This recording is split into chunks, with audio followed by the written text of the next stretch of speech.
If I had a car, who knew what other scrapes I might get into? How many dead bodies might I stumble across? But she wanted Ray and me to get on. If he sorted me out a good deal, perhaps I'd be grateful to him, and I might not kick up too much of a fuss if she moved him in. "I'll give him a ring," she said, emerging bum first from the pantry. "See how he's fixed. He's only working down at Sandy Bay. Put the kettle on, pet. He'll probably fancy a brew when he gets here." No competition then. Ray would win every time. I'd got what I wanted, and I still didn't like it.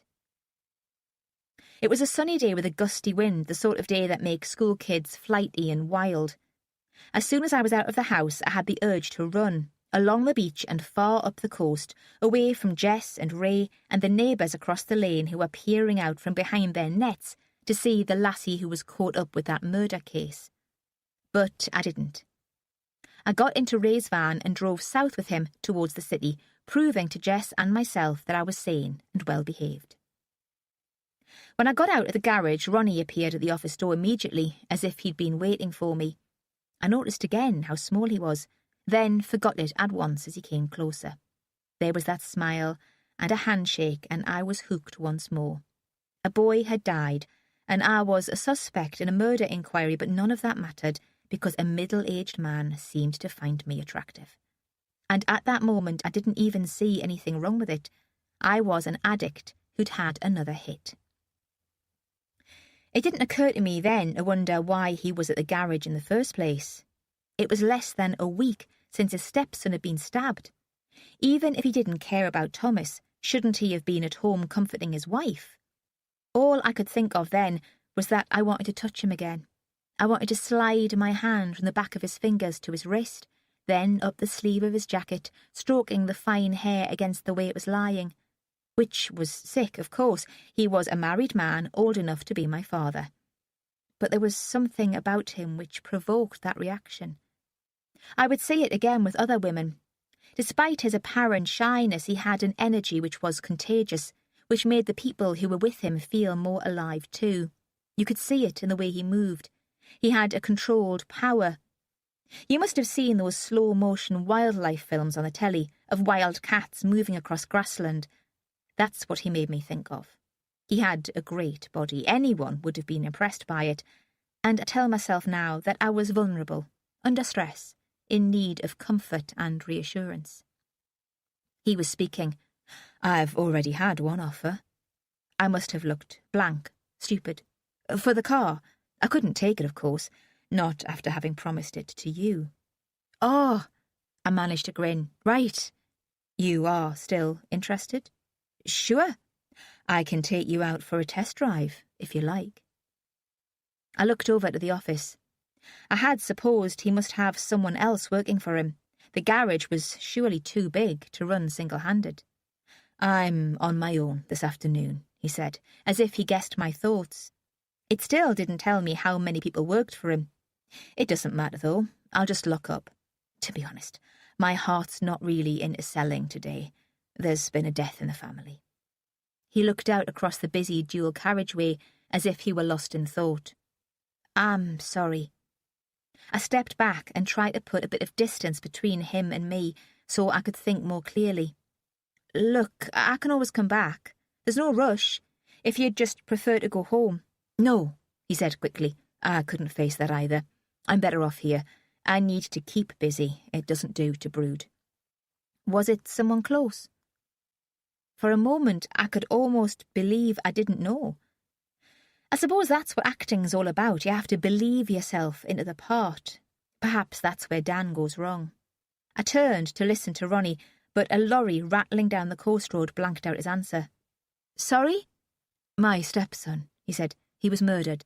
We weren't as close as I would have liked, but he didn't deserve that. He was only 19. I wanted to tell him that I'd found the body and that I'd known Thomas's natural father. It would have been something to connect us and a good story. But I didn't. Some impulse for self-preservation stopped me. The same impulse which made me refuse when Ronnie offered to drop me home after the test drive. "If your dad wants to go," he said, "we can drive you all the way home in this. It'll give you a real feel for the car." The thought of Ray as my dad entertained me for a moment. I couldn't really imagine that he'd had a fling with a gypsy when he'd been a young man, but perhaps he had hidden depths. I didn't explain our relationship to Ronnie, though. The less he knew about me, the better. Nah, I said, I can't be that long. He'll not mind, and besides, he'll want to check it out before I part with my money. I explained to Ray what was happening, and he settled down for the afternoon with his Ramblers Association newsletter and his yowly music. If he resented not going back to work, he didn't show it. It was strange to be driving again. I'd always loved it. It had come naturally to me, something about the way the hands and the feet and the eyes all worked together. It had been a symbol, too, of my new respectability because I'd done it properly. I paid for driving lessons from my first wages, bought a car from a mate of Jess's after having asked the RAC to report on it, got it an MOT and a tax disc before taking it onto the road. The kids from the home would have been horrified. Most of them had been driving since they were 10. That first car had taken me all over the county, places I'd only heard people talk about. On days off, I'd go exploring, north as far as Berwick, inland to Wooler and Rothbury, a stomp along an empty beach or over the hill, then afternoon tea in a little caff. Brilliant. I pulled out of Ronnie's garage and drove east towards the coast, thinking too hard at first about the gear changes, fumbling for the indicator, though he'd told me where to find it. Soon it was coming automatically, no thought needed. He was right. It was a nice little car. I hadn't intended to go very far, but we hit the end of the dual carriageway before I'd realised. There was a view of the sea, the wind blowing the waves into white spray, and the spire of the big church on the front of Cullercoats. I remembered going to a carol concert there one Christmas with my primary school choir. Ronnie and I hadn't spoken all the way. "Sorry," I said. "I didn't mean to come so far. I got carried away. I'll take us back now." "It's a shame about your dad." "What do you mean?" "A day like this.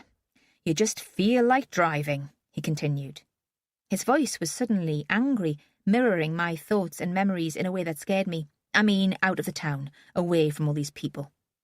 "Yours is a strange business to be in," I said, "if you like open spaces.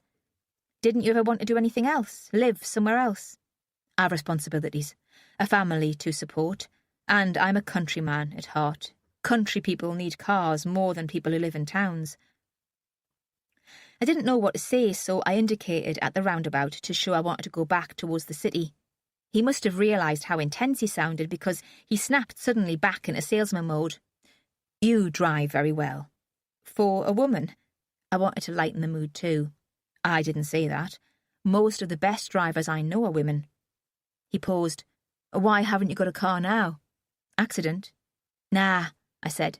I was pleased that the conversation had taken a less threatening turn. "Nothing like that. I've been abroad for a while, that's all." "You're very lucky. I've always wanted to travel. I managed a bit when I was younger. Now it's not so easy." "Where did you go?" "Morocco." "Really?" A friend of mine said Morocco was his favourite place and he'd been all over. You might have heard of him. The gardener, Philip Samson. I was too shocked to say anything. At the time, I couldn't take in the implication that Philip's world and Thomas's had met through Ronnie Lang. All I felt was another stab of loss. Chapter 20. My first solo trip in a car was back to Wintry-Law. It was a compulsion, something I'd been planning at the back of my mind since the interview with Farrier.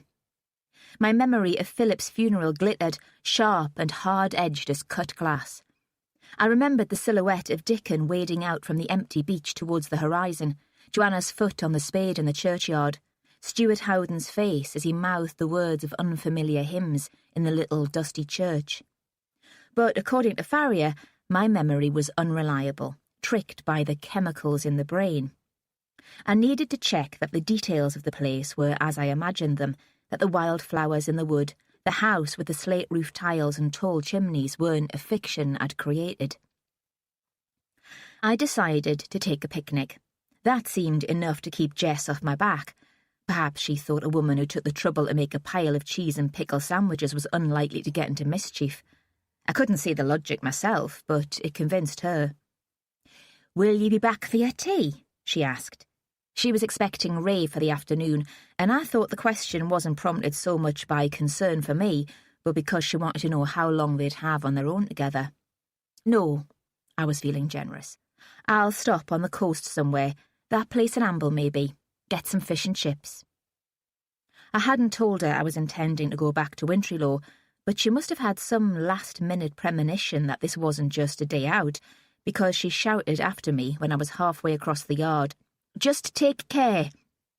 Guilty, perhaps, because she'd put her enjoyment ahead of my safety for once. It was a Saturday, the weather still and hot again, like the day of Philip's funeral, and it was probably the sunshine which had prompted me to make the trip. I couldn't expect Wintrylow to match up to my memory in mist or rain. I'd started off in jeans and t-shirt, but just before leaving went upstairs and changed into the white dress.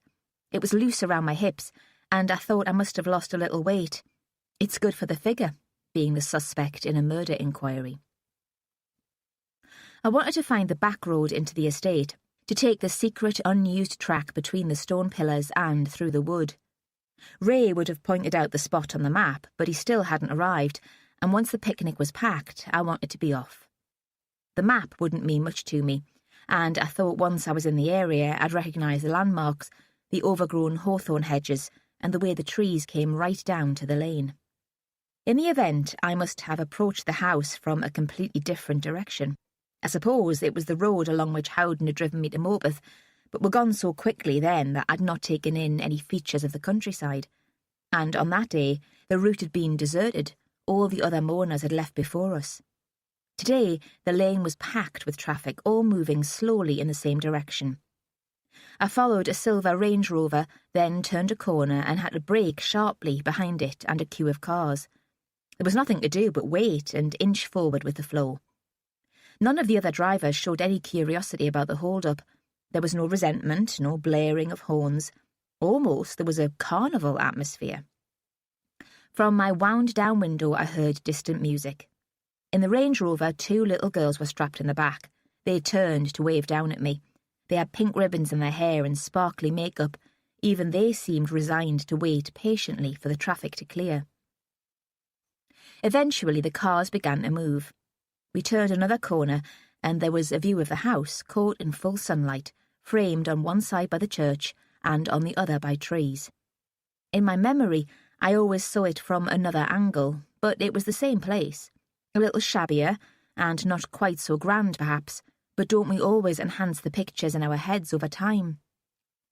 There was no fiction, here at least. I could see now what had caused the queue. All the cars were turning into the drive, and at the gate stopped to pay an entrance fee. Wintrylow was hosting some sort of event or open day. At least it provided an excuse for my being there and wandering around the grounds. It couldn't have worked out better. As I approached the gate myself, I realised it was the church's summer fair. A notice painted onto a piece of tarpaulin and strung across the drive explained it. In aid of St. Bede's roof repair, £5 per vehicle. The woman collecting the money apologised for the steepness of the entrance fee. We were hoping to encourage car sharing. Joanna's idea. Philip was a great environmentalist, and it does include tea. She had cropped grey hair and was wearing a loose jacket of velvet patchwork, strangely exotic for the occasion.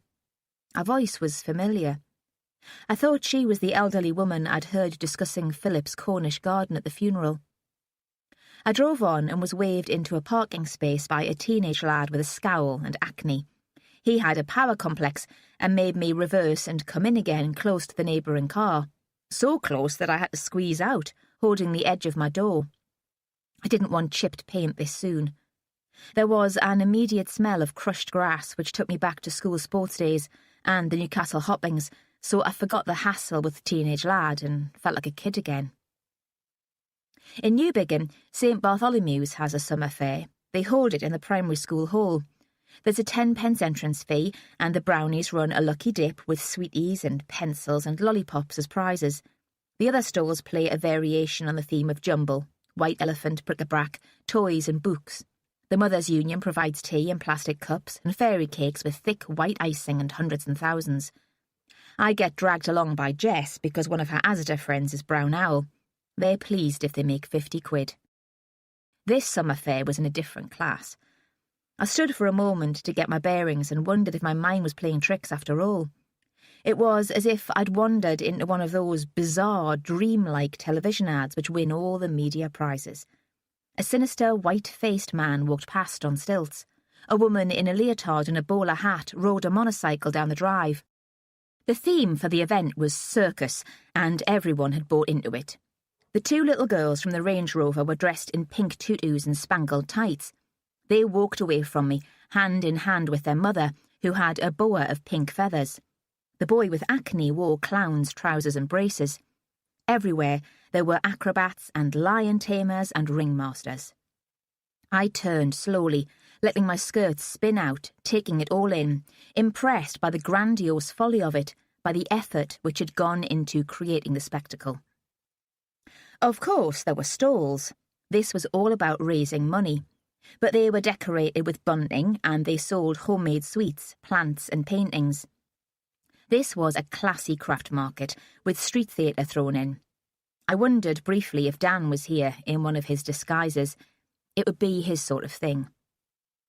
Beside me, a band began to play. They were of all ages and wore red waistcoats and red bow ties and played that rumpy-tumpy, brassy music you get on a fairground. I would have been glad to see Dan. Now I was here. I wasn't sure what I hoped to achieve, and the music and the costumes were disturbing and left me disconnected. The cars kept coming, and the crowds were getting thicker. I walked past the stalls at random, picking up objects every now and again to appear interested and to stave off the panic. There was a milk jug with a blue, luminous glaze, which I'd have liked to buy for Jess, but I'd spent so much to get in that I couldn't afford it. They were serving teas in a large striped tent shaped like a big top. I was making my way towards it, thinking I would have my free tea, then escape, when I came to a stall run by the Countryside Consortium. They weren't selling anything, but they were handing out leaflets, car stickers and helium-filled balloons with "Save Our Countryside" in big black letters, and they were recruiting members. That seemed to be their main pitch. They were doing a roaring trade, too. While I waited, 3 people filled out forms and checks. I watched from a distance for a while. It was possible that Ronnie was there. Perhaps he had first met Philip at an event like this. Apart from an interest in country affairs, I found it hard to think what else they might have had in common. The thought of bumping into him again made my heart race. I told myself it was ridiculous, but it did no good. After circling for a quarter of an hour, I sauntered over. I didn't think Ronnie was manning the stand, but it was hard to be sure. The consortium workers all wore animal masks, shaped paper cutouts held on by elastic, which hid the tops of their faces except for their eyes. A bear peeled away from his position at the back of the table and came to stand beside me. I pretended not to notice him, and studied a leaflet about the importance of field sports to the traditional English countryside. "Can I help you with anything?" The voice was young, well-educated. I turned and looked at him. He wore khaki shorts and a white polo shirt. Sandy hair was caught up in the thin elastic of the mask, but I couldn't get any impression of the shape of his face. His eyes were brown. I didn't think I'd know him again. Pinned to the shirt was a green badge, Marcus Tate, volunteer. Marcus had shared a house with Thomas in Seaton Delaval. He'd worked for the consortium during his gap year. Now he was back helping out, filling a space left by Thomas. If he hadn't been murdered, would Thomas have been here, working in the house where his father had lived? He was waiting for me to speak. Just curious. I paused, then confessed, "I'm a townie myself, actually. Interested, but ignorant. A lot of our members live in towns. Their support is vital." He had the enthusiasm of the evangelical Christians who came to the door occasionally to convert me, though they didn't dress up as bears. Jess always invited them in and gave them tea, so I'd have noticed. I smiled encouragingly and waited for him to go on, but he was too clever to push it. "The facts speak for themselves," he said. "Take the literature and come back if you're interested." What would I be signing up to? As much or as little involvement as you wanted. The membership fees support our work. We're grateful for that. He smiled, acknowledging that the money was what they were after. His teeth were straight and even. Your membership buys certain privileges too. Discounts at country house hotels, restaurants, camping shops, that sort of thing. Since foot and mouth, things have been tough for rural businesses. If you wanted a more active role, helping out on farms, supporting our research in a practical way, that would be welcome, but it's not a condition of joining. And fundraising? Of course. Every charity is always on the scrounge. There's no obligation to dress up, though. The smile again. And in fact, we're very fortunate. We have a number of generous corporate sponsors. Can I think about it? Sure. If he was disappointed, he was too professional to show it. And you'll be here all afternoon? No. I'll have done my stint soon. Someone else will be here to help you. Or if you'd rather... He took one of the brochures I was holding and scribbled in the margin. That's my mobile number. If you have a credit card, I can join you up over the phone. His voice was insistent, and it seemed an odd thing to suggest. I wondered if he knew who I was and wanted an excuse to talk to me without an audience, someone else wanting ghoulish details about knives and blood. But how could he? There'd been no photograph with the newspaper reports of my discovery of Thomas's body, and I wasn't wearing my name on a badge. Perhaps there was a competition among volunteers to see who could recruit most members. He could even have been on commission. There was another queue to get into the tea tent. When I looked round from my place in the line, he'd gone, disappeared into the crowd. Chapter 21. Although there was a queue to get into the tea tent, inside it was peaceful and ordered. No self-service or plastic beakers here. The canvas filtered the noise from outside, and after the glare of the afternoon sun, the light was hazy. I seemed to see the scene in soft focus, as if from a long way off. There were small tables covered with gingham cloths, a posy of flowers set in the centre of each. It could have been a tea room in Harrogate, midweek, locals only, if the waitresses hadn't been wearing fishnet tights and top hats. One of them approached me. She was plump, and I thought she'd be stuck with the pattern of the net on her thighs for days. "There's a seat over there, if you don't mind sharing." She pointed to a table where a couple were in conversation. The woman was dressed as a Pierrot in a quartered silk costume in pink and white. Her hair had been tied back from her face, which had been painted white too, with delicate black triangles above her eyes and a black teardrop on her cheek. It was Joanna Sampson. I couldn't tell if her companion had dressed up for the occasion or not. He had on a tweed jacket in loud checks of various shades of brown and mustard. It was just what the owner of a tacky provincial circus would have worn, but it could well have been Stuart Howden's idea of casual weekend chic. "That'll be fine," I said. When I approached the table, Joanna gave me a look which could have been bemused half-recognition or a polite welcome to an intruding stranger. Howden had his back to me and continued to talk. It was something about papers to be signed. His voice was hectoring. I remembered what Dickon had said about hating him. What hold could he have over Joanna? Why did she put up with his bullying? "We'll need some sort of decision," he said. "Honestly, Jo, things can't go on as they are." Something about her face made him fall silent, but still he had his back to me. "You don't mind if I join you?" He hesitated for a moment. Perhaps he recognised my voice. Then he did turn, and he shrugged an acceptance of the inevitable. He gave no sign that we'd ever met. He had some nerve. It wasn't the place for a scene. Once I wouldn't have bothered about that. Now I wasn't up to telling a woman who'd been recently widowed that her husband's illegitimate son had been brutally murdered. Not in front of a crowd. I did wonder if the police had been to see her to discuss a possible link between Philip and Thomas, but it didn't seem likely. Farrier hadn't believed my story in the end, and he was kind enough not to want to deliver that particular bombshell. Why cause her grief for nothing? I drank tea and ate scones and jam. The conversation between Joanna and Howden spluttered into self-conscious small talk about mutual friends, and then about the preparations she'd been making for an exhibition of her work in Morpeth. "You will come tonight, Stuart?" she said. She made her voice little girl pleading. "I know it's only Morpeth, but we've invited some of the nationals. I always get so nervous before a new show. Bring Marjorie, if you like." I wouldn't miss it for the world. You are such a tremendous support. She pushed back her chair and stood up, startling us both. I must go. I haven't seen Dickon since lunchtime, and there's so much to do. She walked out. There was a moment of silence in the tent as people watched her go. She was a celebrity. Everyone knew who she was. Howden waited until the hum of conversation had resumed before leaving himself. I found him by a stall selling toffee apples. The smell of caramelised sugar caught in the back of my throat, made my voice husky when I shouted, "Mr. Howden!" He hadn't expected me to follow. Had he thought I'd accept his refusal to recognise me and slink home without facing him? Anyway, I took him unawares. "Yes?" He turned sharply and the ridiculous jacket flapped open. His paunch was large and fleshy. "What are you playing at?" I kept my voice even, but it was hard to keep control. I had an urge to kick out at the fleshy stomach. I wanted to wind him and break down his pretense. I wanted to make him cry. "I'm sorry, have we met?"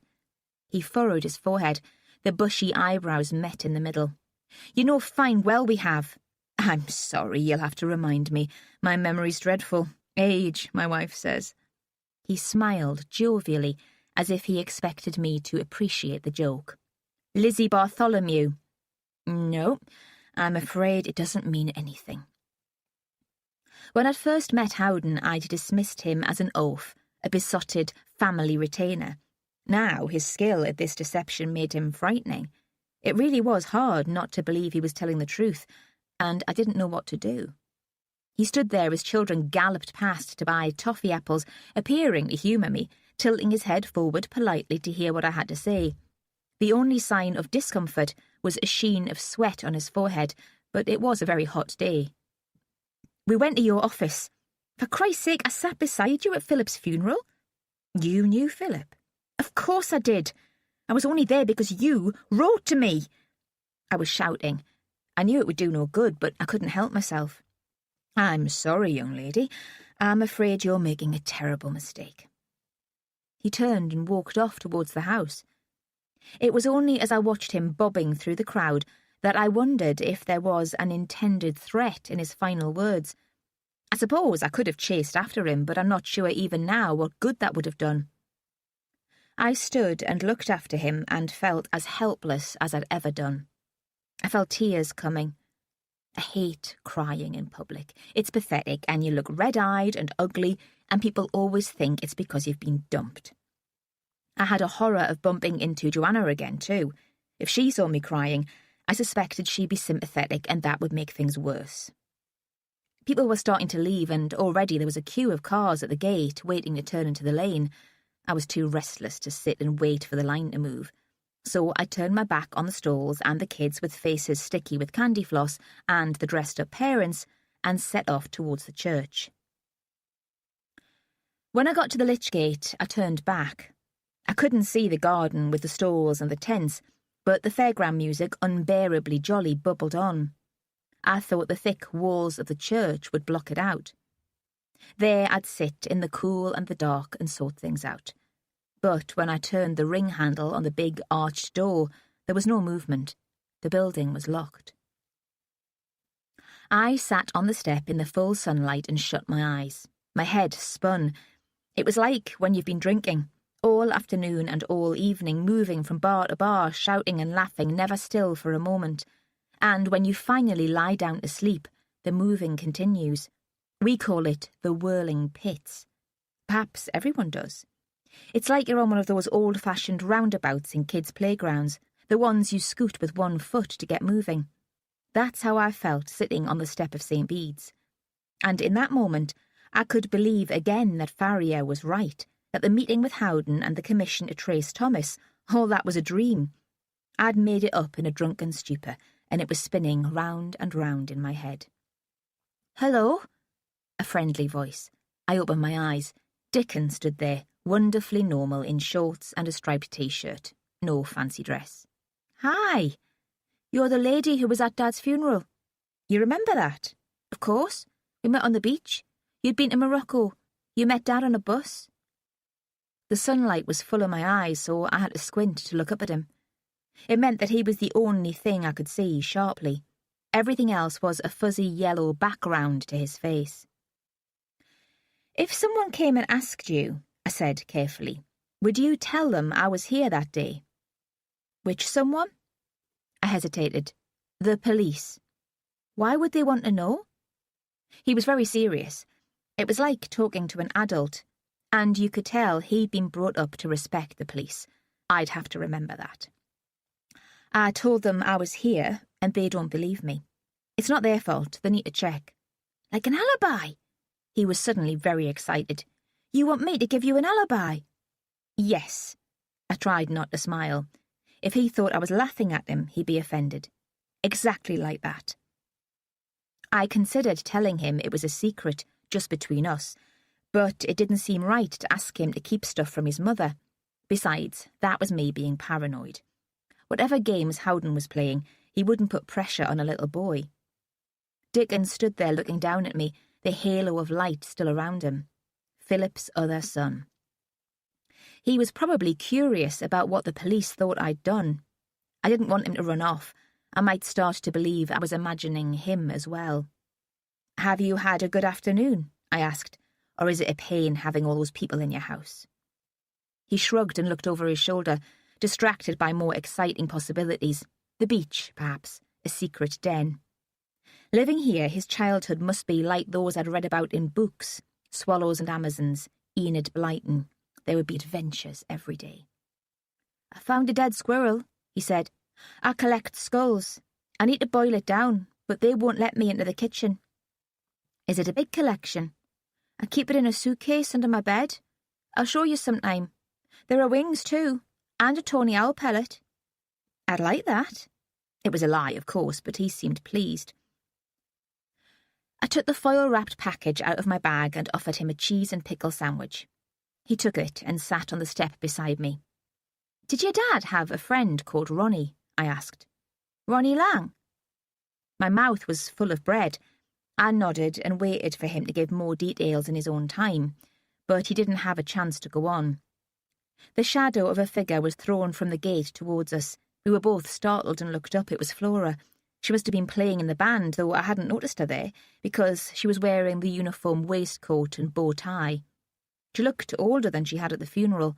The waistcoat was tight, and she already had the figure of a young woman. Her long hair was plaited down her back. She walked towards us. Her face was pink from too much sun. "There you are," she said disapprovingly. "I've been looking everywhere for you. Mummy wants you back at the house." "Why?" "You did promise to help. It's the party, to launch the exhibition tonight. You know how she gets." "Has the fat controller gone?" He looked at me. "That was what Daddy called Mr. Howden." "I don't know." She frowned. She didn't like him talking to me about family things. "You'll have to come back anyway." He stood up reluctantly, scattering crumbs and slivers of cheese. She turned, knowing he would follow her, a young dictator. She hadn't acknowledged my existence with a glance or a nod. I might have been invisible. Dickon gave me a little wave and ran after her. She marched along the path, her long plait bouncing up and down, glinting silver, the newly developed bum swaying. I stayed where I was. The sun had moved behind a tree and it was pleasantly cool, and my head was full of questions. If Philip really was a friend of Ronnie Lang, he must have heard of a stepson called Thomas Mariner. So why had he needed me to trace him? He could have asked Ronnie to make the introductions, or to give Howden the information he was after. But that would have meant acknowledging Thomas as his son. Perhaps he wasn't ready to do that before he died. I longed for Philip still to be alive. I wanted him sitting beside me in the shadow of the church. I wanted his arm around my shoulder. Most of all, I wanted an explanation of all this mess. Chapter 22. I walked down to the beach to finish my picnic. The tide was higher than it had been when I'd first talked to Dickon, high enough for me to hear the water sucking back against the sand. Something happened to me there, a change of mood. The righteous indignation I'd felt about being pissed about by Howden turned to fury. Lisa, the nurse, would have told me there was other stuff going on as well. stuff about Nikki and not wanting to be a victim again. Perhaps I knew that even then, but it didn't make any difference. I was seething. I needed an acknowledgement from Howden that he was playing games. I needed to take control. I sat on the empty beach and thought of revenge. When I got back to the house, all the visitors had gone. The big top was a heap of canvas and rope on the grass. The rubbish bins were overflowing. People were clearing up, but there was no one I recognised. A torn paper mask was all that was left of the Countryside Consortium stall. Of course, I could have gone straight home. I'd given Jess and Ray long enough on their own. I tried the deep breathing that they tell you relieves stress.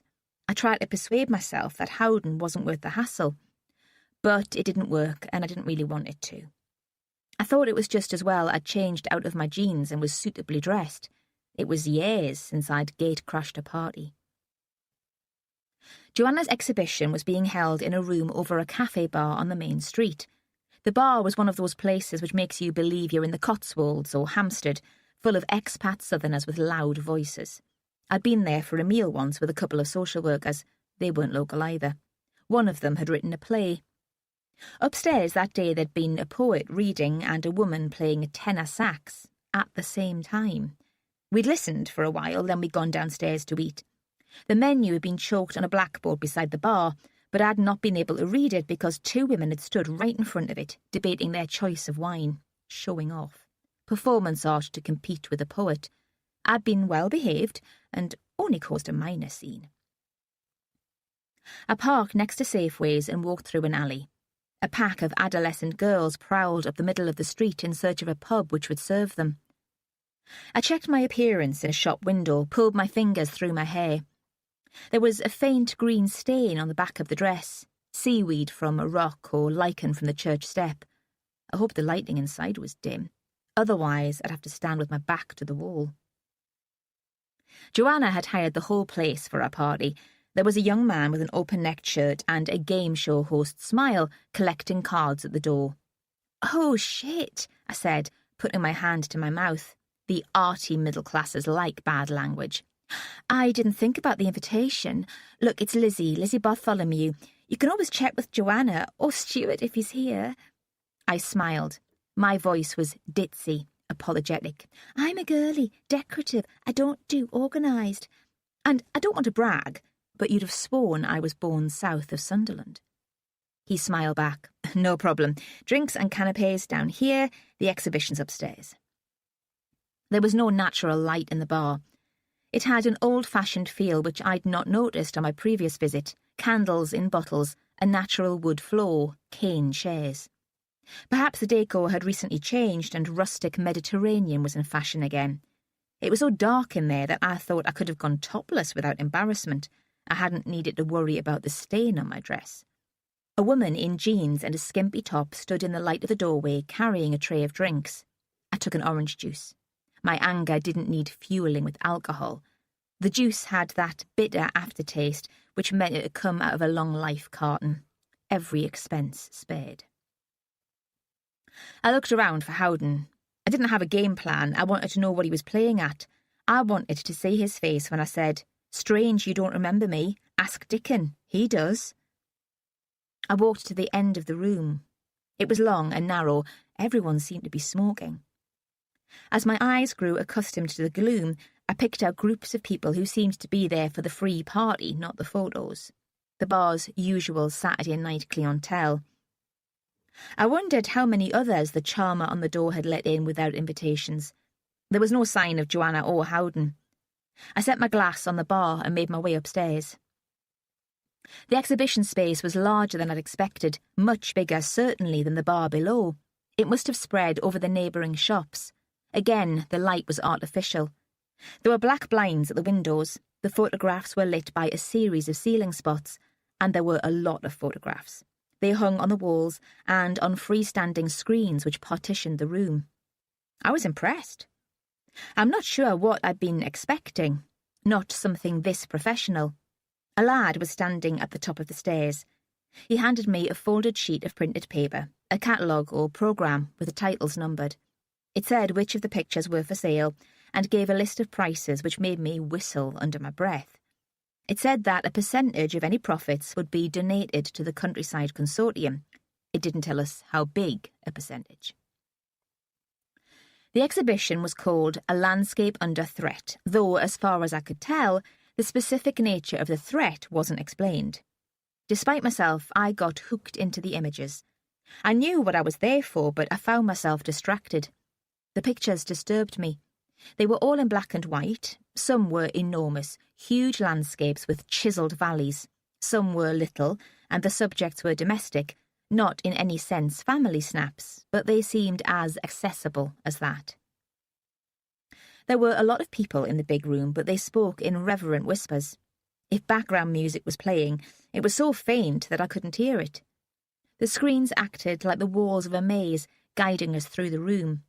Howden could have been there, hidden just round the next corner, but I didn't hurry past. My attention was held by the pictures, and I stopped before each one. They had all been taken in Northumberland. There was a sweep of sand dunes with a brooding thunderstorm sky, a field of fat lambs surrounded by grey dry stone walls, lit by a low evening sun. A swollen river sweeping past a barn.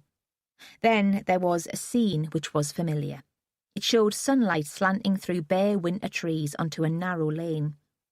I'd seen it before on Ronnie Lang's wall. If it wasn't a print of the same photo, the shot must have been taken at the same time, on the same day. I got so caught up with the shapes on the walls that it took me a while to work out why I found the images disturbing.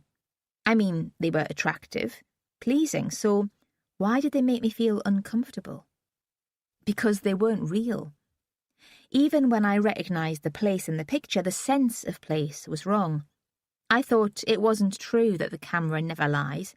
I mean, the physical shape of the landscape was true, but the viewer's response to it had been manipulated. Perhaps that's what art's all about. Perhaps I was being naive, but I'm straightforward. I don't like being messed with. The pictures of the coast, for instance. In a storm like that, there'd have been litter blown against the grass. There's always litter. In the distance, there should have been one of those concrete bunkers they put up in the wall to stop the German tanks rolling up the beach.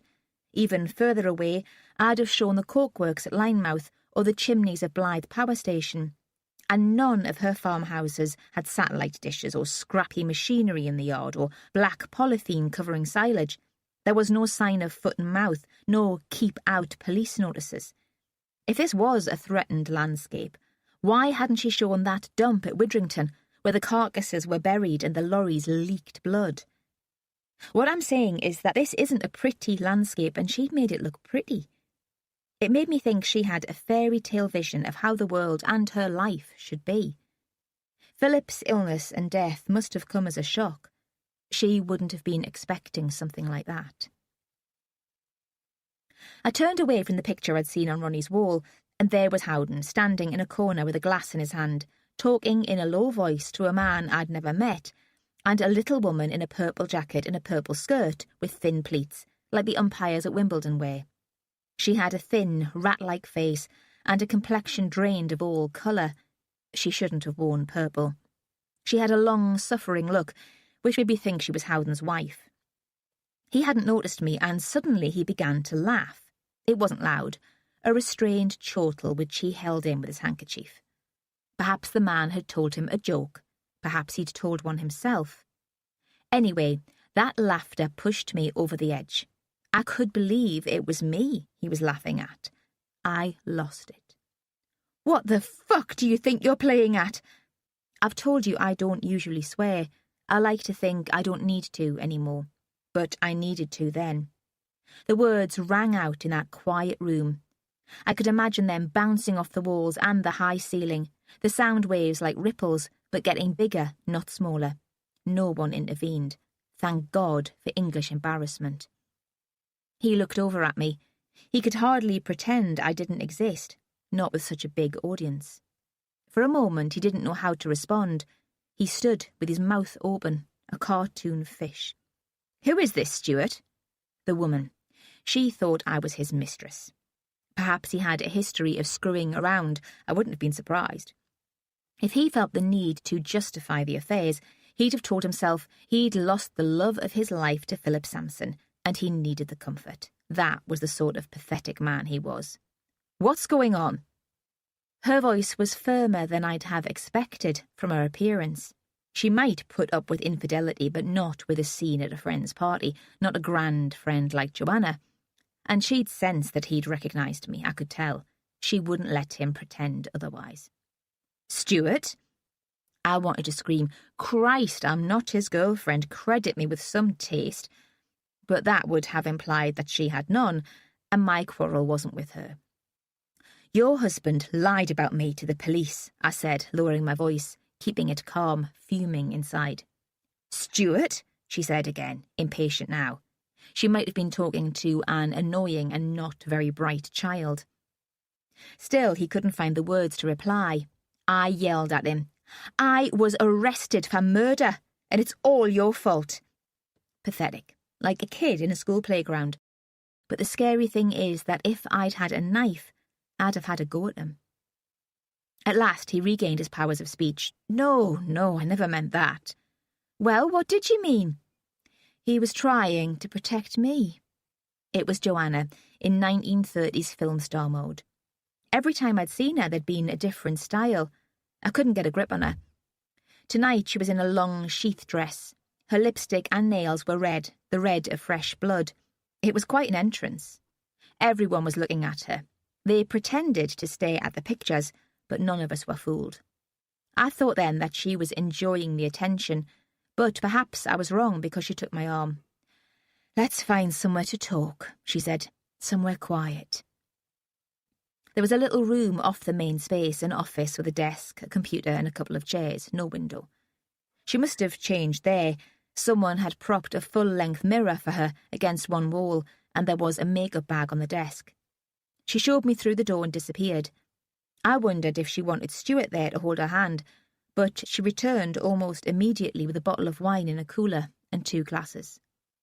I told her I was driving, but I took 1 glass, that was all. When I left her later, the bottle was nearly empty. She must have been drinking steadily, though I didn't realise at the time. Her voice was quite reasonable throughout. "Did you know he was married?" she asked. "In Morocco?" I guessed, immediately, in the bus. "Look, I don't blame you for what happened. I just wondered if he mentioned me." Her eyes were hungry. He'd said she'd deny him nothing. I wasn't sure that was what she wanted to hear. He'd said she was a saint, and even then I'd thought I'd heard an implied criticism. "It was just one night," I said, not lying. "You made an impression, all the same." She was trying to make a joke of it, but there was still that look in her eyes. "How do you know what happened in Marrakesh?" "Philip told me." She stared at me steadily over her glass. I didn't mind. How could I? He knew he was dying. It was only natural that he would want to have as many experiences as possible. "I should be grateful to you. I find that difficult, of course, but I certainly don't resent you." "Did you know about Thomas?" "No." It seemed hard for her to admit it. I never even guessed. She refilled her glass. "Stuart explained it all this afternoon. It unnerved him, bumping into you at Wintry Law. He told me about the instructions Philip left with the will, about the boy being murdered." She looked up at me again. Stuart was distraught. Really, it can't be easy for a solicitor to lie to the police. I didn't say that in my experience, solicitors lie all the time. She was an innocent. She probably even believed in God. He didn't want me to find out that Philip had had an affair in Morocco, and he didn't want me to know about the child. He was thinking about me and the children, our children. Honestly. Like I said, she was an innocent. Chapter 23. Inspector Farrier rang at lunchtime the next day to say that, as far as he was concerned, I was no longer a suspect in the Mariner murder. Joanna had promised that Howden would go to the police, but it had happened more quickly than I'd expected. "Stupid prat," Farrier said. "I'd like to do him for wasting my time, perverting the course of justice, but he's persuaded someone more important than me that it was some kind of mistake, a misunderstanding." Joanna had said misunderstanding the night before at the exhibition, but I'd heard the quotation marks. We'd both taken the irony as read. Just before I'd left the room in the gallery, where she'd sat like a leading lady before opening night drinking the last of the wine, I'd asked, "Why do you put up with him?" "Who? Stuart?" "Yeah, the fat controller." That had made her start for a moment. Perhaps she was thinking of Philip too. "Because he's kind, really. He'd do anything for me. He's a sweetie." But I'd remembered what Dickon had said about his mother hating Howden, and I wasn't taken in. If she was the sort of woman who needed admirers to feel good about herself, there'd be plenty of other men to play the part. I'd heard the way the rugby players talked about her at the funeral. Howden had some power over her. I wished I knew what it was, but only in a vague, curious way. It didn't seem personal anymore. When I replaced the receiver after talking to Farrier, I supposed I should celebrate. I was in the clear. The trouble was that I had nobody to share the celebration with. Jess was out with Ray, and anyway I couldn't spend all my time with a mother substitute. It suddenly hit me how lonely I was. It hadn't always been like that. When I'd worked at the unit, I'd had lots of friends, colleagues, people from university who'd stayed in town. I'd done all the usual stuff, drank too much, danced, laughed. Since Nicky, I hadn't wanted company. Now, for the first time, I missed it. So I thought I'd celebrate alone. I drove up the coast to Craster, left the car there, and walked out to Dunstanburgh Castle, grey, sprawling ruins surrounded on 3 sides by the sea. The headland was almost empty. A stiff westerly blew against the incoming tide and helped clear my head. I walked back along the beach and hit the pub in the village in time for an early supper, crab soup, then smoked salmon from the smokery over the road, sandwiched between chunks of home-baked bread. I made the food last. I didn't want to hurry home. When I got back to Seaview, I was still feeling a bit low. It hadn't been fun being a suspect in a murder inquiry, but it had been exciting, and it had given me an excuse not to think about my future. What was the point of making plans if I was likely to be arrested at any moment? Now everything seemed flat, and I was restless and disengaged. Jess and Ray were sitting in the living room, cuddled up together on the sofa, listening to music. Not folk this time, but that sort of jazz where all the notes slur into each other, so it makes you think of a drunk telling stories, being mellow and nostalgic. No one else was in. The bad lads were out causing chaos in town. "There's some wine open in the kitchen," Jess said. She was as mellow and sleepy as the music. I poured myself a glass, then went back and joined them. It was nearly dark, but they'd not bothered to close the curtains. A light buoy was flashing in the bay. 3 sharp flashes, then a gap. I sat cross-legged on the floor and looked out at the water. "That solicitor's realised he's made a mistake," I said without turning towards them. "He's told Farrier." Pet, what a relief." She didn't ask how I knew. She didn't even care that much that Howden had lied. She was so full of happiness that there wasn't much room for a response to my good news. I was pleased for her. Really, I was. But I was jealous too. I wanted to be curled up on a sofa with someone who made me feel that way. I didn't want to feel empty and bitter and frustrated. "They've released his body," Jess said suddenly. "That lad, Thomas. It was in the journal. His funeral's next week." I decided then to go to the funeral. There seemed no reason not to. I thought that, for me, it would be the end of the matter. If Philip's funeral had marked the start of my troublesome relationship with the Sampsons, then Thomas's would mark the finish. I didn't tell Jess. She'd have thought it was an intrusion, sick even. "Why, Lizzie, a funeral's a time for families, pet. Families and close friends. You didn't even know him." But I knew his father, I thought, and that makes me family, in a way. None of the other Sampsons will be there. I'll go to represent Philip. Of course, that wasn't the real reason. My motives were more mixed up than that, not nearly so noble. It was about missing the excitement and wanting to see Ronnie Lang again, and feeling that until I knew who killed Thomas, I wouldn't be able to enjoy the money Philip had given me. All that besides a sense that by not finding Thomas alive, I'd let Philip down. Thomas's funeral was in a new Methodist church not far from where the Langs lived. It was built of red brick. Inside, the brick was exposed and hung with banners, a bit like the ones the unions carry on Gala Day. The banners were in bright primary colours, and letters cut from felt spelled religious texts. It wasn't like being in St. Bartholomew's. I left my car at Nell's house and walked to the church with her and Dan. I'd phoned Dan up the day before to find out if they were going. "Nell's keen," he'd said. Then, "Why on earth do you want to bother?" I could tell he'd be glad of an excuse to get out of it, but he'd go because of Nell. Or, to show my respect. I still wasn't sure I had a real answer, and that was as good as anything. It was a close and overcast day, with thunderflies swarming under the trees outside the church. We waited at a distance and watched the mourners go in. There were a number of well-dressed women in early middle age, the Methodist wives, I thought, there to support Kay and to eye up each other's black frocks. Thomas's grandparents, Mr. and Mrs. Mariner. Mrs. Mariner was already patting her eyes with her hanky, and Archie was doing his best to comfort her. He had to take her arm to help her up the steps. Harry Poole with Kenny and a couple of lads from the yard. Ellen from Absalom House in a snot-green velvet skirt and jacket, a hair freshly dyed. A young man wearing an expensive suit who could have been Marcus Tate. Without the animal mask, it was hard to tell.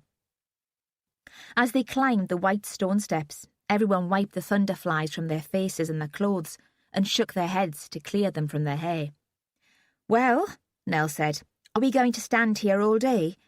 And she led us in behind the stragglers, and we flapped and shook the flies away, just as the others had. We sat near the back, sheepish, as if we had no right to be there. The church seemed mostly to be full of Kay's friends. Apart from the boys from Harry's haulage and Marcus, I thought we were the only people Thomas would have bothered with. When I turned round once, halfway through the first hymn, I saw Farrier across the aisle from us, singing lustily. He must have come in at the last minute. He didn't seem shocked to see me. He winked. I didn't see Kay and Ronnie until they followed the coffin out. They had been sitting on the front row with the little girls. It appeared that Thomas would be cremated. There would be a brief service, but only for close family. I thought Ronnie saw me as he walked out, holding the hand of a little girl on each side. He gave a brief glance in my direction, shocked recognition, disbelief. Then something else which I couldn't place immediately, but which could have been fear. Almost a hunted look. Why would he be frightened of me? I waited in the church until all the other mourners had left, blocking the pew so Nell and Dan couldn't move either. I didn't want to meet Ronnie there, and I certainly didn't want to see him in Kay's company. When we did get outside, the hearse had gone. Harry Poole wiped his forehead with a handkerchief. His face was even redder than I remembered, glistening with sweat. "I don't know about you lot," he said, "but I could use a drink." So we all trooped off to the pub on the corner, which was one of those soulless, cavernous places built in the 1930s, but more recently done up in mock Victorian, with 2 different wallpaper prints and dark furniture and hunting pictures. And even that had started to look shabby. It had just opened for the day. It had that morning smell of last night's beer and last night's cigarettes. We must have seemed an unlikely crowd to the barmaid, who stood, her bum leaning against the wall, languidly rubbing glasses with a tea towel. Harry Poole got in the first round. He'd loosened his tie and undone the top button of his shirt, but he still seemed breathless and wheezing. "And you, lass," he said to me when he asked what I was drinking. "How did you know the boy?" He seemed not to remember my visit to the yard. It wasn't surprising. I'd just been one of a crowd of reporters. I was going to say I knew Thomas's father, but stopped myself just in time. Whatever my views on the matter, it wasn't fair to Kay to spread around information about Philip. "I didn't really," I said. "More a friend of the family." "Aye," he said, "like me." So we sat down at the tables, and at first we looked awkwardly at each other, not speaking. Dylan's Knocking on Heaven's Door was playing on the jukebox. It seemed to be playing all afternoon. Harry Poole came back from the bar with a tray loaded with drinks.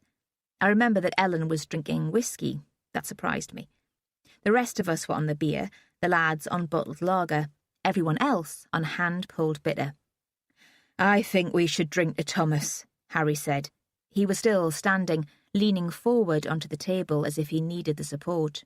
"No one deserves to die like that, especially not someone with his whole life ahead of him."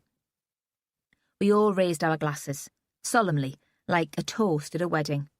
"Thomas," we said. One of the lads stifled a nervous giggle. If he was mentioned after that, it was only in whispered conversation between individuals. It seems now that I was drunk after the first pint. Perhaps it was the strangeness of the occasion. Perhaps it was a mistake to mix the alcohol with my medication.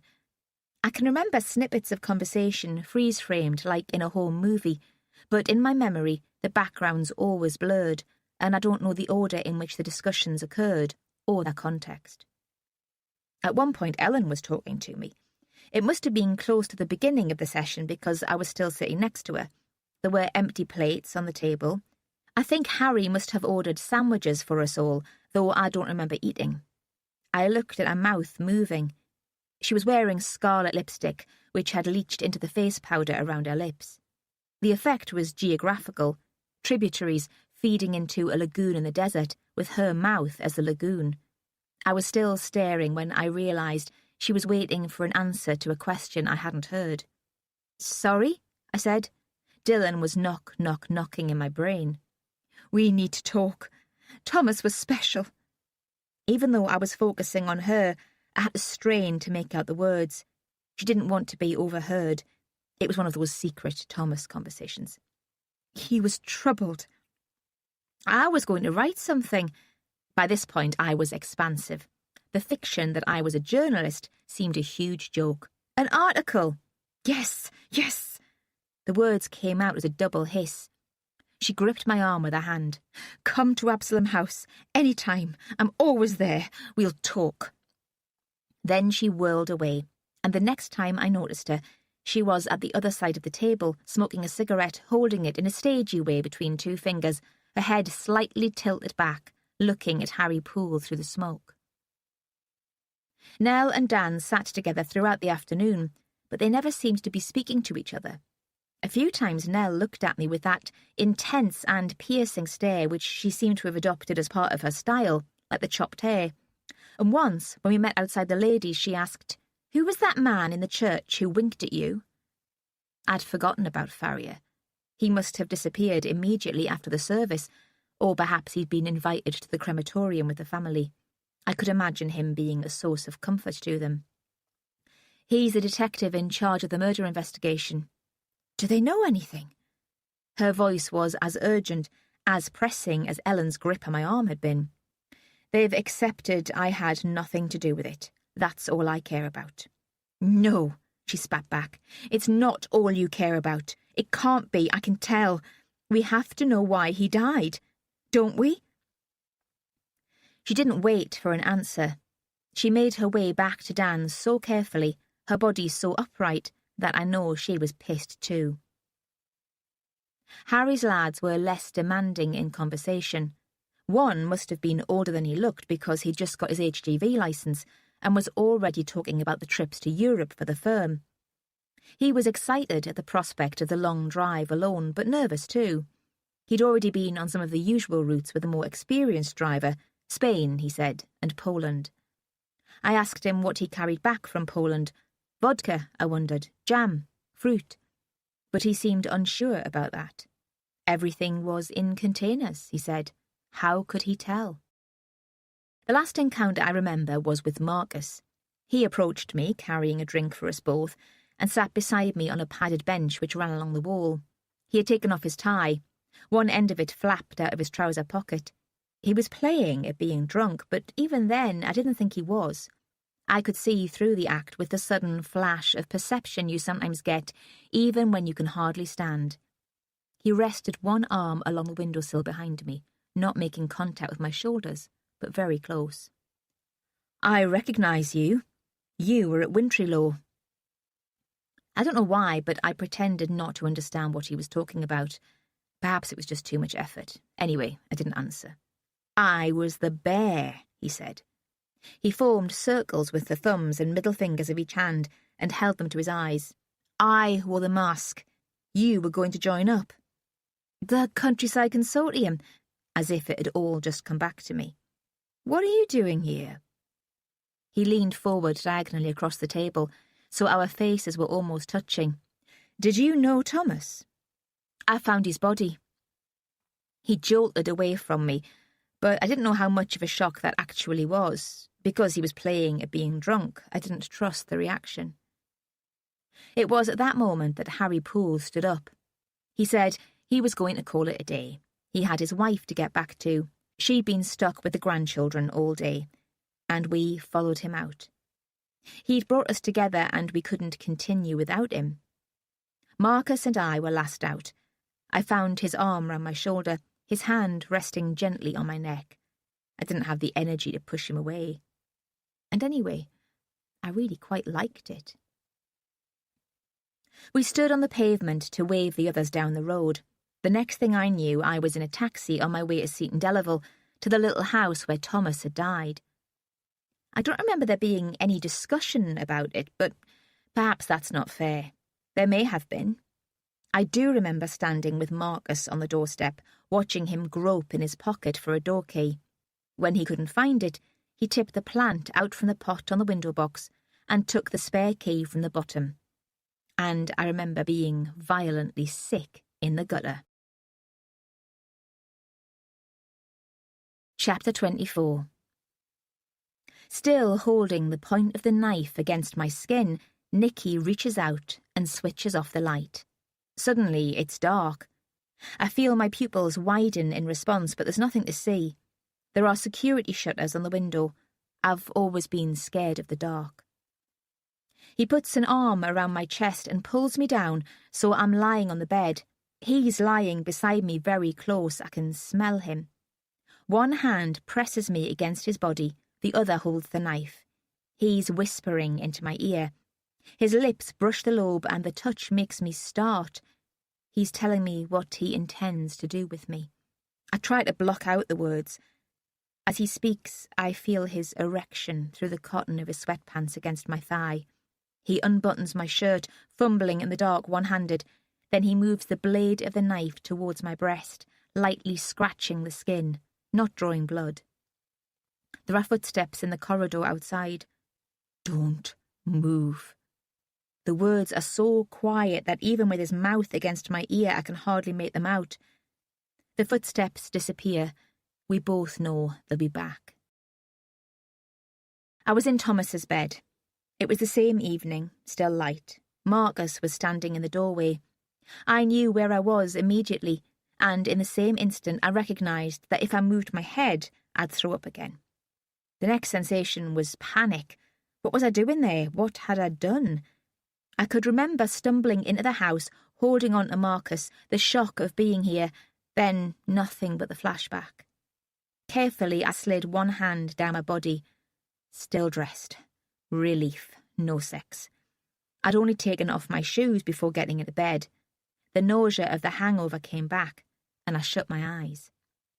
Tea? Marcus's voice seemed to come from miles away, from Norway, if not further. I could believe that the grey North Sea and several oil rigs were coming between us. I forced myself to look at him. He was smiling as if he'd been following my thoughts, as if my embarrassment amused him. What's the time? 9:30. I should phone home. I told Jess I'd be back soon after lunch. She'd be wondering, worried. It wasn't her place to worry, but she'd be sending Ray out on a search party if she didn't hear soon. Even worse, she might phone Lisa. Sure, he said. Tea first. He had a mug in each hand. He sat on the end of the bed. I shuffled back so I was sitting upright and felt better, more in control. Someone had done a seriously good job of cleaning the room. There was a new carpet, cheap grey nylon cord. The wall must have been painted. It was brighter than the others, and there were no posters. All the same, it couldn't have been much fun getting rid of the blood. Sorry, Marcus said. I didn't know where else to put you, and earlier you were in no state to care. Again, he seemed to have developed telepathic powers. Once the police had finished, my dad paid for a cleaning company. This is my first day back here. Don't you mind? Not a lot that I can do about it. My dad won't pay for anything else. I suppose I thought the sooner I came home, the better. The same principle as getting back onto a horse after you've fallen off. Isn't your father worried about you staying here on your own? Marcus shrugged. The police think Thomas was killed by druggies looking for something to steal. He must have disturbed them. They're not likely to come back. He paused and added, My father's a businessman. He wouldn't find it easy to sell the house while people remember the murder. So I'm stuck here, for a while at least. But I wasn't really listening to that. I was thinking the disturbed burglar theory was impossible. There'd be music playing, loud enough to hear from the street. Even someone out of his head would have realised the house wasn't empty. And then I thought, Faria wasn't that dumb. Either a different officer with the deductive reasoning of a gnat had been talking to Marcus, or the police were spinning him a line for their own purposes. I felt suddenly uncomfortable, vulnerable. Where were you that day? It came out spiky and accusing, not sensible in the circumstances. At the university. He didn't seem offended by the question. A lecture, then a tutorial. He smiled. There were lots of witnesses. I didn't mean... But then I broke off. Of course I had meant. I'd needed to check that it was impossible for Marcus to have killed Thomas. I still only had his word for it, but I felt too ill to keep up being scared. The police said Thomas wasn't in work the day he died because he had flu. Was that true? I don't know about flu, but he wasn't well. Some sort of virus. He was asleep when I went out that morning. Perhaps that was why he didn't answer the door when I first arrived. Later he'd woken and put on his music. Had he still been in bed when the murderer came? No, because he'd been wearing jeans and a sweatshirt. Had he got up to let the killer in? Marcus left me to wash my face and hands, and then I phoned Jess. I told her not to worry. I'd had a couple of drinks, so I was going to stay the night with a mate. At that point, I still hoped to get home, but it was better not to promise. She'd be fidgety all night, and she'd wait up. I wasn't in any fit state to drive. I wasn't sure I could face public transport, and I wasn't going to cough up for a taxi all the way back. Marcus was in the kitchen, beating eggs in a glass bowl with a fork. Scrambled eggs okay? I nodded, surprised that I felt so hungry. The kitchen was at the back of the house, small but well equipped and tidy for a student place. I remembered the chaos of boots and shoes I'd seen in the hall on my first visit, the carpet thick with dust, and thought perhaps the cleaning company had been let loose in here too. Or perhaps Marcus didn't mind muck, but he was naturally orderly in the kitchen. I've known men like that. It occurred to me, watching him standing there, still dressed in the suit trousers and white shirt from the funeral, that this was the son Kay Lang would have liked. I wondered if she'd known Marcus when he was a child. Dan had described them as school friends. How did you know Thomas? I was leaning against the doorframe. If I'd gone into the kitchen, I'd have been in the way. He glanced up. He had that clean, scrubbed, wholesome look of well-educated English boys. No zits, short hair with a bit of curl in it, a skin the colour of pale toast, pink at the back of the neck, where the sun had caught it. We were at infant school together, the two terrors of the class. Like Archie Mariner and Harry Poole, I thought. Still friends 60 years on, though one had made a fortune and the other struggled to live on a pension. When I was 11, my father sent me to King's. You know, the private place in Tynemouth? I nodded. We'd moved up the coast by then anyway, and Thomas and I had already lost touch. We met up again later. School's less important as you get older. We bumped into each other at parties, Whitley on a Friday night. Everyone you've ever met seems to be there when you're 16. And was Thomas still a terror? Oh, not so very much. No more than anyone else. The only difference was that he didn't mind being caught. Do you know his stepfather? He gave himself a chance to think about that, buying time by bending to lift a pan from a low cupboard. I've seen him around. At the Countryside Consortium? He's not very active, Marcus said. There are lots of supporters. It wasn't much of an answer, but I let it go. He had his back to me now because the eggs were cooking, and he was standing over them with a wooden spoon, teasing them away from the edge of the pan as they began to stick. How did you get involved? Through my father. My parents separated when I was 6. I stayed with my dad. Later he moved in with another woman. She has land up the coast. She doesn't farm it herself, but she keeps a couple of horses there and she held on to the house. I suppose she's the enthusiast. He deals in property, a glorified estate agent really, but he considers himself a cut above the rest. He wouldn't normally touch a place like this with a barge pole, but he could say it would do for me. His interest is in big houses, country hotels. When the landed gentry want to flog off part of the estate, they go to him. I'm not sure how committed he is to the cause. He doesn't hunt, for example. My stepmother's horses terrify him. I think he saw joining up as a shrewd business move, a way of keeping in with the right people, networking. And you? He didn't answer for a while. He was buttering toast. Then he concentrated on tipping out the eggs. Even from where I stood, I could tell they were perfectly cooked, golden and creamy, the curd just firm. He handed me a plate and cutlery and followed me through to the living room. We sat on easy chairs each side of the mantelpiece, the plates perched on our knees. I wondered if he and Thomas had sat like this to eat. For me, it was just a job, he said. I wanted a year doing something practical. My degree's in business administration. My father spoke to someone, fixed it up. He's good at that. And it was useful experience, a year in an office, pretty well running it, in charge of fundraising at the end. And what was it for Thomas? I asked.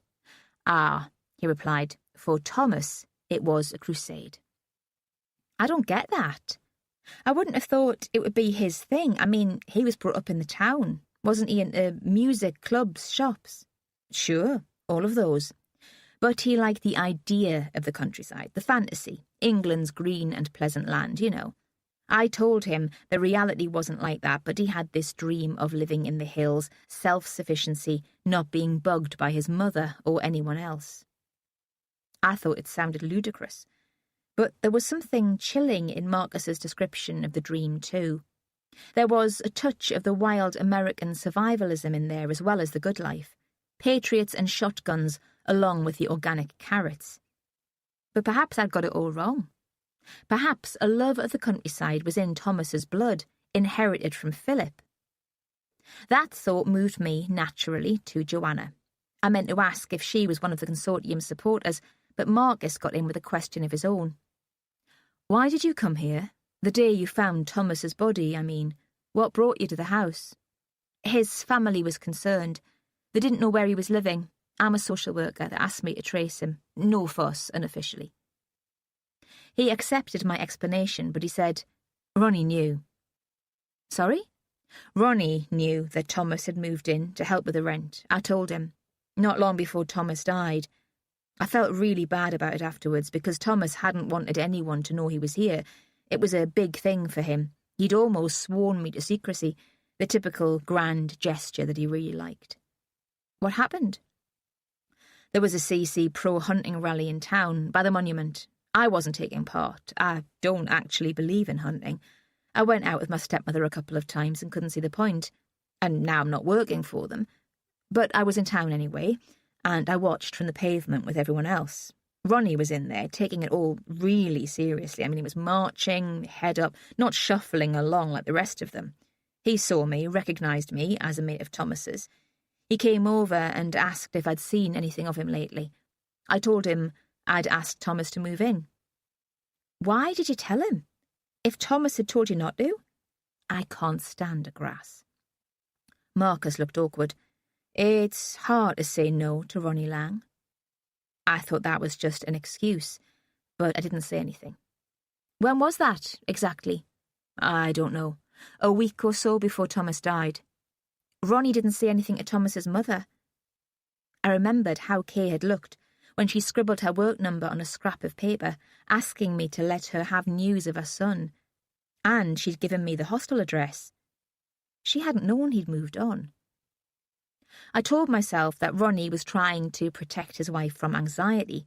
She'd think Thomas was safe if he was in Absalom House. He didn't like having Thomas around, Marcus said. I can understand it in a way. He could be a pain and Ronnie likes a quiet life. You know, needs his own space. Suddenly it seemed Marcus knew more about Ronnie than he'd originally let on. Why's that? But Marcus just shrugged. He wasn't going to give anything more away about Ronnie. Tell me about Thomas. He tried too hard. It was like he could never relax. He had to be entertaining, playing to the crowd, making sure people liked him.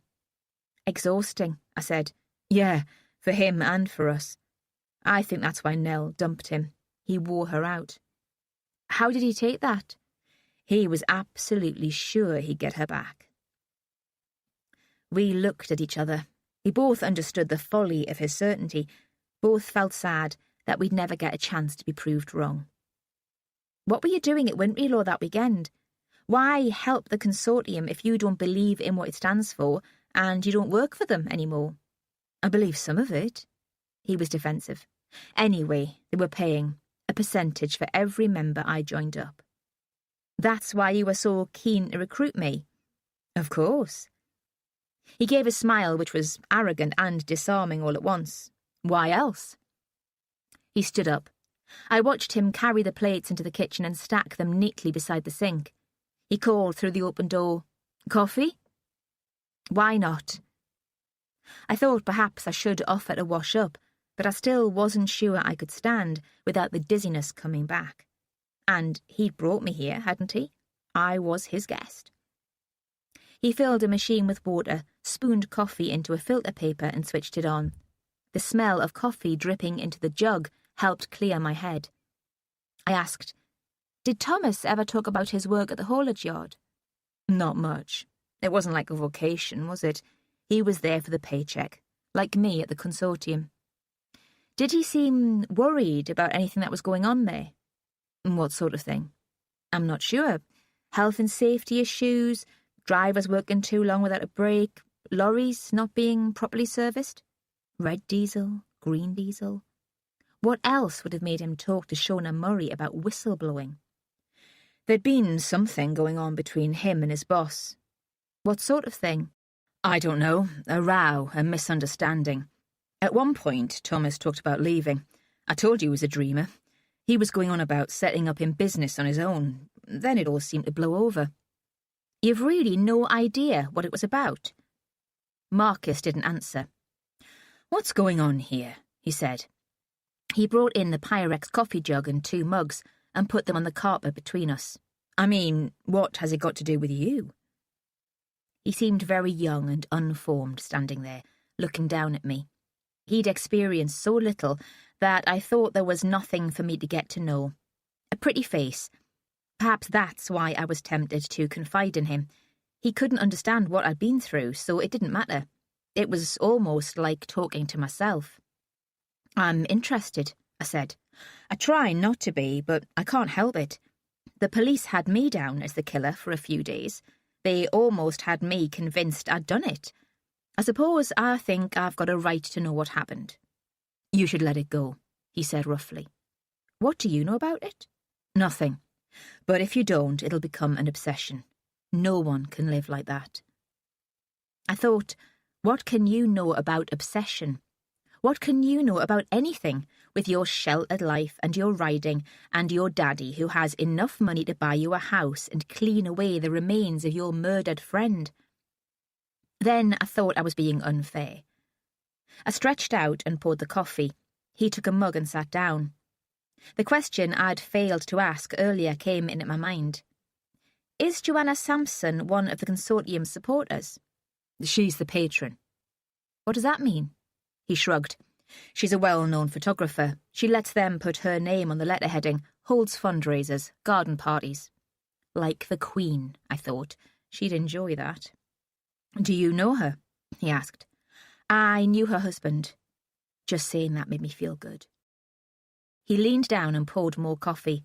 The mugs were matching, white with royal blue bands. Have you ever heard of Stuart Howden? I asked. Is he involved too? He twisted the mug, His long fingers splayed across the rim, moving it backwards and forwards over the carpet. "I've told you. You should let it go."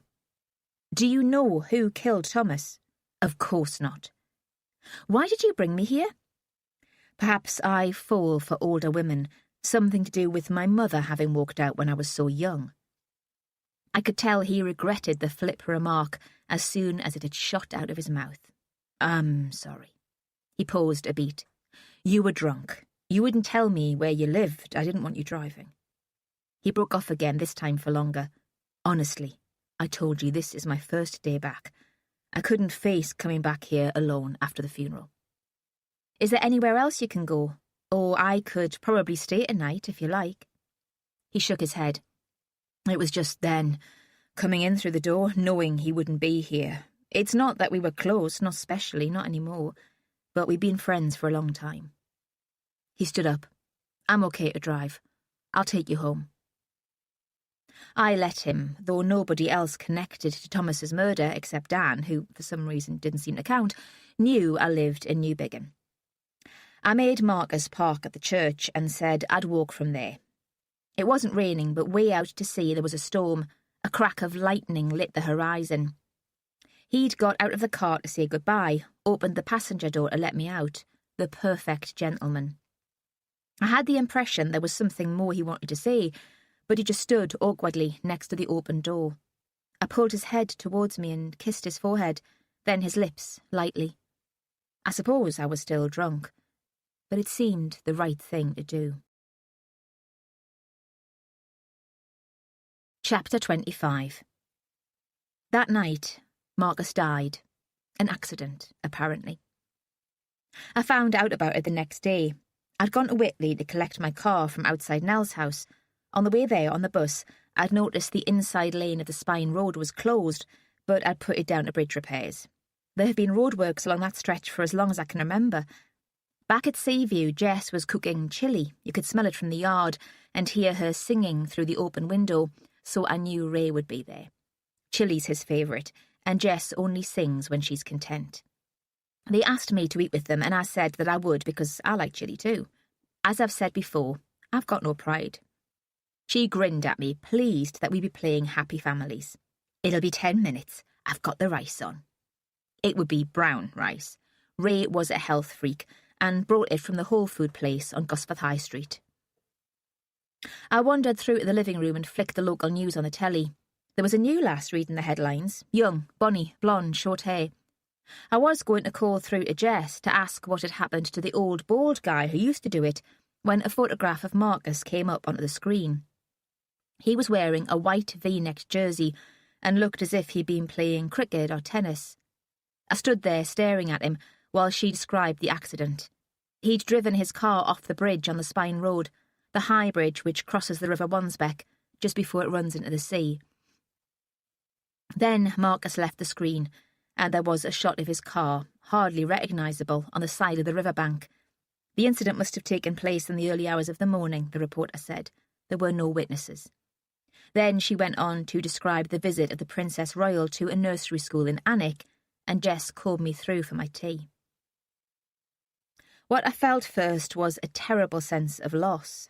It was entirely selfish. Marcus might have become a friend, and now I wouldn't have the chance to know him better. At that point, I didn't consider his death objectively. It didn't hit me then that, coming so soon after Thomas's, it might be more than a terrible coincidence. I didn't feel in danger myself. I didn't mention the accident to Jess and Ray. I didn't want to talk about it. The next day there were more details in the journal. The paper had made the link between Marcus and Tom and talked about a tragedy, but the implication was that it had been Marcus's fault. The tone of the report was sanctimonious. Blood tests showed a high alcohol level. It was understandable that he'd been drinking on the night of his friend's funeral, but reckless. Someone else could have been killed. I couldn't take it in. Nothing seemed to fit.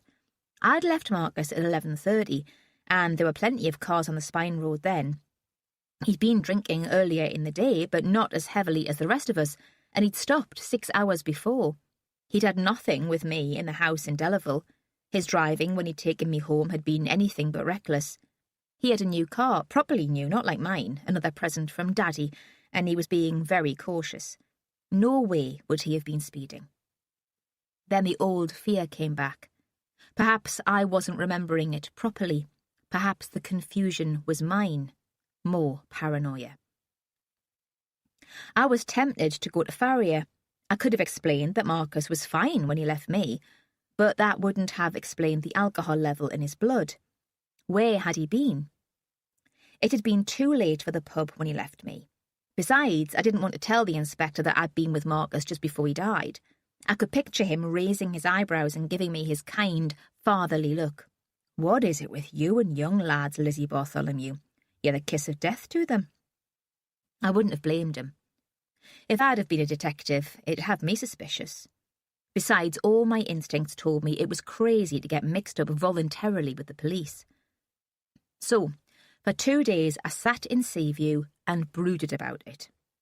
As Marcus had said, I was given to obsession, even in my well-behaved medication-taking days. If not an accident, then suicide or murder. Suicide because he'd been responsible for Thomas's death, or murder because he knew too much about it. I sat at the kitchen table and wrote notes. My writing was very small and cramped, not my usual style at all. I recorded my conversation with Marcus word for word as best I could remember it. There'd been a row with Harry Poole. Ronnie Lang had known that Thomas was living with Marcus, but hadn't passed on the information to Kay. Tom had seen his work at the Countryside Consortium as a crusade. Was there anything else? Anything I'd missed? Jess hovered around me at this time, brewing tea and feeding me homemade cake, growing more concerned. On the 3rd day, she brought herself to speak. You should get out, pet. I'm no company for you. Go and spend some time with your friends. What about that nice lad who brought you the flowers? She meant Dan. I presumed he'd still be working in Absalom House with Ellen. Like a shock, I remembered the conversation we'd had in the pub on the afternoon of Thomas's funeral. He was troubled, Ellen had said as she gripped my arm. Perhaps he'd talked to her, given her more than the few hints he'd dropped to Marcus Tate. She answered the phone herself when I rang the hostel. It's Lizzie Bartholomew, I said. I wondered if I might come and talk to you, as we agreed. Yes, yes, the same double hiss which was a habit of speech, almost a nervous tick. As soon as you like, whenever you can. Can I buy you lunch somewhere? It might be easier to talk away from Absalom House. There'd be fewer interruptions, I thought. No one to overhear, no Dan to stir up memories. She suggested a coffee shop in Cullercoats not far from the seafront. We arranged to meet at 12. She had a meeting in the afternoon. I offered to postpone to a more convenient day, but she was insistent. Today, she said, I want to meet today. When I replaced the receiver, I felt lighter, as if a terrible headache had begun to clear. Relief, perhaps, at being able to walk away from my writing. Jess watched me leave the house with a mixture of anxiety and pride, like a mother sending her child to school for the first time. She was pleased I'd taken her advice, but not sure I was fit to be let out alone. Ellen was already there when I arrived. I saw her hair from the street. She was at a table in the bay window and seemed lost in thought. She didn't notice me until I joined her. It was one of those places where all the staff and most of the customers are over 50. Restful, but irritating if you're in a hurry. We ordered coffee and sandwiches, and then we were left alone for 20 minutes to talk. You said that Thomas was troubled. What did you mean? I had a notebook and pen. It wasn't just that I wanted to look the part. I didn't want to take any chances with my memory. I'm not sure this should go into the article, she said. Not specific details. It wouldn't be fair to him or his family. Off the record, then, I said, closing the notebook. Thomas came to me for advice, Ellen said. He was concerned that our conversation should be confidential. I haven't been to the police. It hardly seems relevant to his death. But it makes a general point which I'd like you to put in your piece. It shows what a responsibility parents have for their children, even when they're older. It shows how careful we have to be, how thoughtful. We can't take them for granted. I wondered again about our own son. What had she done to drive him onto the streets? Probably nothing terrible, but she'd felt guilty for 30 years. I wouldn't submit anything without showing you first. He didn't get on with his stepfather. So, I thought, tell me something I don't know. I had gathered that. I said it gently, though. Social work had taught me patience. People have to tell their stories in their own ways. Ellen took a packet of cigarettes from her bag. She set it on the table and looked at it. It made him fantasize about his natural father, who he might be. Thomas had got it into his head that it might be a man of some importance, some wealth. He was desperate to trace him. Had his mother never told him his father's name? Never. All the time he was growing up, he was just told it was someone she'd worked with when she had a part-time job. The grandparents had been given the same story. According to Thomas, they'd assumed the father was a student too, but his mother wouldn't even confirm that to him. Thomas couldn't let it go.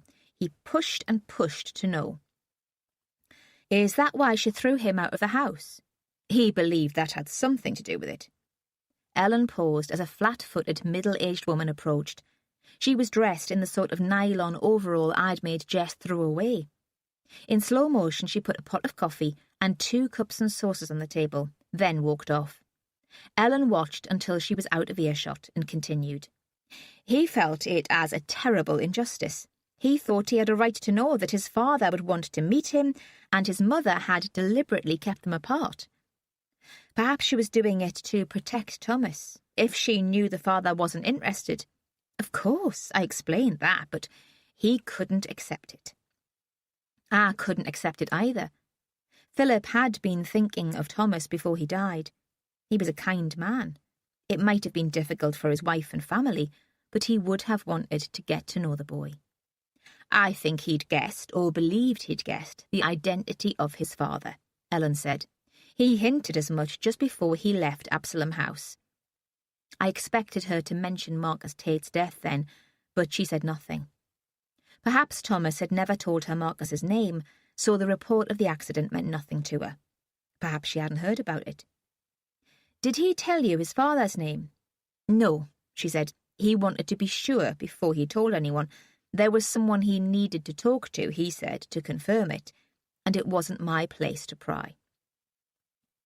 She broke off again as the waitress appeared with our food. Thoughts were tumbling into my head.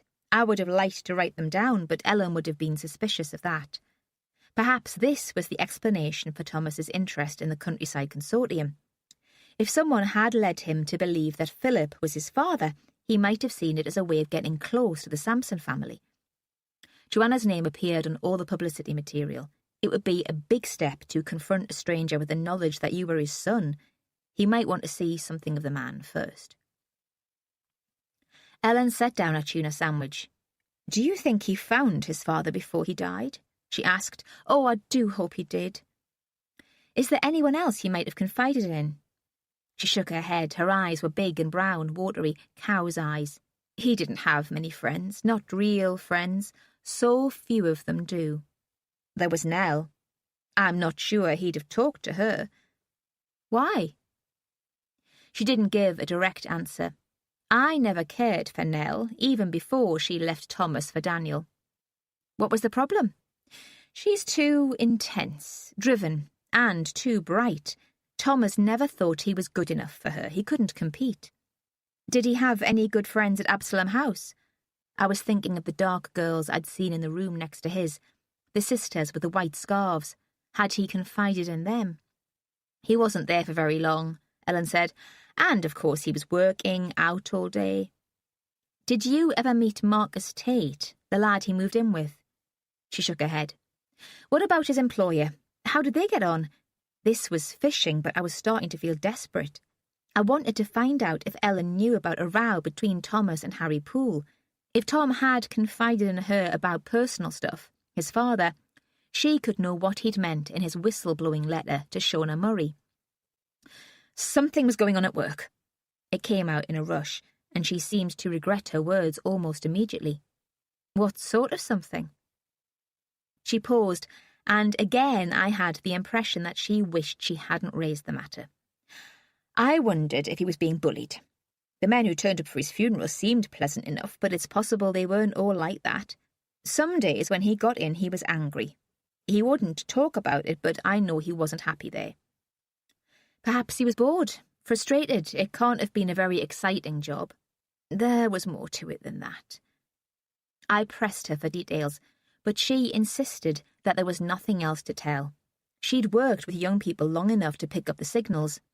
Something at Pools was causing Thomas stress. She finished eating before I did and hurried off, mumbling something about the trustees' AGM.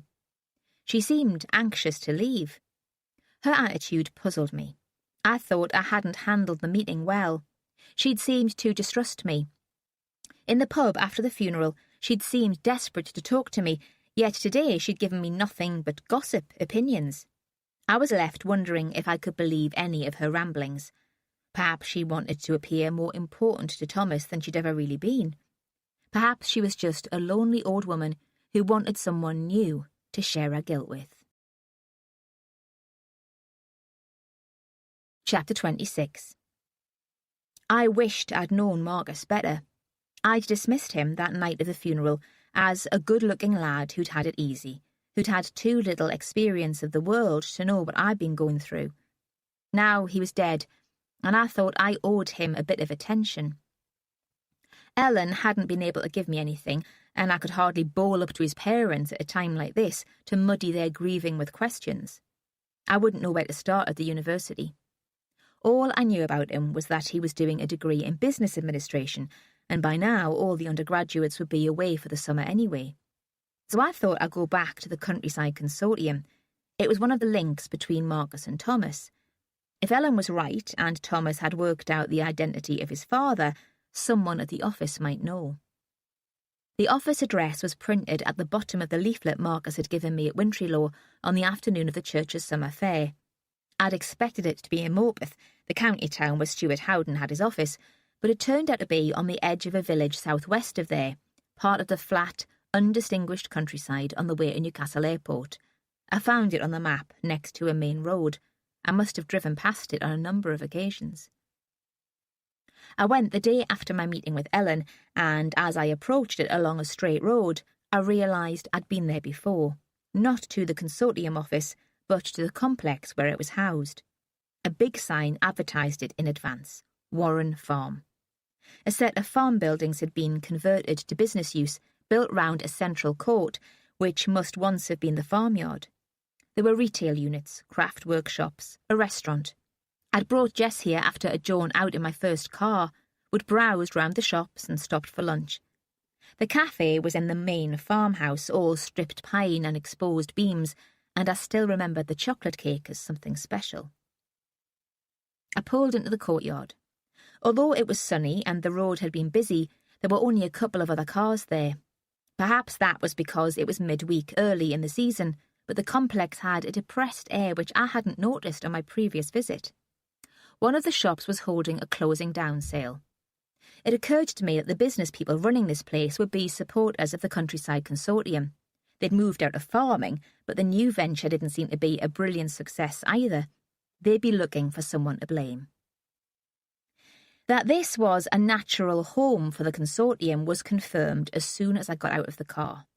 Ahead of me in the small rank of shops was a taxidermist.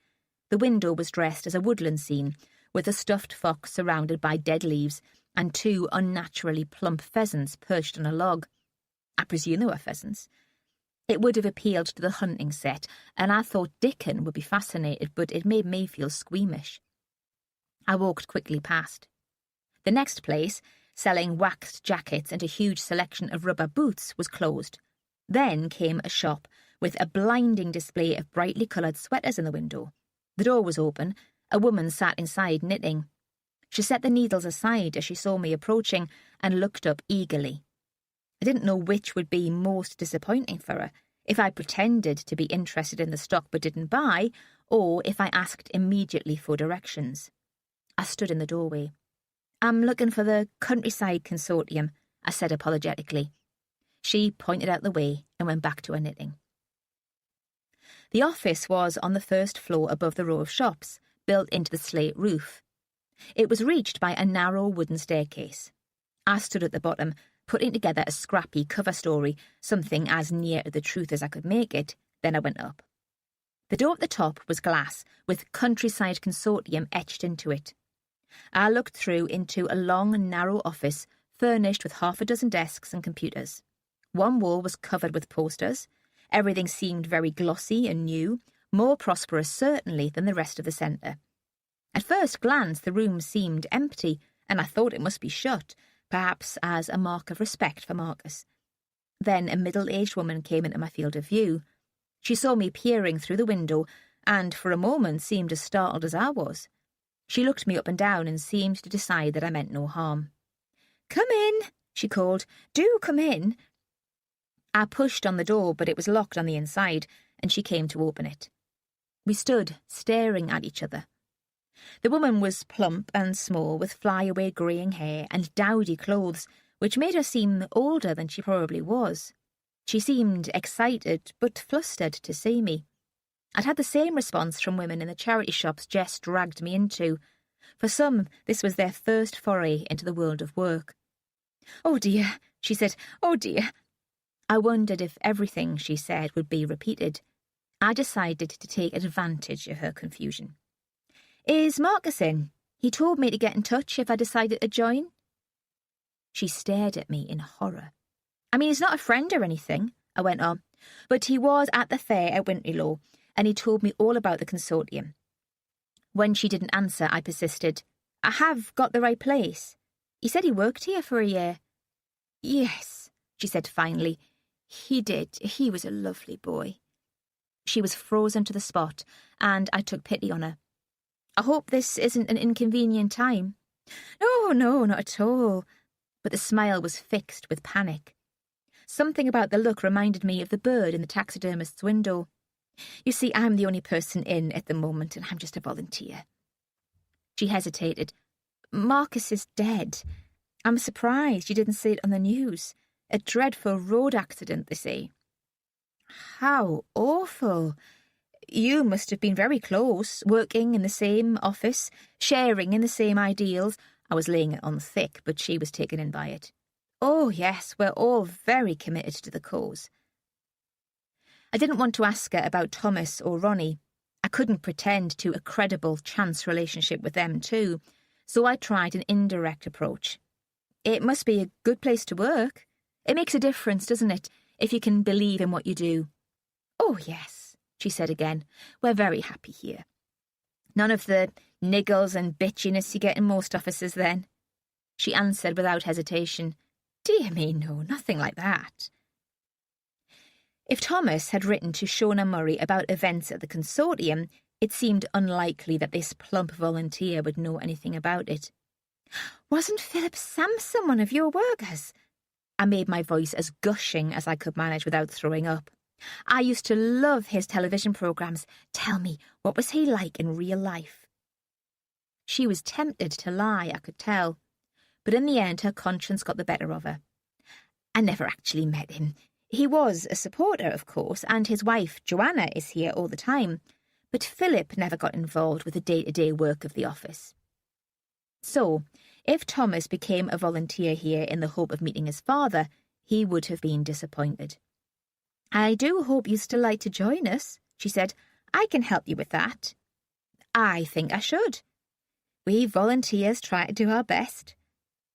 I wondered how many real staff were usually employed here, but it seemed tactless to ask. It would imply that I didn't think she was up to the job. "Just take a seat and I'll find a membership form." She turned and pulled open a drawer in one of the big filing cabinets. The brown jersey skirt was stretched and baggy around the bum. She lifted out a file and returned to the desk. "I wish now I'd joined the organisation when I was talking to Marcus," I said. "So he realised he'd talked me into it. He almost persuaded me then, but you know how it is. You need time to think about these things." "Oh, I do agree." She bent earnestly across the desk towards me. One of the walls was made up almost entirely of windows, and the sun was streaming in. I caught a whiff of smelly armpit. "We none of us take the consortium lightly. It's a difficult decision to make to become involved, but we do have to come together over these important issues. I see it as a moral fight. I don't think that's putting it too strongly. We can't let our enemies have their own way. We simply can't. She wrung her hands. It seemed an extreme response. This was interesting. Thomas had talked about a crusade. What had fired them up to this point? Enemies? I asked lightly, not mocking her, but sounding as if I needed to be convinced. Oh, yes. There are people all over the countryside who have a vested interest in seeing the consortium fail. Politicians, conservationists, woolly-minded liberals. She paused. She wanted to add to the list, but she was running out of steam. Ramblers! She cried triumphantly. I see.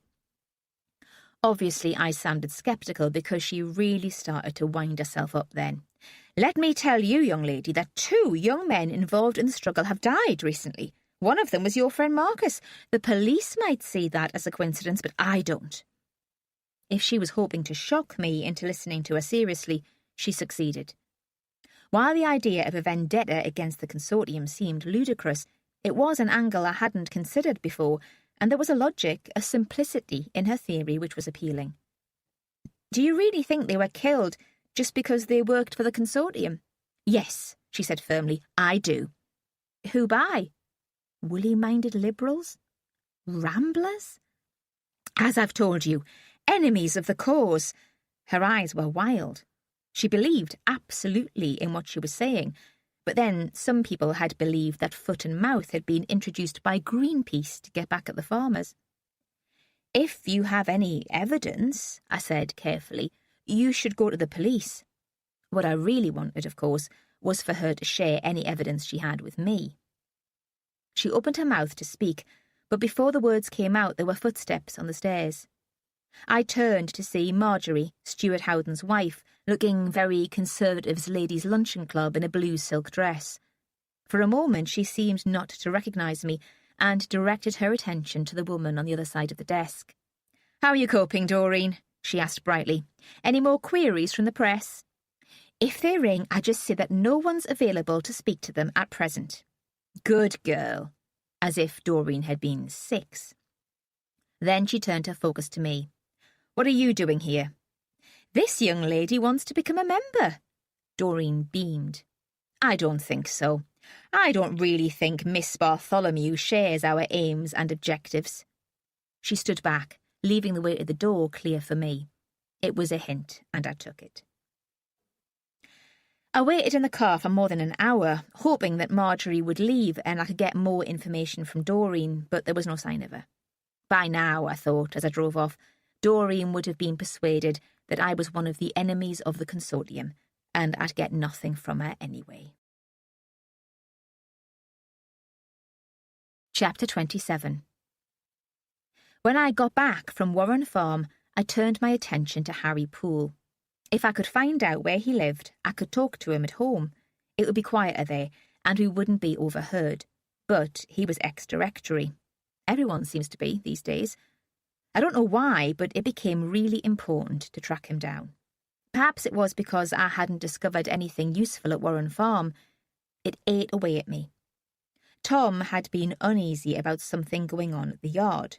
Marcus had mentioned that first, and Ellen had confirmed it. A sensible voice somewhere behind my eyes said, "Tell Farrier. This is his work, not yours. Let it go." But being out, sniffing around, was better than sitting in Seaview brooding, and at least it would get Jess off my back. At 4 o'clock I was parked outside the haulage yard waiting. Just up the road was a church hall, where some dance classes must have been going on. Cars came along and dropped off little girls in shiny black leotards, their hair pinned up so they looked all bare and skinny. There were even some lads, Billy Elliot wannabes. The parents waited and watched them safely in before driving away. No one noticed me. I was just another mother waiting for a 5-year-old ballerina. It might sound strange, but sitting there for all those hours, I wondered for the first time what it would be like to have kids. It had honestly never occurred to me before. Harry didn't appear until 6:30. The dancers were older now, young teenagers in leg warmers, leggings and baggy sweatshirts. Some made their own way, giggling and gabbing up the road, but there was still a steady stream of doting parents. By then I was desperate for a wee. I thought there must be a toilet in the hall, and I was about to gamble that he wasn't at work that day, that he was out touting for business, when the nose of his Jag pushed through the gateway and pulled up just on my side. He got out and swung the big iron gates together, locking them before getting back into the car and driving off. He took the road to the seafront, then indicated south at the playhouse. I slipped through the lights just in time and followed him, 2 cars back. We drove past the clubs and the pubs where the teenage dancers would hang out in a couple of years' time, where they probably hung out now on a Friday night, all tarted up with an older boyfriend to get in the drinks. It was strangely dark for a summer evening. No rain, but glowering cloud, giving an unnatural feel, like there was an eclipse or something. Some of the neon signs were on, flashing, and some of the cars had switched on headlights. They were digging up the road near Cullercoats Harbour, and the traffic was slow. It wasn't hard to keep up with Harry Poole and his plum-coloured Jag.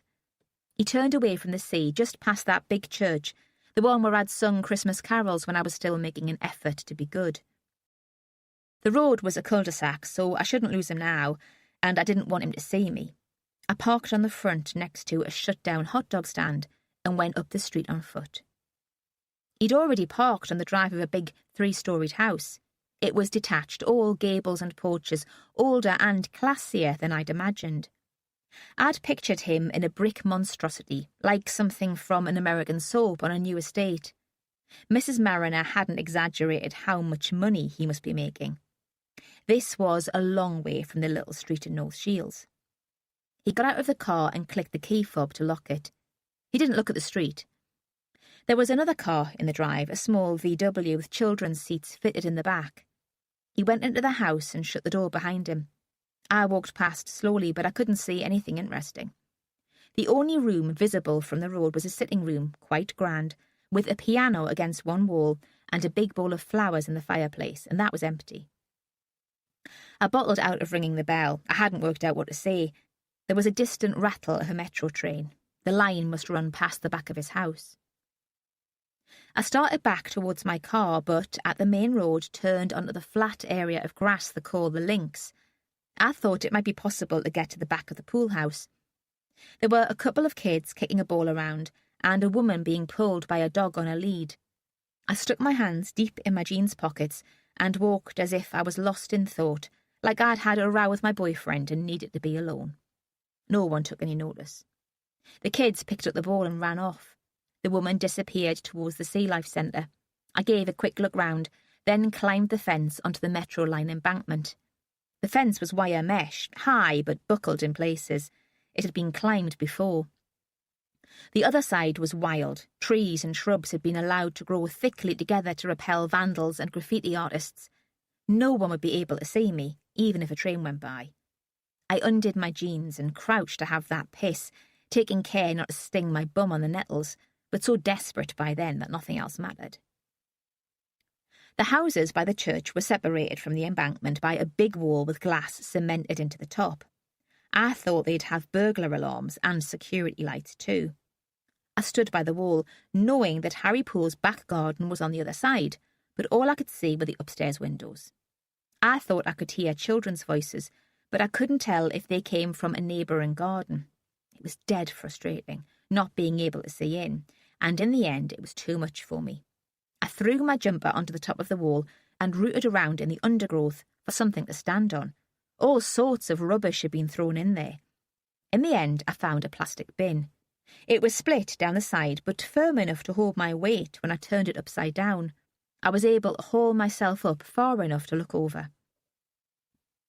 At my end of the garden, there was a fruit cage and some apple trees, which broke the line of the wall and gave me some cover. Then a vegetable plot, then down a couple of steps to a lawn and flower beds, with a patio next to the house, everything very tidy. The lawn had stripes down it, not Philip Sampson's style at all. I'd been looking in books and magazines since I'd found out what he did for a living, and he liked wilderness, everything blurred together, overgrown. The embankment was more his sort of place. Harry Poole was sitting on the patio, watching the children whose voices I'd heard earlier. They must have been his grandkids, but they were just as much at home as if they'd been in their place. I remembered the children's seats in the VW and thought that Harry's wife must look after them while their parents were at work. Harry had mentioned that after Tom's funeral. There were two of them, a girl aged 4 or 5 and a younger boy still unsteady on his feet. They were playing on a yellow plastic slide, and occasionally Harry got up to help. A French window from the house was open, a light had been switched on in the room inside, and a woman was laying the table. Because of the light, I could see her clearly. She was middle-aged, but still very smart, younger than Harry by about 10 years. Something disturbed her in her task because she left the room by a door I couldn't see. A little later, she returned and walked to the French window. "Come on, you two. Your mummy's arrived." Harry chased them inside but didn't follow them. He sat down again and lit a cigar. I could smell it above the garden smells of cut grass and honeysuckle. A little later the woman joined him and sat beside him on the white wrought iron bench. The neighbourhood was very quiet, and I could just make out what she said. "Supper's ready when you feel like it." He seemed lost in thought and didn't reply. "You look sad tonight." I saw her take his hand. She was wearing white linen trousers. Her hand on top of his rested on her knee. "What is it?" "Nothing," he said. "Nothing at all." He stood up and they walked hand in hand into the house. I slid down the wall, pulling my jumper behind me. The glass had snagged a hole in the sleeve. It was only Matalan, but it was a favourite, and I was well pissed off that I'd ruined it for nothing. I phoned him the next day at the yard. I still didn't have a proper game plan, but I did have a vague script in my head. He didn't answer himself. I spoke to Kenny, who didn't seem to recognise my voice. "Mr. Poole, please. It's personal." I could sense Kenny's curiosity, but he didn't say anything. There was a moment's silence, then, "Harry Poole," booming, so I had to hold the receiver away from my ear. "Mr. Poole, this is Lizzie Bartholomew. We met at Thomas Mariner's funeral." This short intermission is just for you. A quiet moment to breathe, relax, and find comfort in peaceful sound. Thank you for listening and supporting this free audiobook channel.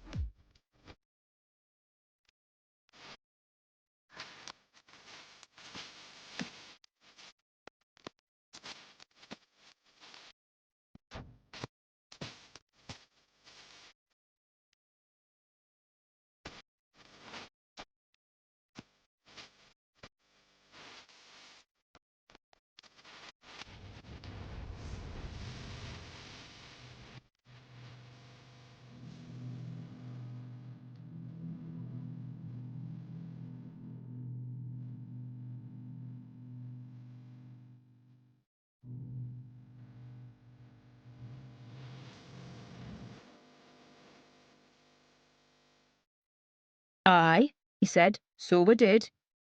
"We had met before, actually. I was one of the reporters when you gave the news conference at the yard about Mike Spicer." "Were you, though?" Non-committal, amused rather than hostile, I thought. "I wondered if I might do a more in-depth piece." "Bit young to be a hardened reporter, aren't you? What are you, some sort of trainee?" I adapted the script in my head. "Yes, I have to submit a piece for college. I mean, obviously, I hope I can sell it too, but it'd be really great if you could spare the time to talk to me." I knew I sounded overeager, but it didn't matter. A student hoping for an exclusive would be. And how old did he think I was? 18? 19? "Why not?" he said. "You'll not make a worse hash of it than the professionals." "When can we meet?" "Might as well get it over with. Can you make it today?" "Not at the yard. I've got to be at home this afternoon anyway. I'll give you the address." I almost said it was okay I knew where he lived, but I shut up just in time. So, at 2 o'clock, I was back in Cullercoats, driving along the seafront towards the big house next to the church. And this time, I could park outside and walk up the gravel drive and ring the doorbell. The VW wasn't there, and, though Harry didn't say, I guessed his wife was out. When he opened the door, he was in shirt sleeves, with a mug of tea in his hand. I wasn't important enough for the grand lounge at the front with the piano and the flowers, or even the dining room with the French window. Instead, he took me into a big kitchen, which was just what you'd expect, quarry tiles on the floor, everything fitted, a long pine table. He waved the teapot at me and, when I nodded, poured out a mug. He pushed a tin of biscuits across the table towards me. "Help yourself," he said. "What I know of students, they're always starving." I'd dressed carefully, a trainee trying to make an impression. Knee-length skirt and cheap white shirt, hair pinned up. "You said you were a friend of Thomas's family," he said casually. He sat at the table opposite to me. "How do you know Kay, then?" Panic. It couldn't be through work. She was a teacher and I was studying journalism. "Church," I said. "We met at church." "My," he said, "and I thought Methodists didn't drink. You put away enough the day we buried Thomas." "It's more my parents' thing," I admitted. "The church, I mean. I don't often go now." "Kay was a bit prim even when she was your age," he said. "She was a Sunday school teacher when all the other lasses were out enjoying themselves. We knew her very well at one time, Bridget and me. She babysat when the children were small." He looked up, smiling. "And now they're grown up with kids of their own." I took another chance. "It must have been a shock when she found out she was pregnant." "Aye, so it must. But we're not here to talk about that. There was gossip enough at the time." He smiled to take the edge off the rebuke. "We're here to talk about poor Mike Spicer. Now tell me, Miss Bartholomew, what do you want to know?" "Before we look into the details of Mr. Spicer's case, would you mind giving me some details about your company? How you came to set it up, that sort of thing? You're the Road Haulage Association representative, and the background would give readers a great understanding of the pressures of the industry." Most people like talking about themselves. Harry Poole certainly did. "I took redundancy from the shipyard," he said, "and I could see there was no chance of more work in that field. It seemed a good time to set up on my own. I'd always liked the idea. I started off with one wagon doing local runs down to Teesside and up to the borders. Then I sold my car to buy a second, a bit bigger, a curtain-sider. Now I've a mixed fleet of 25 and we've a certificate for international work." "So you run the risk of bringing illegal immigrants into the country too, like Mike Spicer?" It was a random question to support the fiction that I was doing a follow-up piece on the Spicer News Conference, but Harry Poole's attitude changed. He didn't lose his temper, nothing like that, but he suddenly became alert. Before, he'd been laid back, humouring a student. Now every word was spoken with care. "What exactly are you implying, Miss Bartholomew?" "Nothing. Just that working overseas must involve more risk, more complications, not just because of the dangers of unknowingly carrying asylum seekers." He conceded that I was right. There was a lot of red tape. We had to think very carefully before expanding into Europe. Previously, we occupied a niche in the market. Big companies don't like delivering to the borders. There are no motorways and transport time is slow. Obviously, there's a lot more competition now, and not just with British firms. They have lower fuel costs. Much lower. He quoted some of the figures I'd heard from Kenny. "The price of fuel is crippling for a medium-sized business like ours. How can I compete with local firms in Germany and France?" "Don't the French hauliers have higher overheads?" I asked. "National insurance, tax?" I'd been reading up on the subject. I hadn't wanted to look a complete prat. "Maybe they have." He would have preferred to be allowed to continue unchallenged. "If they have to pay them. A good accountant, and you can get around most of that. There's no avoiding the duty on diesel." "Isn't there? I'd heard there was a black market trade in the red diesel farmers use." "That's all talk and rumour." For the first time, the good humour slipped. I didn't tell him the talk and rumour had come from Kenny. Reputable hauliers couldn't afford to get mixed up in that. Someone must buy the stuff, though. I read that it's smuggled in. Through Ireland, they say. Shady outfits with nothing to lose, not me. I prefer to play it straight. That's why I'll have nothing to do with convoys and blockades. He looked pointedly at his watch.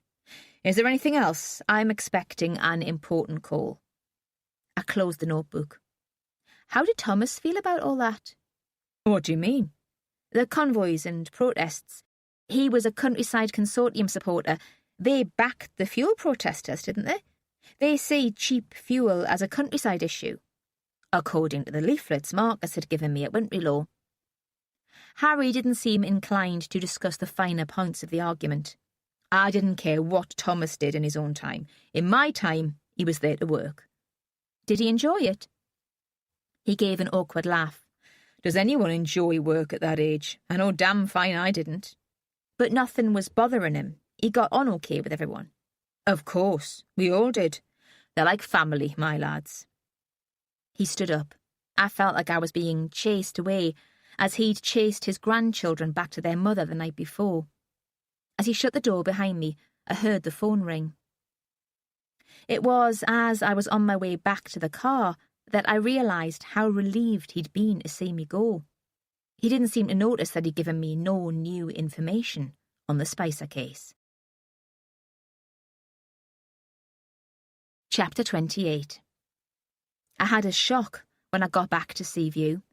There was Inspector Farrier sitting in the kitchen, drinking tea and chatting to Jess like he was one of the Newbiggin Mafia and they'd been friends forever. I'd got right into the room before they saw me. Farrier looked up first. His face creased into a cross between a smile and a wink, but Jess was so wrapped up in what she was telling him that she didn't notice me. Our Lizzie's a sensible girl, Inspector. A bit headstrong at times, but that's hardly surprising, is it, after all she's been through? And really, she's not been a peck of bother since she arrived. I could feel myself blushing, at least my skin turning hot. Farrier was enjoying every minute. He grinned, and that's when Jessie realised I was there. She was startled. Hey man, Lizzie, don't creep up like that. But not embarrassed. She made an excuse about nipping to the shop to pick up extra milk, but Farrier said he'd been sat all day, and maybe I wouldn't mind a walk either. We could pick up the milk on our way back. I let him out through the front door. He admired the little garden and the view, but I wasn't listening. I was thinking about what he could be doing there. He must have found out that I'd left the pub with Marcus Tate that evening before he died. There were a couple of lads in waders fishing from the beach, and a father and daughter flying a kite, but no one to overhear us. A breeze was blowing from the water, gusting, so the kite swooped and dived, and we started walking along the sea wall. It wasn't sunbathing weather. I should have been round before, Farrier said, to apologise in person. I believed Howden. I couldn't see what he had to gain by lying. He's a lawyer. You should have known better. It's what they do for a living. It wasn't that I didn't appreciate the gesture, but I felt awkward. Apology doesn't come naturally to policemen, and despite the warm and fuzzy image, that's what Farrier was. Then I realised, you haven't come all this way just for that. I had a phone call from your MP, he said, Shona Murray. You went to see her. I had to do something. Defensive, because I was sure he was going to warn me about meddling. You thought I was a murderer? No, he said, so softly I could hardly hear the words above the water breaking on the rocks and the wind. I never did. I wanted to believe him. Did she show you the letter Thomas wrote? Aye. It took her a bit of time to get round to it, the silly woman, but she got in touch eventually. I told her to. I gave her your name. It's not my style to crawl, but I needed the brownie points. I wanted him to tell me what was in the letter. He stopped, leaned his back against the painted railings. You could have come to me, Lizzie. I'd have chased it up for you. I looked at him. Couldn't help it, I could hardly walk on without him. He was dressed like a student who's come to learning late in middle age. There were a few of them at university. Nerdy jeans, too baggy round the legs, a hand-knitted sweater, ribbed, beige with little brown flecks. In the winter, he'd probably wear a duffel coat. Whenever I'd seen him before, he'd been in a suit and tie, and I couldn't work out what the scruffy gear was all about. Was this his day off, or had he dressed down on purpose, a way of persuading me to lower my guard? What do you want from me? I knew I sounded rude, but the persuasion was starting to work. I could feel myself being seduced by the fatherly voice, the patience and the kindness. I'm a sucker for older men. Look at Ronnie Lang. I've got the discrimination of a rabbit. Manic depressives are always being taken in by unsuitable people. The wind was making his eyes water. He took a white hanky from the jeans pocket and wiped them. I want to know who else you've been talking to, what else you've found out. Picking my brains? Yes, just that. Why isn't this official then? Why aren't you with the skinny cow with the notebook? Why not get me down to the station, take a proper statement? Is that what you prefer? I just want to know where I stand. He didn't answer. They still think I did it, don't they? They think it was done by a crazy, so it must be me. Some of them think that, he said. Not me. He looked out at the sea. Did you ever meet Marcus Tate? At Thomas's funeral. It was a relief. I thought I'd have a chance now to share my anxieties. Suddenly I didn't feel quite so lonely. But he didn't follow it up, he just started walking again. I stood where I was and shouted after him, not caring now who could hear. Marcus Tate! Do you really believe that was an accident? He stopped and turned. There's no reason to believe otherwise. But you! I was screaming, and not just to be heard above the tide. What do you think happened? Why don't you tell me what you think? His voice was measured, but I wasn't taken in. He'd stuck his neck out coming to see me. He was as obsessed by the case as I was. He'd have his own reasons for that, things to prove at work, old scores to settle, but he was committed to digging away until he found reasons he could believe in. It kept him awake at night too. A sharp gust of wind blew a shower of spindrift. I could taste the salt on my tongue. Do you fancy a coffee? I asked. There's a new place along the prom that does a decent cappuccino. He'd been tense, standing there, waiting to see if I'd confide in him. He nodded uncertainly, not sure whether or not he'd got an answer. Let him wait a bit longer. The cafe was on a square, part of the same development as the new promenade. Brick and block paving and Victorian-style street furniture, bland and unimaginative. It had nothing in common with the original East Coast fishing village. I wondered if the architect had been there since it was built, if he woke up with nightmares. I knew Steve, the lad who ran the cafe. He'd sunk his redundancy from Ellington Pit into the lease of the building and the purchase of a seriously impressive Italian coffee machine. He'd probably bought into the council's dream that a couple of wrought iron lampposts would bring the tourists flocking. I'd been there on the opening night, and he talked about turning it into a classy, cosmopolitan place, hiring a chef to serve Mediterranean food in the evenings. But it wasn't going to turn him into a second Harry Poole. Anyone could have told him that people from outside wouldn't leave their cars unattended in Newbiggin at night. Surprisingly, though, the locals loved the place. It was somewhere to meet.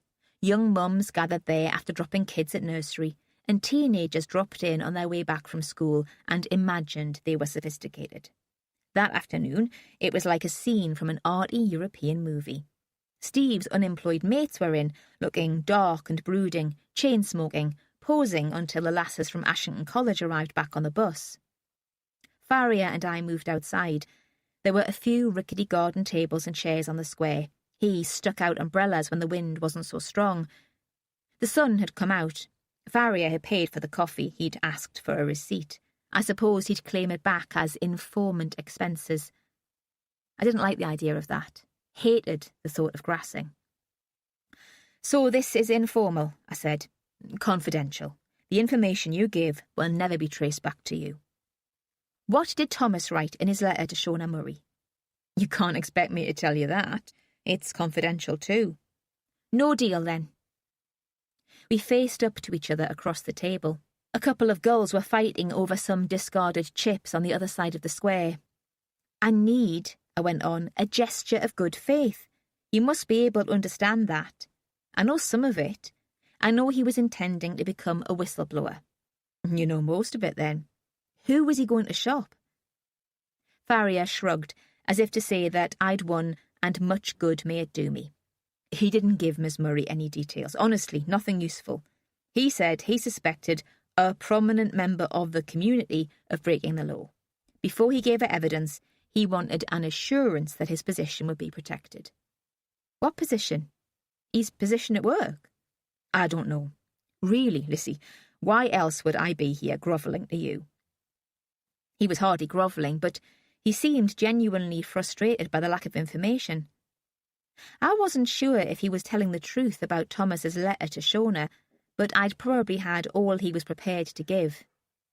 Have you got anything on Harry Poole? He's no criminal record. That's not what I asked. You must have done some checking. Whistleblowing implies work, doesn't it?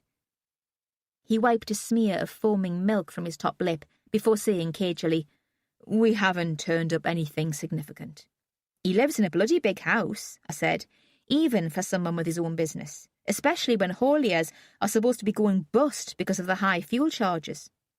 Have you been to see him too? I nodded. And? He didn't admit to stabbing Thomas to death, if that's what you're asking. He makes a big effort to come over all law-abiding and respectable, condemning the fuel protesters, standing up for the other members of his trade body, all that. But? Don't know if there are any buts. Maybe he's a really nice guy. I paused. Did you know they'd fallen out with Thomas a month or so before the murder? No. Who told you that? I paused again. Marcus Tate. Did you talk to him at the funeral then? Everyone went to the pub afterwards. That was true, wasn't it? I still didn't want to give too much away. You should have come. I wasn't invited. What else did Marcus tell you? Not much. I remembered the notes I'd made in sea view at the kitchen table, could see the spidery writing. That Thomas saw his voluntary work for the Countryside Consortium as a crusade. He was young, Farrier said. Everything's black and white at that age. I would have liked to ask him what he'd been passionate about as a kid. Instead, I said, What do you know about the Countryside Consortium? Not much. It's a pressure group for the countryside, isn't it? Pulled together after foot and mouth. Landowners working to limit rights of way, small businessmen, people interested in field sports. It started in the north, but now it's a nationwide thing. There was a rally at Westminster not long ago. Huge numbers turned out. They're talking about putting up candidates for parliamentary by-elections. Ronnie Lang is a supporter. I suppose that's how Tom Mariner got involved then. No, that's what's so weird. Tom hated his stepfather. I should go, Farrier said suddenly. Perhaps his wife would have his tea on the table. Perhaps he had an appointment with the thin-lipped Sergeant Miles. I didn't care. Have you been to Wintrylaw? Talked to Joanna? Yes. I don't understand why Philip asked me to find Thomas. He and Ronnie Lang were friends. He must have known about a stepson. Nah, not if they were the sort of friends who only had an interest in common. We're not like women. We don't share our life stories over the first pint. He looked at his watch. I didn't want him to leave. Aren't you interested in what else Marcus told me? Sure. Being polite, playing the game. Thomas was devastated when his girlfriend dumped him, but he was convinced he'd get her back. Was he? At least there was a spark of surprise. I interviewed Miss Ravendale, a very tough young lady. She didn't strike me as someone who'd change her mind. Hasn't she got a new boyfriend? You were sitting next to them at the funeral. Dan Meach. I was at college with him. Were you now? Neither of them was very forthcoming with me. They don't like the police, fascist pigs. They didn't quite say so, well brought up manners, but they made it clear. He hesitated. Are you likely to see them again? No plans to. Might be useful to know why Thomas was so sure they'd get back together. Was she seeing him, do you think, behind Dan's back? I wouldn't have thought that would be her style. If you do get anything out of her, you'll let me know? Then he stood up, without waiting for an answer. We walked back along the sea wall. The fishermen were still there, but the little girl and her father had gone. Just before we got to Seaview, I said, I was with Marcus Tate the evening before he died. Dumb, I know. Perhaps I just wanted Farrier to take more notice of me. It didn't work at first. He didn't even stop walking. You said you all went to the pub. After that. Then he did stop. What happened? I was pissed. He took me back to the house in Seaton Delaval. Later he drove me home. It was 11:30. He wasn't drunk. There was no way he drove that car over the bridge, not then. He didn't say anything. He just stared, and it was like he was trying to get his head round the facts, trying to make sense of it. I suppose you want me to make a statement? No. Never mind that yet. Does anyone else know you were there? I shook my head. Don't tell anyone, Lizzie. Promise. And forget what I said about Nell Ravendale. Just keep your head down. Go away for a while. I don't want any nasty accidents happening to you. He touched my arm lightly and walked away. Chapter 29. Farrier was being kind when he suggested that I leave Newbiggin for a few days, and I should have taken his advice. But isn't kindness the biggest turn-on in the world? His concern for me surprised and touched me, and I didn't want to run away. His casual suggestion that I might speak to Nell took on an importance that he hadn't intended. I felt I'd be doing him an enormous favour. It would please him. I imagined him throwing his arms around me in a hug, spontaneous and father-like. Those were the pictures I was running in my head. Pathetic, huh? I was still taking the pills. I don't want you to think I was delusional, not at that stage. But stress is a factor, and Marcus Tate's death, his face pressed against the windscreen as the shiny new car fell towards the River Wansbeck, haunted me. I told myself that he would have been unconscious by then, but I pictured him fighting to free himself. Nicky always seemed to be lurking at the back of my mind too at that time. The flashbacks were occurring more frequently, taking me unawares during the day as well as at night. It was better to imagine Farrier scruffy and safe in his ill-fitting jeans, telling me how brave and clever I was. Those thoughts kept the nightmares at bay. So I phoned Dan. "Hi," I said. I'd got hold of him first try in Absalom House. "How are things?" "Shit," he said. "Ellen's even more manic than usual, and Nell's still into this guilt thing about Thomas. I think there's stuff she's not telling me." "It must be hard for her." "Yeah." I expected him to go on to say it was hard for him too, but he showed uncharacteristic restraint. "Do you think it would help her to talk to me about it?" Social work training's brilliant. It gives you a cliché for every occasion and the bottle to deliver it straight. He took the question seriously. Perhaps he was thinking that if he could persuade Nell to talk to me, it might stop her whinging at him. But perhaps I was being hard on him. "It might," he said at last. "Maybe we could meet up for a drink sometime." I was careful not to be too pushy. Much better if he thought the suggestion had come from him. "You doing anything tonight?" he asked. "Nothing important. I'm running a session for an after-school club at Acting Out. Nell's going to help. You could meet us there, 7ish?" I said that 7ish would be fine. Acting Out operated from a small community arts centre in North Shields. Once it had been a church, and I remembered it still had that religious smell of damp prayer books and old ladies' clothes. I'd been there a few times before. Dan had first become involved with the group when he was a student, and he'd dragged me along to watch him in performance or prancing around with a load of kids. It was where we'd first had sex. I wondered if he remembered the occasion, or if I was just one in a string of conquests, and we'd all become blurred in his memory. I suspected that Nell would stand out. I still remembered it in detail. He'd been helping to rehearse a bunch of older kids for some musical they were doing, and by the time it was over, it was late. I was bored and wondering how I was going to get back to Newbiggin. They trooped off to the pub to catch last orders, expecting that we'd follow them, but we didn't. Someone had been sorting through a pile of junk looking for costumes, and we ended up on that. Perhaps that's where the smell of musty clothing in my memory came from.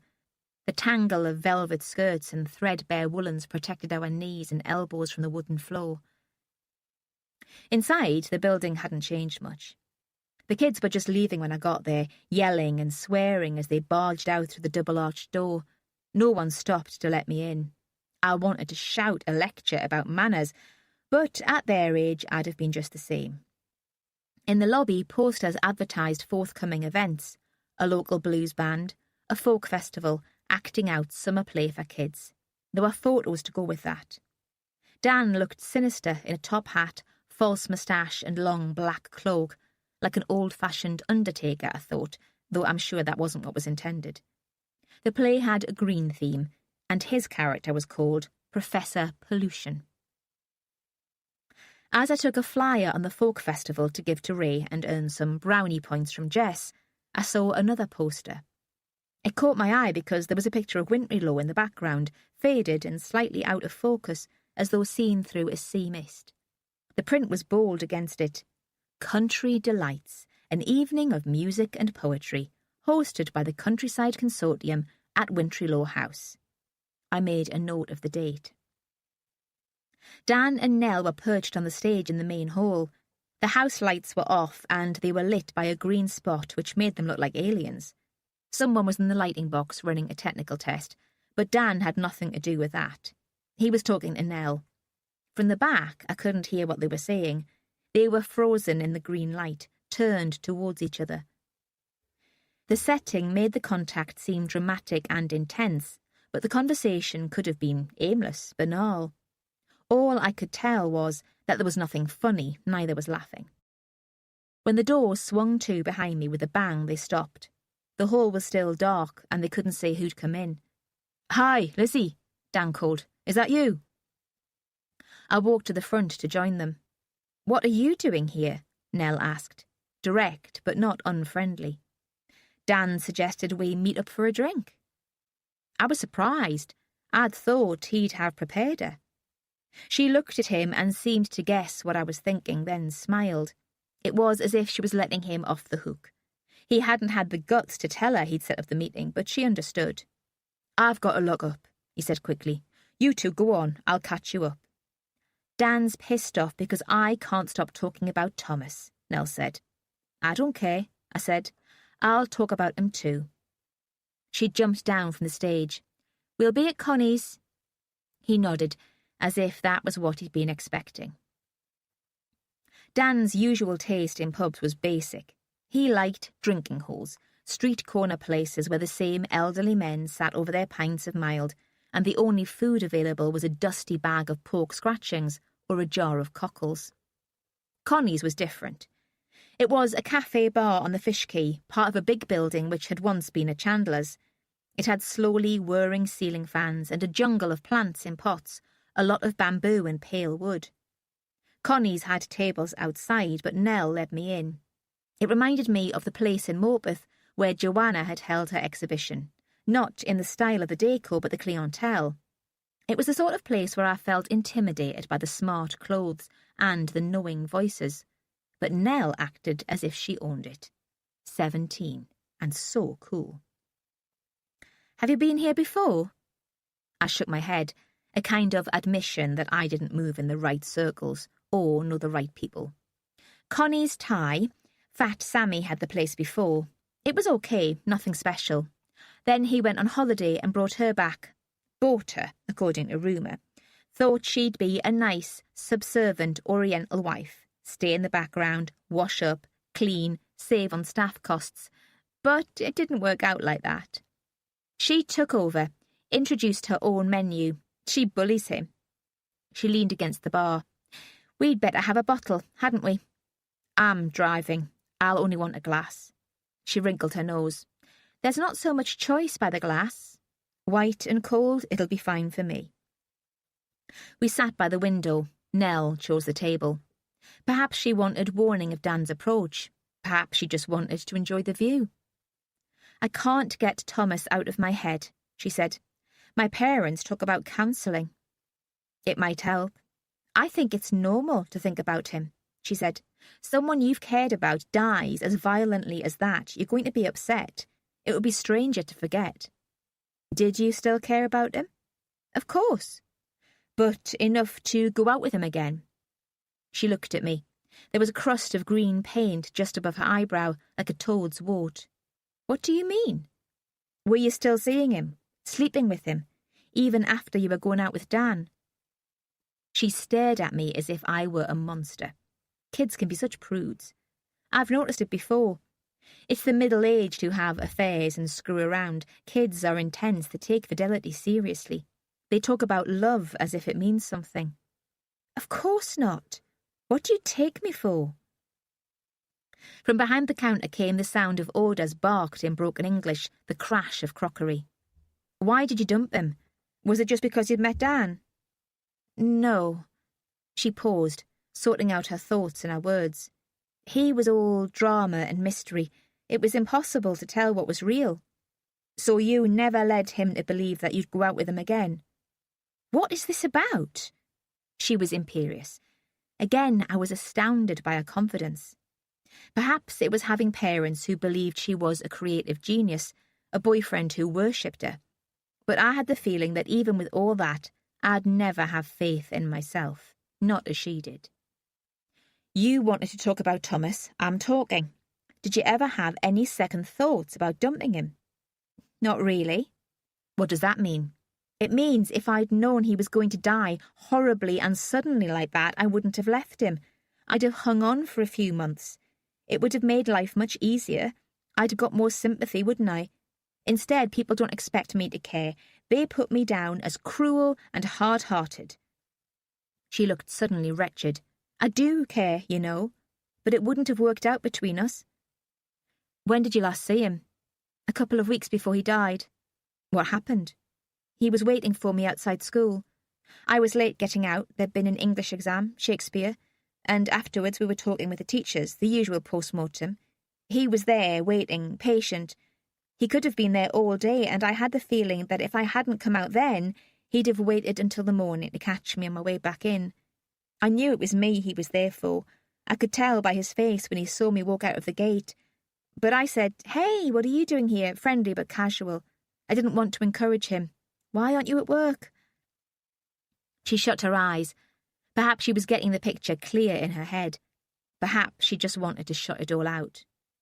He was really excited, eager, bouncing around like some puppy or something, wanting you to pat his head and tell him he was a good boy. "You won't believe what's happened, Nell. You won't believe what I found out. And it was too much. He was always too much." That was what attracted me in the first place, and that's what I couldn't cope with in the end. She looked up at me. "I expect you think I'm a heartless bitch." I shook my head. How could you possibly know what was going to happen? I knew he was desperate to talk to me, but I couldn't face it. I'd had this shitty exam and another in the morning to revise for, and I knew how it would be. He'd go over the same stuff again about how he hated Ronnie and about how things might have been different if he'd had a real father, and he'd suck all the energy out of me. At the start, I found it flattering that he needed me so much, but I couldn't take it anymore. She composed herself to complete her story. A friend drove out of school. She stopped and offered me a lift.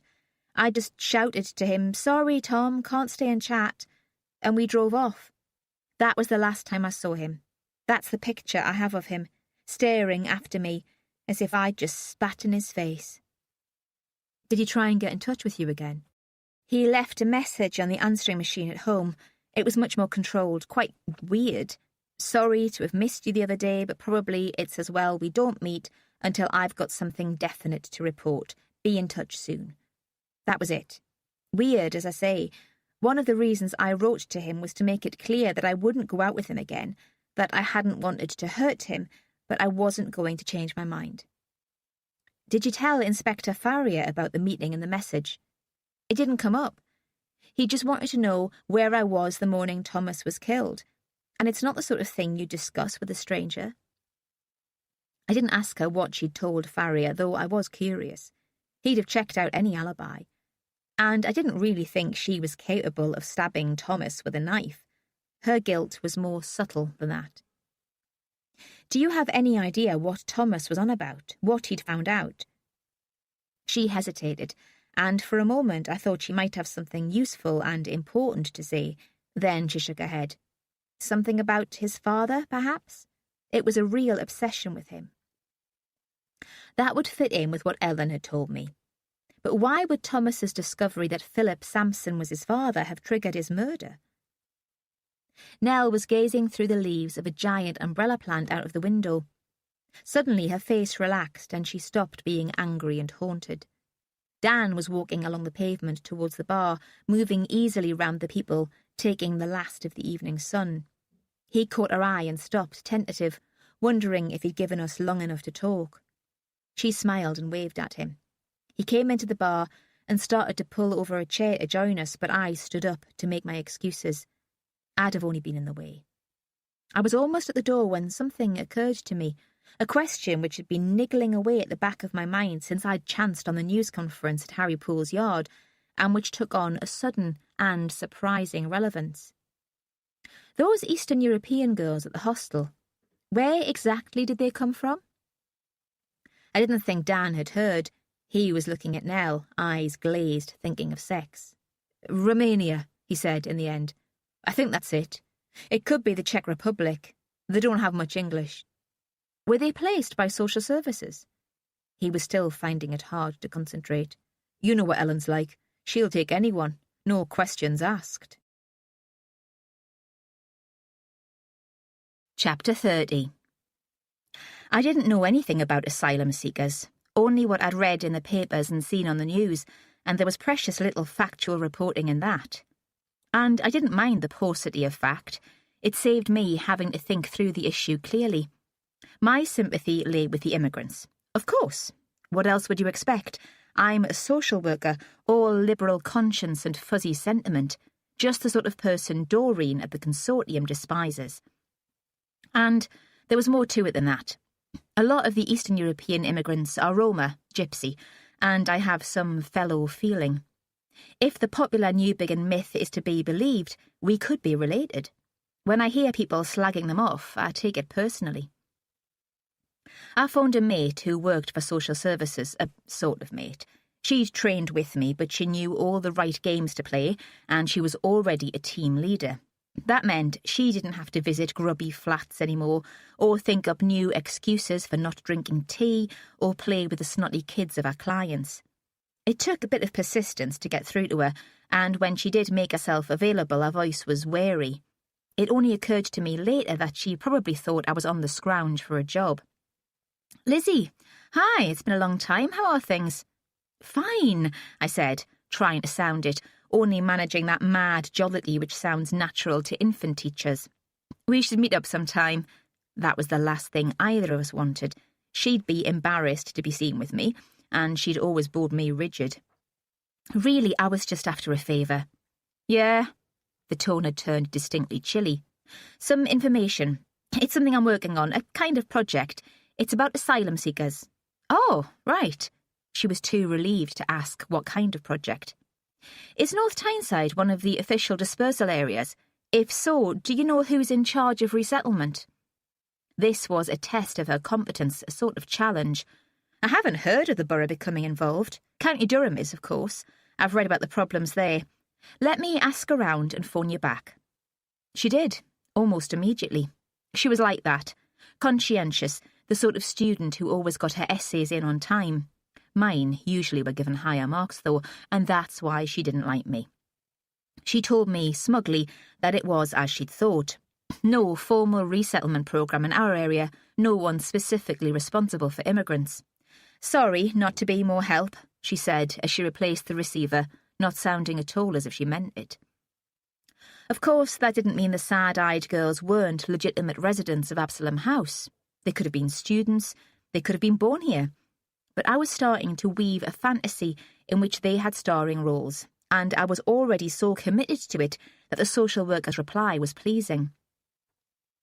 I put together a story in my head, lying sleepless in Seaview, watching the beams from the light buoys bounce off the ceiling. This is how it went. Harry Poole was smuggling people into the country. That's why his attitude towards me had changed when I'd asked him about bringing in asylum seekers. That's why he wasn't putting more effort into defending Michael Spicer. He wanted the issue to go away. His trucks went to Eastern Europe, didn't they? A trade in illegals would explain his affluence, the big house in colour coats, the flash car. Smugglers made a fortune. The papers I'd read on the subject all said that.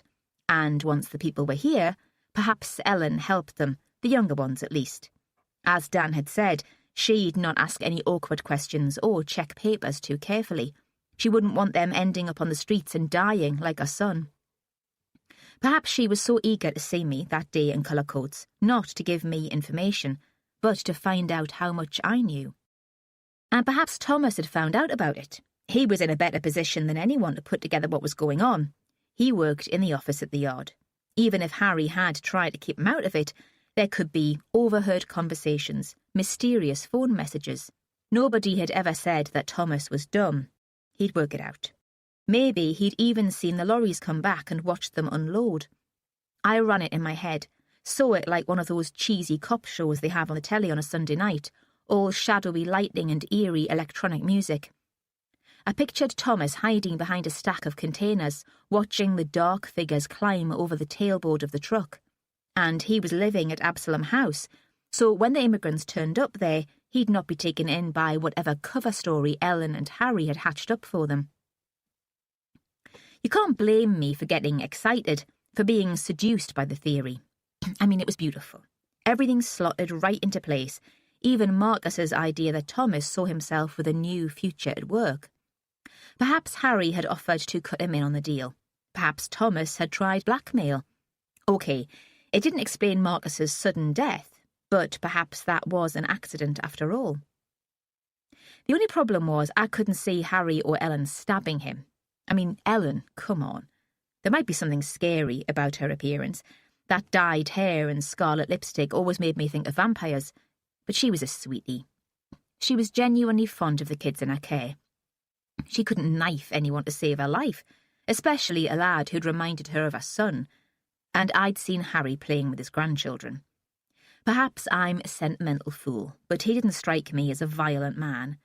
That afternoon when we'd all been in the pub after the funeral threw me too. Could he possibly have gone through that charade if he'd been the cause of it? I didn't think so. My first instinct was to go to Farrier and share my theory. The thought gave me the same feeling as when I was about to hand in an essay to my tutor at college. Please like it, please approve, of my ideas and me. Then I thought that was pathetic, and I needed something more concrete to give him anyway.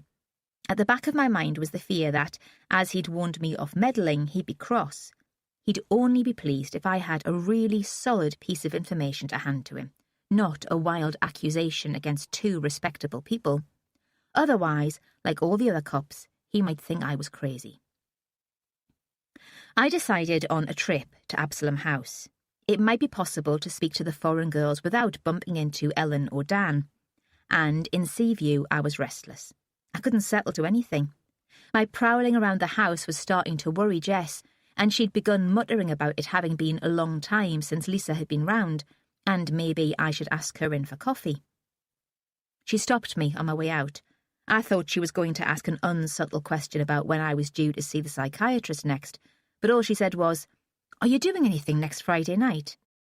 It slipped out really casually, and I was preoccupied, or I'd have taken more care in the answer. "I don't think so." I was fishing through my bag for car keys. "Oh, that's good. There's a Kaylee. Some friends of Ray's are getting engaged. You're invited too. It'll be a chance for you to get to know them all." And she beamed, delighted. So how could I refuse? I arrived at Absalom House late in the morning, and it was quiet, as I'd hoped. Dan had told me that most of the residents were expected to take on work or training. "It's not just a doss house," he'd said, giving me the party line. But surely the sisters wouldn't be at work or college, not yet. Not if they were hiding from the authorities. I tried the front door, but it was locked. The windows at the front of the house were covered by net curtains, and I couldn't see in without going right up to the glass. It was a busy street, a sunny day, and I didn't want to draw attention to myself. Absalom House formed a block in the middle of a terrace, and there was no access to the back from the street. I had to walk round the end of the terrace to a narrow lane, just wide enough for a car to pass through, which gave access to gardens and ramshackle garages. I made my way along it, trying to look as if I belonged, past a shed full of pigeons and a fierce dog on a long chain. I knew when I'd reached Absalom House because of the glass lean-to built onto the kitchen. There were double wrought iron gates leading onto tarmac, no cars. Then a patch of overgrown garden. I let myself in and listened. No sound except for the barking of the dog, still furious because I'd walked past its territory. The door into the lean-to was unlocked. It was in full sunshine, and inside it was steamy, smelling of vegetation and compost. There were grow bags of tomatoes on the windowsill, on the floor pots with the sort of tropical plants you get in conservatories, a couple of white wicker chairs and a table. It would be a pleasant place to sit in the winter, but now it was unbearably hot. I could see into one end of the L-shaped kitchen. It was much cleaner than when I'd sat there drinking tea with Dan. Suddenly, a large woman in a long white apron came into view. She was vigorously wiping down surfaces with a cloth. I felt the shot of adrenaline, as if I'd drunk 5 espressos in one gulp, and tried to breathe deeply to relax myself out of the panic. What if I were caught? I had an imagination, didn't I? Surely I could come up with a story for Ellen and Dan. I couldn't quite think of a plausible one now, but something would come to me. The woman wrung out the dishcloth and hung it over a tap, then untied her apron, rolled it into a ball and stuck it into a bag. I was still shaking, convinced that she'd used the back way out into the lane, even when she disappeared from view again. I gave her 5 minutes, then went to the door so I could see the whole of the kitchen. She'd gone. The kitchen floor was still tacky underfoot where it had been mopped. There was a smell of disinfectant. In a corner, a washing machine grated and churned. The rest of the house seemed quiet. I looked out into a long corridor. At one end was the front door, at the other the big room where the kids played pool and watched television. The hum of the washing machine seemed a long way off, and there was something unsettling about the silence. It wasn't natural, like a school in the holidays or a pub before opening time. If the girls were in the house, where would they be? I left the safety of the kitchen and moved down the corridor towards the common room. There were other closed doors on the way, and I listened at each one. Nothing. Not even the shuffle of papers or the clunk of a keyboard. The common room was empty. It was a gloomy, shabby room with a smell of stale smoke, but the woman I'd seen in the kitchen had been there too. It was tidy. The carpet had been hoovered, and the pool cues lay in line on the table, the magazines piled, edges together, on a veneered coffee table. I remembered the startled faces of the girls as Dan had led me on his conducted tour of the house. They hadn't been here with the other kids. They'd been peering out of their room on the first floor. I thought that's where they'd be now. I imagined them hiding out there, bored and scared, listening to the alien sounds of a world they didn't understand. I ran up the stairs and along the first floor landing. I'm not sure what prompted the hurry, the sudden sense of urgency, the fear of more bodies, more blood. I was still tormented by the thought that if I'd not put off my visit to Thomas's, if I'd not drunk coffee that morning, I might have reached him while he was still alive. All the time I was trying to get my bearings, to remember the only time I'd seen the girls who looked so similar that they could be twins, the glimpse through the door just before it closed. When I found it, I recognised it immediately. A wide door painted pale yellow, next to a fire extinguisher and a sign pointing to the emergency exit. I knocked. There was no answer. I listened but heard nothing, and knocked louder. "It's all right," a whisper, but in this silence it seemed to echo. "I just want to talk to you. I'm a friend." I turned the door handle and pushed. It caught for a moment on a shred of frayed carpet, then opened. No one. No blood-spattered walls, no cowering girls, no sign that they'd ever been there. The beds had been stripped. The duvets were neatly folded on top of the pillows. There were no clothes in the wardrobe, and though I searched the drawers, under the bed and in the bathroom, there was nothing which might give me an identity or a clue to where they'd gone. I went back onto the landing and shut the door behind me. The anticlimax had left me washed out, so when I heard the front door open and voices in the hall below me, the response wasn't fear, but a petulant irritation. I just wanted to go home. "I really think we should tell them." It was Dan, the tone wheedling, as if this was an argument which had been going on for a long time. He was in it for the long haul. "No." It was Nell, sharp and assertive, that confidence again, which made me want to weep with envy. If I'd spoken to Dan like that, would he have cared more about me? Not yet. There's too much to lose. "But if you're right..." "I don't know if I'm right. It's a guess, speculation. When I know I'm right, we can come to a decision." I could have wandered down the stairs. "Hi, you two. I was just looking for you." I could have asked them what the row was about. I could have asked them where the Romanian girls had moved on to. But I was still shaking and drained, and I couldn't face them yet. I didn't want to explain what I was doing there. I waited until I heard them go into the kitchen, the water filling the kettle, the click as it was switched on. I hurried down the stairs and slipped out into the street. Chapter 31. I parked my car at the end of the road, tucked behind a brewery lorry which had been delivering to the hotel on the corner. I got in, but I didn't drive straight home. Although the lorry had moved away, I didn't think the car would be recognised from Absalom House, and I sat there and waited, going over the girl's disappearance, slowly becoming more relaxed. It was lunchtime. A few lads wandered past, sharing a bag of chips, but they were in school uniform, and they didn't go towards the hostel. I didn't care, perhaps because I could convince myself that this was a purposeful activity. The restlessness had gone. I'd started to doze when Nell and Dan came out. Dan pulled the door tight behind him. Neither of them looked towards me. I waited until they'd reached the end of the road before getting out of the car. I was stiff and sleepy. It seemed an effort to go after them. The town was busy. There were holidaymakers and daytime shoppers, workers on their lunch hour, elderly couples, women with babies. Outside the pubs, lads with bare chests sat on the pavement and drank too much lager from plastic glasses. And everywhere, kids, shirts out, ties off, queuing outside the bakeries and chip shops. My mind wandered. I was still half asleep. Why didn't Nell spend more time at school? Perhaps once the exams were finished, the sixth formers weren't expected back. What were her plans? At the same age, the summer after A-levels, Kay Mariner had become pregnant with Thomas, but Nell was too canny for that. I tried to focus on the couple as they made their way through the crowd. Now I'd started on this, I didn't want to lose them. They walked slowly, hand in hand, as if they were killing time. I just followed. I had no plan of action. I was killing time too. Perhaps jealousy had something to do with it. They were so obviously happy that I took a perverse pleasure in watching them.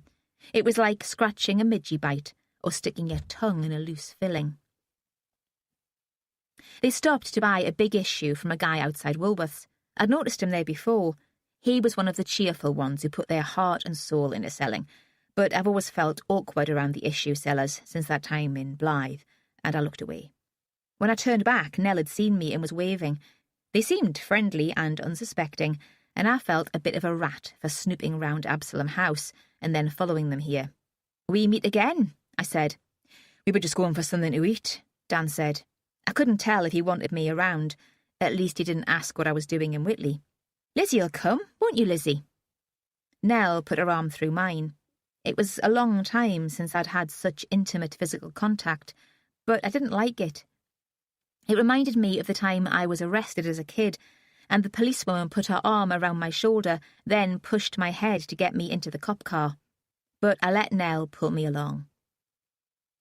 They took me down an alley through a hall in a rank of shops towards the sea. I'd never been down there before.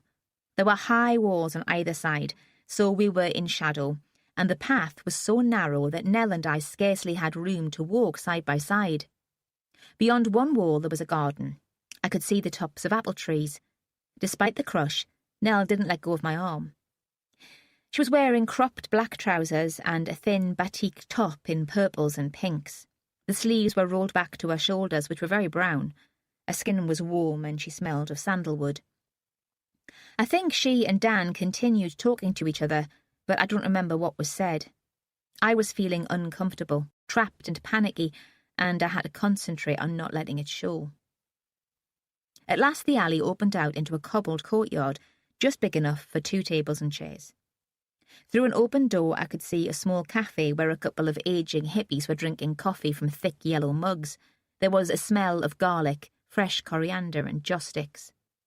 "We'll sit outside, shall we?" Nell said, in that tone which made me think again that she was used to getting her own way without question. I'd have argued to go in, just to put up a bit of a fight, but the room looked even more cramped and shadowy than the alley, and I couldn't face it. "What'll you have, Lizzie? The chickpea and olive pâté is very good, and the salads are terrific." I said the pâté would be fine. I was opening my bag to find my purse, but she'd already fished out a £10 note from her trouser pocket. "That's all right, our treat." And I wondered what she wanted from me. The night before she'd been sad and dreamy. Today there was a determined cheerfulness which reminded me of the lad on the street pushing the issue. "Dan'll get it, won't you, Dan?" He got up without a word and went inside. There were terracotta pots in the courtyard. One of them contained a buddleia with huge pointed flowers which pulled the stems down into arches. There were other plants I didn't recognise. All had big, highly coloured blooms. The buddleia held 3 butterflies. They hovered over the purple flowers so close to the blossom that they seemed stuck to it. They could have flown away, but they didn't. "Who asked you to trace Thomas?" Nell asked. I wasn't expecting the question and had to think about the story I'd given her before. She looked at me with her intense, trademark stare. Was this why she brought me here? Why was it so important now? "His family." "Ronnie Lang, you mean?" I paused. I couldn't see the point in lying. "No, his real father was trying to trace him." "Oh," she said. "Poor Thomas. He'd have been so pleased. Did he know?" I shook my head. "Did you ever meet Ronnie?" I asked. She paused. I imagined that she was trying to compose a plausible story, but I had no reason to believe that. Perhaps she was just making an effort to remember. "Once," she said, "before Thomas left home." "What did you make of him?" "He was very pleasant. I wondered what Thomas was making all the fuss about." She paused again before adding, "But then appearances can be very deceptive, can't they?" Dan returned with the food. He passed a few coins of change back to Nell. "It wasn't Ronnie who asked Lizzie to find Thomas," she said. It seemed a significant point for them both. I felt I should follow it up, but she went on to change the subject immediately, talking about her friends and their choice of universities. "What are your plans?" I asked. "Art school," she said. "Glasgow or London." "Does that depend on your results?" "No." She was matter-of-fact, not boasting. "They've seen my portfolio. They both want me. I just haven't quite decided yet which I prefer." "What about you, Dan? Will you stick with Ellen and acting out?" "Dan's ready for a change too," she said, before he had a chance to answer. The food was good. It should have been pleasant, sitting with the sun on my neck, garden birds calling behind the wall. I couldn't explain my unease. "Are the girls still in Absalom House?"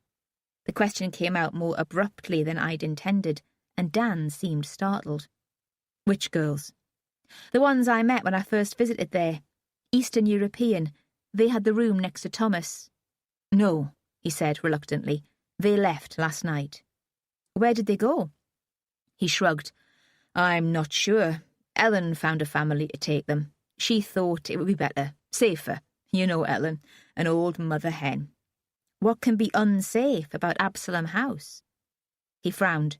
"Nothing, but it's mostly lads there, and Ellen thought they needed more support than we could give." "Did she find a local family to take them?" "I don't know. It was my day off yesterday and she wasn't in this morning. I haven't had a chance to catch up. Why are you interested?" "Social worker's nosiness. Humour me. How long had they been there?" "I'm not sure. A couple of months." "Long enough to meet Thomas?" "Yeah, they came just before he left. But you can't imagine they had anything to do with his death. They were quiet, amazingly shy.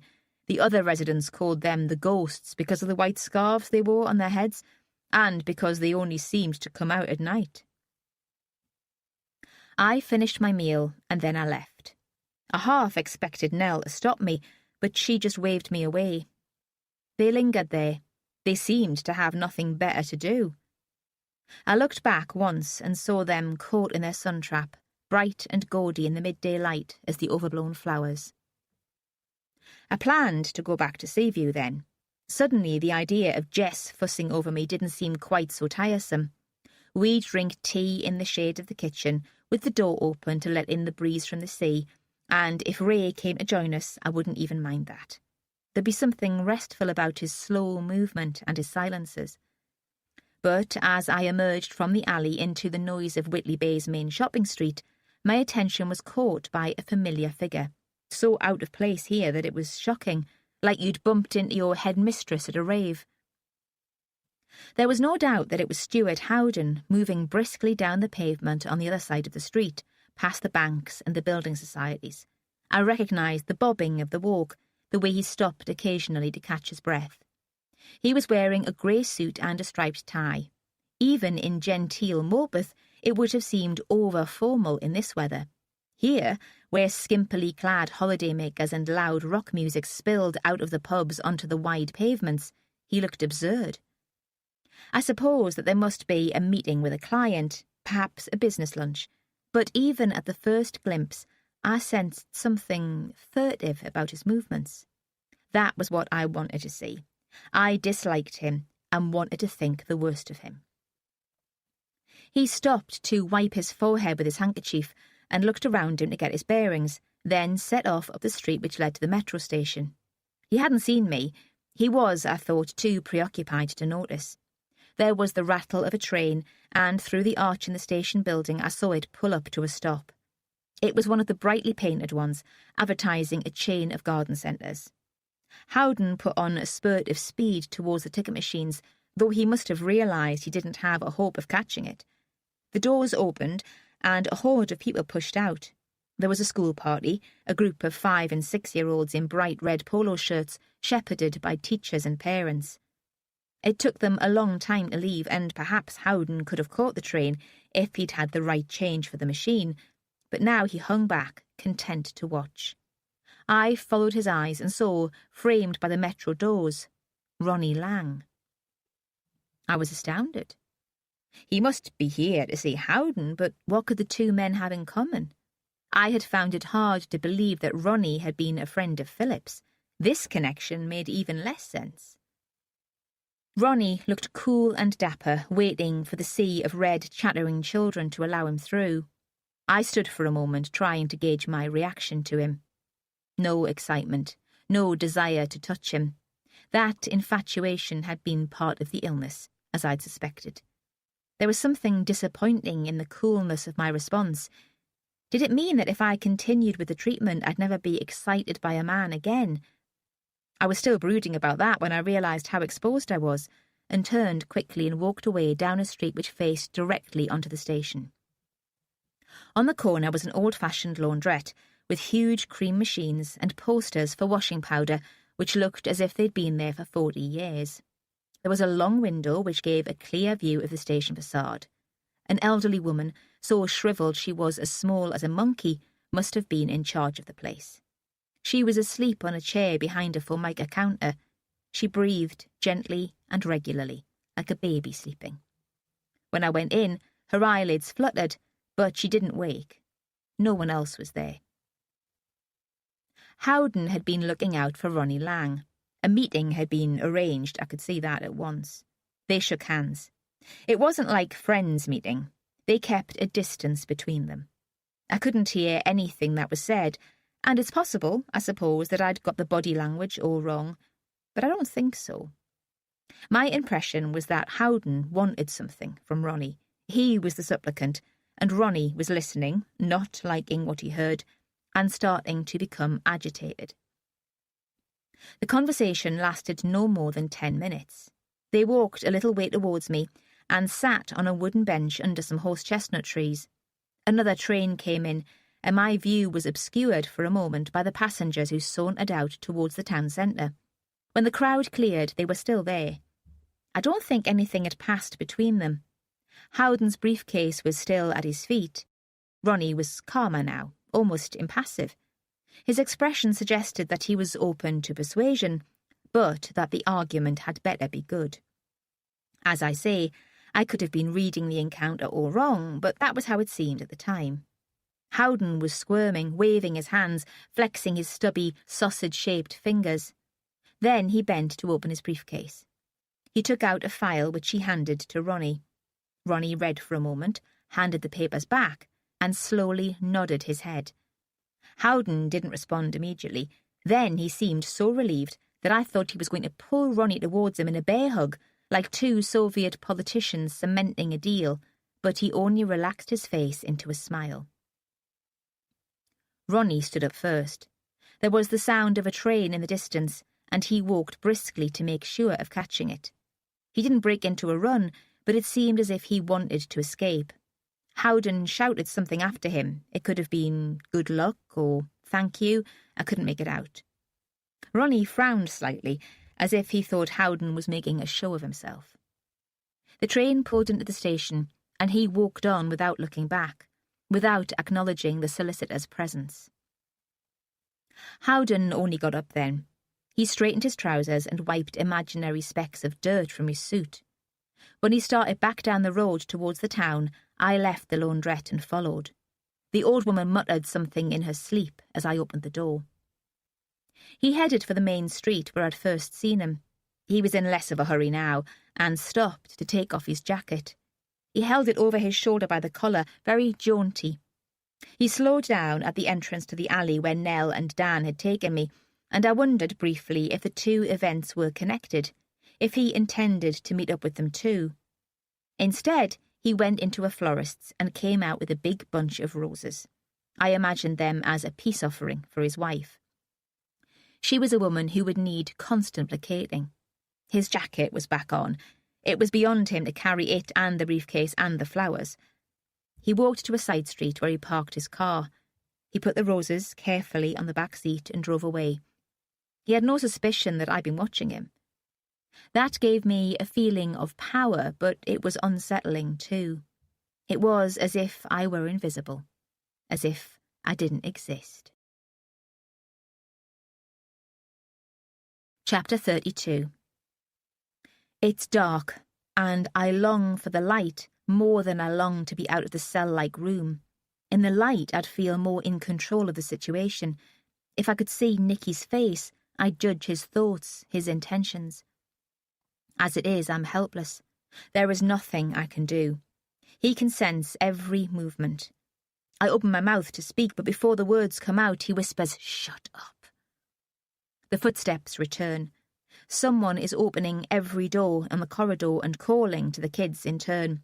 "Is Lizzie Bartholomew there?" I recognise the voice. It's Maggie, one of my colleagues. She has cropped hair and big glasses.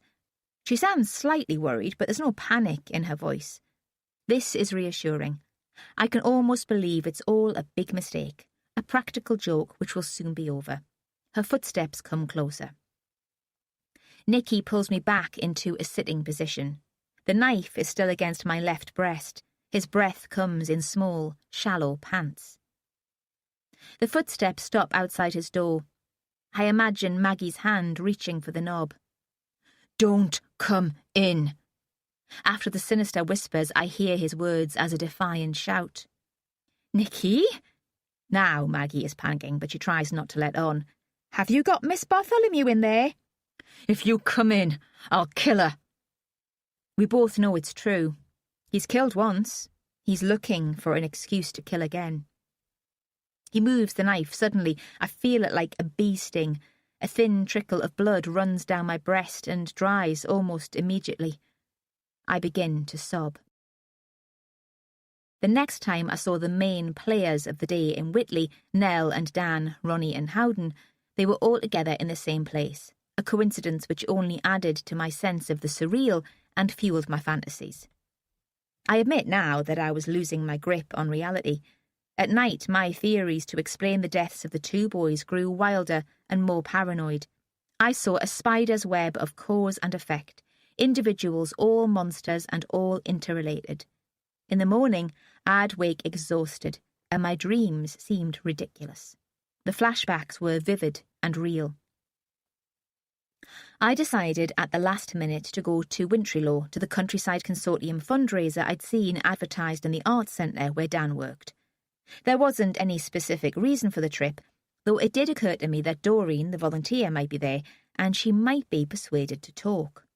At that time, there was no planning to anything I did. I thought vaguely that Howden and Ronnie Lang would be around, and hoped I might find out more about what they'd been plotting in Whitley Bay. I hadn't worked out how I might get that information. I'd wing it as I went along.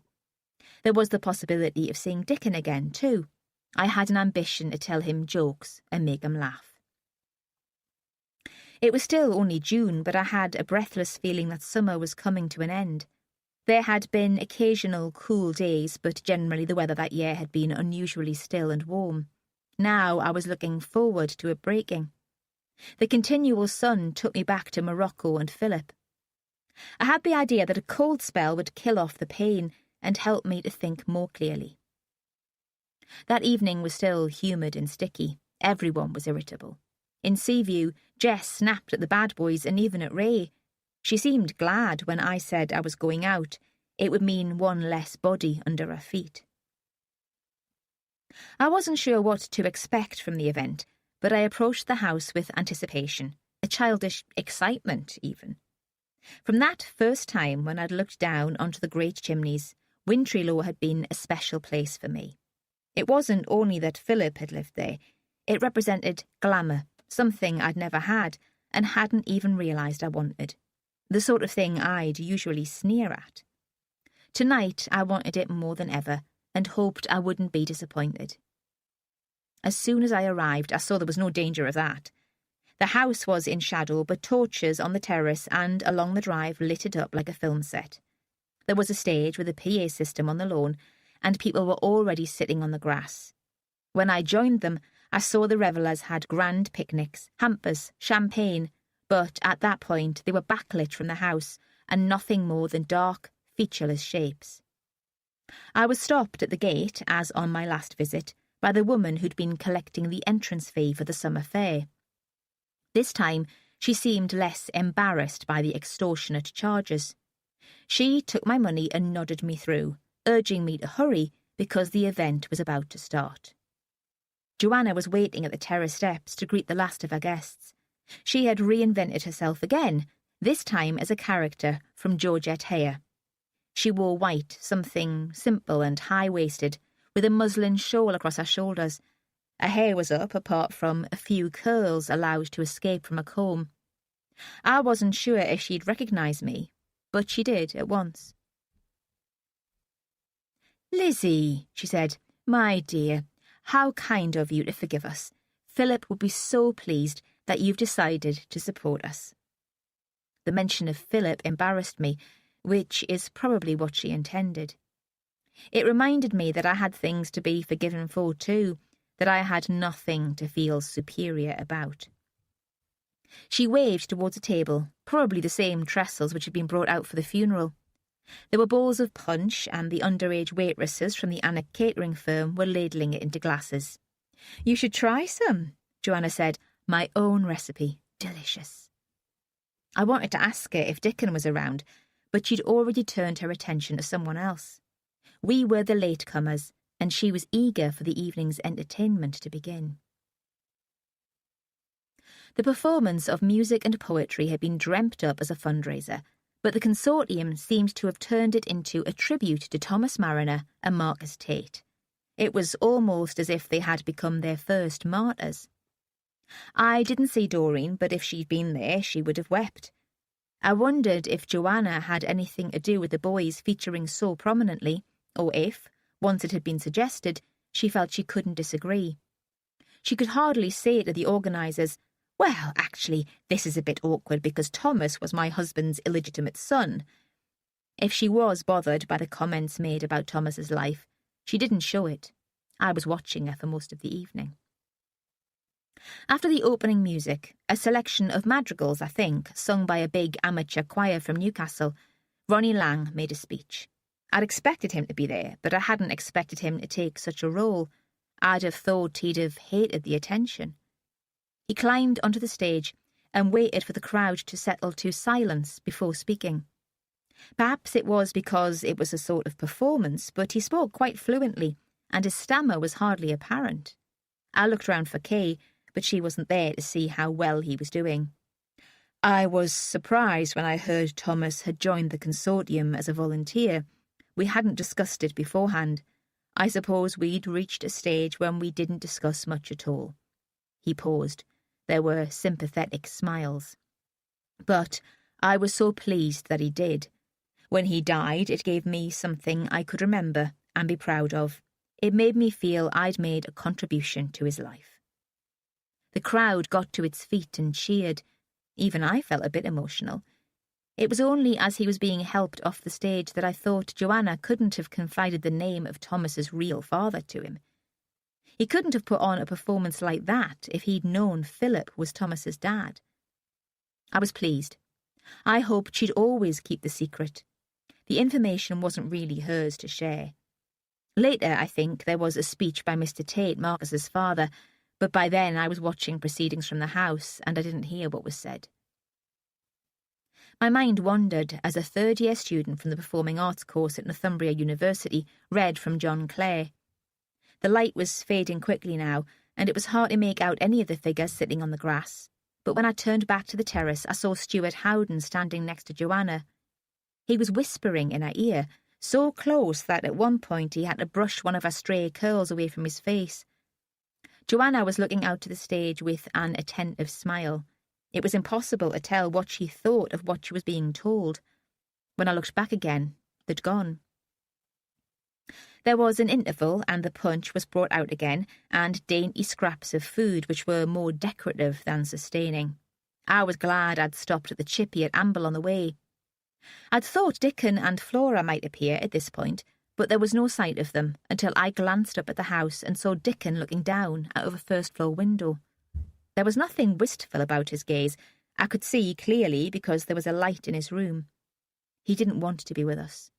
He despised us for putting ourselves through all this. When everyone else was called back to the stage for the second part of the show, I slipped into the house and ran up the big curving staircase. At every moment, I expected to hear shouting, a demand to know what I was up to. Dickon's room must be at the end of the house, as he was looking out of the last window. I walked quietly along a straight corridor with a threadbare carpet. I didn't care so much about Joanna, but I didn't want to meet Flora. I could picture her disdain in the face of my stumbling explanations. I hadn't seen her in Dickon's room. If she was there, out of view from the garden, he'd have to bail me out. In fact, he was alone in his room, and his door was open so I could see from the landing that I was safe. The television was on, an American hospital drama with lots of shouting and blood, but he wasn't watching it. He was still perched on the windowsill looking out. I didn't want to go into the room without invitation and just waited in the doorway until he noticed me. His face brightened and he zapped the telly off. I felt wonderfully flattered. "I'm waiting for the fireworks," he said, "but there's an awful lot of boring stuff to go through first." I hovered outside still. "Come in," he said. "It must be over soon, and there'll be a good view from here." "Where's Flora?" "She's at a mate's house, a sleepover. She says fireworks are for kids." So I sat beside him on the windowsill and looked down. "Your mother's really good at this sort of thing." The thought just came into my head. A large woman was singing something classical I didn't recognise. The audience had become a shadowy blur. The woman stopped, bowed, and there was good-natured clapping. Dickon smiled. "Really good. I expect it's because she's a photographer. She can see the effect she wants in her head." Again, I was speaking more to myself, but he was lapping up the praise on his mother's behalf. "She's brilliant at stories too," he said, "though she doesn't have so much time for those anymore." "It must be hard for her, since your dad died." "Yeah," he said, "I suppose." The students are back again, acting a scene from A Midsummer Night's Dream. Phrases drifted up to us. The sash window was open at the top. It was the bit about the wild thyme and the sweet musk rose. A soporific dream seemed to have settled over the audience too. Dickon watched for a few minutes, then lost interest. He suggested showing me his skull and wing collection and pointed out a battered suitcase under his bed.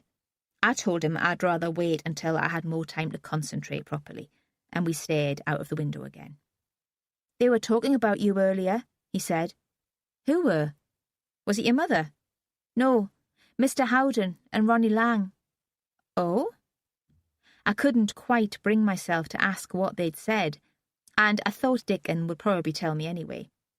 "I didn't hear much," he said regretfully. "They were in Daddy's office while everyone else was helping to set things up. It's not fair. Mr. Howden never helps." "Too fat." "Yeah." He chuckled and looked out of the window. I could have kicked myself for interrupting, but he continued, "Mr. Howden doesn't like you much." There was admiration in his voice. "What have you done to piss him off?" "Nothing. Not deliberately, anyway. He said You were a meddling cow. Not very nice. No. He paused. He didn't say cow. He said something worse. Definitely not very nice. He wants to give you money to keep your nose out of their affairs. That threw me a bit. I hadn't been meddling in their affairs. Not since our ruck at the exhibition, at least. I'd been more concerned with Harry Poole and Absalom House since then. Then, I thought, of course Marjorie had told him about my visit to Warren Farm. I don't know what he's talking about. Ronnie said that wouldn't do any good. You weren't the sort to be bought off. So Ronnie knew who I was. But how much did he know? Surely not that Philip had hired me to find Thomas. Or were they all involved? Was there some elaborate conspiracy after all? Was Ronnie a friend of your dad's? Dickon considered. Friendship wasn't an idea to be taken lightly. Dad was sorry for him. He said he'd had a bad time and he'd done really well to sort himself out. Most people would have gone under. What sort of bad time? Dunno, never asked. Your dad was a magistrate, wasn't he? Could he have met Ronnie in court? I'm not sure. He didn't talk much about court. He said he wasn't allowed. He pulled on my sleeve to attract my attention back to the scene outside. Do you think the fireworks will start soon? What do you make of Ronnie Lang? I asked, because Dickon's opinion was all I could get at the moment. I think he's okay. He helped me build a den in the wood. We had a campfire, and he came with me badger watching. Do you know you have to stick coloured cellophane over your torch to stop the light frightening the badgers away? No, I said. I didn't know that. You could come sometime. They haven't got cubs anymore, but you can get really close. I interrupted. Has Ronnie ever talked about his stepson, Tom? Has he got a son? That grabbed Dickon's attention for a minute. No, he never said. Perhaps he'll bring him over to play. I didn't know what to say to that. They'd have been brothers. The show was coming to a close. All the performers got onto the stage to take a final bow. I wondered if Joanna would make a speech, but she was back at her place on the terrace next to Howden. Dickon saw me looking at them. She doesn't like Mr. Howden, he said angrily. Not in that way. She can't do. I asked her why he's always here these days, and she said it was business. Do you know what sort of business? I asked. But the first of the fireworks were being let off, and I knew I'd lost him. I better go, I said. Bye. He didn't look away from the garden. See you. I took a scrap of paper from my bag and wrote down my phone numbers. Seaview, my mobile. If you want to chat any time, give me a ring. It was for my benefit, not his. I couldn't cope with the thought that I might not bump into him again. He took the paper from me and stuck it in his jeans pocket, his eyes still fixed on the coloured lights outside. I sat with the crowd until the display was over. I didn't want to have to make conversation with Joanna while Howden was there. The state I was in, I'd only have confronted him and caused a scene. How much did you think you could pay me off with? When the last rocket was fired over the sea, I pushed my way out towards my car. I hoped to be among the first to leave, but everyone else had the same idea, and there was a crush of people heading for the car park. That's when I saw Dan and Nell. They were some way in front of me, hand in hand, as they always were. Nell was in a long silk shirt, black or dark purple. I couldn't really tell in the dark. But it was certainly them. There was no mistake about that. Their faces were caught in a car headlight, and they looked stern and determined. I told myself there was nothing sinister about their presence. Dan would still have contacts with the university. He mixed with an arty set. Probably some of their mates were acting and singing. But I wasn't really convinced. Chapter 33. The next morning I phoned Farrier, not thinking I'd get through to him, expecting to be fobbed off. But after I'd hung on for 5 minutes, he came onto the line. Lizzie? He sounded concerned, anxious even. What's wrong? Nothing. There was a silence which implied, well, why are you bothering me then? I was suddenly awkward and tongue-tied. Look, This is probably like teaching my grandfather to suck eggs. But you would check if anyone close to Tom had a criminal record, wouldn't you? Depends how close. Stepfather close. What makes you think Ronnie Lang has a criminal record? The tone was sharp. He didn't sound anything like a friendly grandfather now. Nothing specific. I mean, really, I suppose it's more a wild guess. You promised you'd keep out of it. I have. Protesting too much. I didn't like lying to him, but he seemed taken in by it. Yes, we would check family members for past offending. He was humouring me, mock long-suffering. This time, I used the silence. Really, Lizzie, you can't expect me to tell you. More silence. OK then, to put your mind at rest. Ronnie's clean as a whistle, never been charged, a model citizen. But a model citizen with a troubled past, I thought. Philip had told Dickon that, and I trusted Dickon's memory and Philip's judgment. What had happened to him? A family tragedy, mental breakdown, bankruptcy? There were two ways to find out. I could ask Ronnie Lang himself, even to me that seemed unnecessarily foolhardy, or I could ask his wife. I fished out the scrap of paper with her work number on it and dialed. I had expected Kate to be hostile, but she was almost embarrassingly eager to see me. "Come this afternoon," she said, "straight after school, 3 o'clock. It's the last day of term, so there'll be no meetings. Everyone will want to be away on time." The directions she gave were very precise and businesslike, but her voice was shaking. The school was in Wallsend, in a busy street not far from the town centre. Cranes from the shipyard towered above cramped houses. The building was red brick Victorian and could once have been a workhouse. The kids came out a class at a time with their teachers. I don't know if that was a regular thing or if it was meant to give the parents a chance to say goodbye before the long holiday. Kay's class was the last into the playground. She held a mucky little boy firmly by the hand, and the other children filed out in a crocodile behind her. They were remarkably well behaved, and even the parents seemed daunted by her. They collected the kids and kept their distance. But once the yard was empty, the bright, professional smile disappeared. She looked 10 years older and wretched. I walked through the gate into the playground and was 6 years old again, thinking, another school, another routine to understand, more teachers to please. Then Kay saw me, and I turned back into the adult. I was the one with the responsibility to make things right. She hurried over and took my hand impulsively. "Miss Bartholomew, it was good of you to contact me. Come in." I wasn't sure the responsibility was something I was up to. She seemed to be expecting too much. We talked in her classroom, perched on low tables. She hadn't had a chance to clear up after the school day. There were still jam jars with paintbrushes on the bench, sand on the floor, piles of flashcards and library books. "I'll come in over the weekend to clear up," she said. "I don't think I can face it today."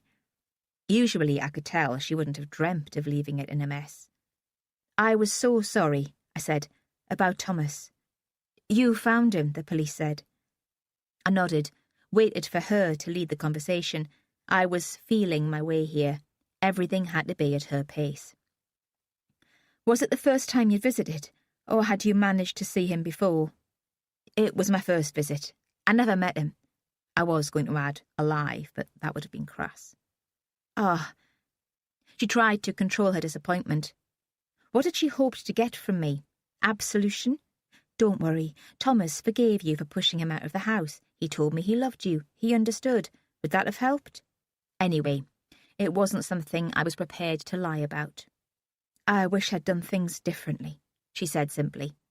"You're not guilty. You didn't kill him. But I feel as if I did." She paused. "It was my decision to ask him to leave, not Ronnie's." She seemed to be expecting me to speak. Would it have made her feel better if I'd had a go at her? Is that why she'd asked me there? "Ronnie doesn't mean to put me under pressure," she went on, "but he needs me. More, perhaps, than Thomas ever did. Thomas never understood that." I didn't answer. Of course Thomas wouldn't understand. I couldn't understand. She was his mother. At last she continued, "It wasn't Ronnie's fault, honestly." "Why does he need you so much?" I'd lost patience. I mean, he was a grown man, wasn't he? Capable of looking after himself. She took a long time to reply. In the distance there was the hum of a floor polisher. The tap at the sink in the corner was dripping. When he was young, he saw action overseas. Some of the things he witnessed still gave him nightmares. Suddenly the stuff Dickon had told me made sense. That was why Philip had been sympathetic to Ronnie. It explained the dens in the woods and the campfires, boys' games. Even if Ronnie had had a difficult time as a soldier, he'd need to feel proud of some of it. The friendships, perhaps, the skills he'd learned. There'd have to be some good memories or he'd go under altogether. It was something I was starting to realise for myself. I was about to rattle on about post-traumatic stress, ask if Ronnie had arranged counselling, tell her that even the army recognises it as an illness now. I did a special study at college, so I'm pretty clued up. And, of course, since then I've had personal experience. I knew about flashbacks and panic attacks. I knew exactly what he was going through. I'd always thought we had something in common. Was it the Falklands, I was going to say, the Gulf? I'd read up on the conflicts, knew more about them than other people my age. I saw Ronnie in a different light, not just as someone screwed up and desperately shy, but as a bit of a hero. But before I had a chance to show off, she started to speak again. It wasn't the British Army. That would have been easier. He could have asked for help. He did start the training, but he couldn't finish. Not his fault.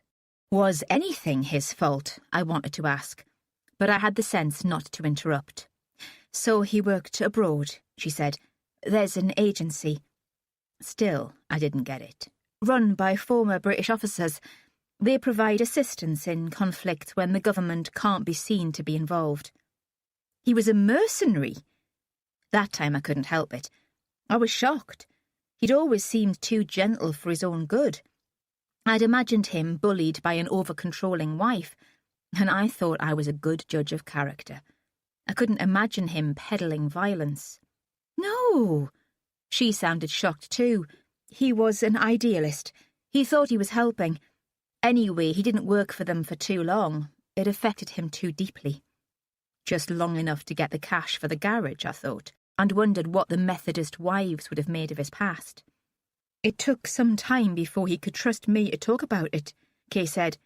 He's a private man, very reserved. Perhaps he comes across as unfriendly. I know my mother and father couldn't warm to him, but their judgment is suspect at times. Has he ever tried to get professional help? She shook her head. He's too proud. He says it wouldn't help anyway to relive those experiences. He needs to believe he's in control. And is he? I asked. What do you mean? Does he still have nightmares? Not so often, not nearly so often. What about the other symptoms? The fits of anger, the depression, the sleeplessness. Things improved when Thomas left home. It was a terrible admission for her to make. He provoked Ronnie. He didn't understand. Ronnie wouldn't let me explain. As I've told you, he saw the illness as something he had to deal with alone. Not really alone, I thought. He drew you into it. You and Thomas and the kids. Getting involved in the campaign with the Countryside Consortium helped. It was something he could get passionate about. It stopped him thinking quite so much about himself. He was good at the outdoor work. People recognised that, and it gave him confidence. Wasn't it awkward for you to think about him and Philip Sampson becoming friends? What do you mean? Philip was a lovely man. He was so busy before he was ill, rushing round the globe for the television programmes and new commissions, but he still found time for Ronnie. It was a tragedy when he died. It shook us all. She was convincing, all right. I thought she'd spent so long blocking out the knowledge that Philip was Thomas's father that she'd almost conned herself. I stared at her. She was still sitting on the little table, but she had her head bowed and her hands clasped, like someone praying. Perhaps she was. She didn't look up. I know, I said. She raised her head. For a moment it seemed she'd forgotten where she was. I wondered if she was remembering Philip as a student, the irresponsible passion of that spring 20 years before. I'm sorry? I know that Philip Sampson was Thomas's father. Where on earth did you get that idea from? She looked at me as if I'd made a joke in poor taste. Some instinct of self-preservation stopped me telling her. From Philip. That's why I came to your house before Thomas's death. Philip wanted to trace him. Instead, I said, Isn't it true, then? Of course it's not true. I'd never met Philip before Ronnie started going to the countryside consortium meetings, and I never knew him well. Ronnie met him at one of Joanna's social evenings, and they seemed to get on. The closest I'd got to him before then was through seeing him on the television. I believed her. If it wasn't true, she was way ahead in the Dan Meach School of Acting. I was still trying to get my head round the implications of it when she started talking, pouring out a story which had been bottled up all that time, which she'd never told anyone, not Ronnie, or her mother, or her son. I was young, she said, naive. I wasn't like the young girls today who are brought up to see sex wherever they look. If I led him on, I didn't know what I was doing. I've gone over and over it in my head. I feel it was my fault, but I don't see how it could have been. I was still a child, not legally perhaps, but in every way it matters. He was old enough to be my father. He was the responsible person. I used to babysit. Mum and Dad arranged it. We fixed you up a little extra job. Proud as punch. Not so much for me, but because they could do a favour for a smart friend. And I enjoyed going there at first. It was a treat to spend time in the big house. There was a freezer with a box of chalk ices, and I was allowed to help myself. That shows you how sophisticated I was. I'd put the children to bed, switch on the television and eat ice cream, and it was my idea of a good night out. Afterwards, I'd get a lift home in the car with the leather seats and the radio. In my memory, Frank Sinatra's always on the radio, Fly Me to the Moon. It can't always have been playing, but that's what I remember. You know the tune. I nodded, but she didn't really expect a response. It had taken me a moment to concentrate on what she was saying, but now I was hooked. It's like when you know the end of a story, but you don't know how it's going to get there. That's still exciting, isn't it? And there was something mesmerising about watching this woman who was usually so controlled and self-protective suddenly letting go, just telling it as it came to her, desperate to get it right. The policeman, Inspector Farrier, asked me about Thomas's father, she said, and I didn't tell him. I couldn't, not even when it might have helped him track down the killer. I was too ashamed, not by what I'd done, but that I could be so stupid. Can you believe it? I was afraid that they'd laugh at me, so I kept quiet. She was wearing a calf-length cotton dress with a flower print. It had small covered buttons at the neck and the wrist. She looked very prim and schoolmistressy, literally buttoned up. But she was shaking with anger at herself and the man who'd taken advantage of her. He had a wife. That made him safe. I thought that, and so did my parents. I didn't like the wife as much. She wasn't friendly to me. When he tried to press me with gifts or persuade me to stay a bit longer, she'd say, I expect Kay would rather go home. Her mouth was pinched with disapproval. I thought it was me she disapproved of. But it wasn't. It was Mr. Poole. She broke off and stared out of the window. I wondered if speaking his name was a big thing for her, the first confession, but it wasn't that. She hadn't even realised. She was just reliving it in her head. It happened one night when Mrs. Poole was at her mother's. I think there'd been a row. She'd taken the children with her.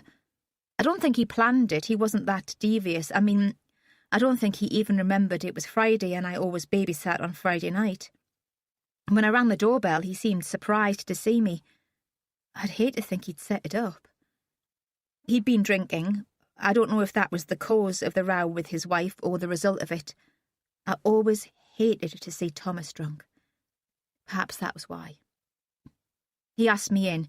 Usually the children were in their pyjamas ready for bed when I arrived, and I took them up and tucked them in and read them stories. They'd be waiting for me in the living room. But I saw from the hall that they weren't there. Are they in their rooms already? I asked, and started up the stairs. He followed me. At the top, near the landing, he put his arms around me. I could smell the whiskey. He was whispering in my ear, "You're a lovely girl, Kay. You know I think you're a lovely girl." And then he was unbuttoning my blouse. She stopped abruptly. Her arms were folded across her chest, her mouth was a line. Even today she couldn't bring herself to describe the details. "It was rape," I said. "Not your fault." I could have fought. I'm not even sure if I screamed. It was such a shock, I couldn't believe it. And I'd been brought up to be polite. It was like a nightmare I was powerless to stop. I thought the scene would run to its end like bad dreams do, and then I'd wake up. But of course I never did. What happened next? Harry Poole drove me home as if nothing had happened. He must have realised that Thomas was his son. I suppose so. We never discussed it. They didn't ask me to babysit again. My mother asked if I'd done something to upset them. I couldn't tell my parents what had happened. There was this dreadful embarrassment. Harry was my dad's best friend. Dad admired him. His energy, his enterprise, all the money he made. They wouldn't have believed me, and I didn't want to make a fuss. And it never dawned on me until too late that I could actually be pregnant. Why did Thomas start working at Harry Poole's? Harry offered him the job. He made out that he was doing his old mate's grandson a favour. What could I say? Thomas needed work. I didn't like it, but there wasn't much I could do. I think Thomas might have found out that Harry was his father. You didn't tell him? No. Does Ronnie know? I never told him, she said, but Ronnie has his own ways of digging out information. Chapter 34. What happened next was farcical. It was like one of those interludes in Shakespeare when the mood suddenly changes. You know, everything's really heavy and people are obsessing about statesmanship or death. And then in the next scene you get a couple of clowns or jolly rustics drinking and joking. I was thinking through the implications of everything Kay had told me. There was too much to take in all at once. It had never occurred to me that Philip might not be Thomas's father. Why would he lie? Wasn't the deathbed the time for truth? And what would be the point? Had it just been a ruse to get me to accept the money? That seemed too elaborate to make sense, and I had to start all over again. Perhaps the story hadn't been invented by Philip at all, but by someone else. It had certainly been his signature on the bottom of the typed sheet. I recognised the handwriting from the letter he'd left me in Marrakesh. But there could have been a lot of papers which needed his signature before he died. Legal stuff, drawn up by Stuart Howden. Perhaps by then Philip had been too ill to read through everything properly. He trusted Stuart. He could have told him about our fling in Morocco. But why would Stuart send me on a wild goose chase to track down Thomas Mariner? The obvious answer was because he wanted Thomas dead. I just couldn't work out why. At that point I gave up and turned my attention to Harry Poole. So Harry Poole was a bastard who'd assaulted Kay Mariner and got her pregnant. She'd kept the secret for 20 years, demanding nothing of him, trying to pull together a life for herself and her kids.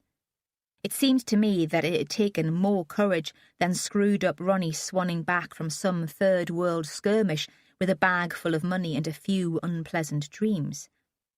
That must sound unsympathetic. Perhaps I should have had more fellow feeling for Ronnie. But his self-obsession irritated me. I was beginning to understand how irritating I must be.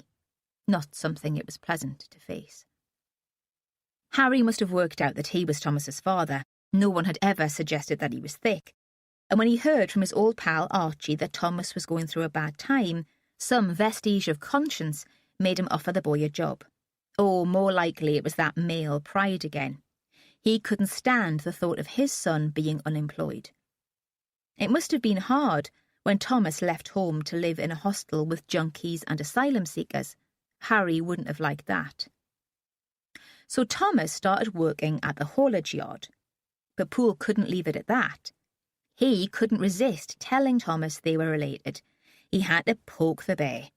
And maybe, instead of being all grateful and full of admiration for Harry's money and the flash car and the big house, Thomas got angry on his mother's behalf, angry and self-righteous.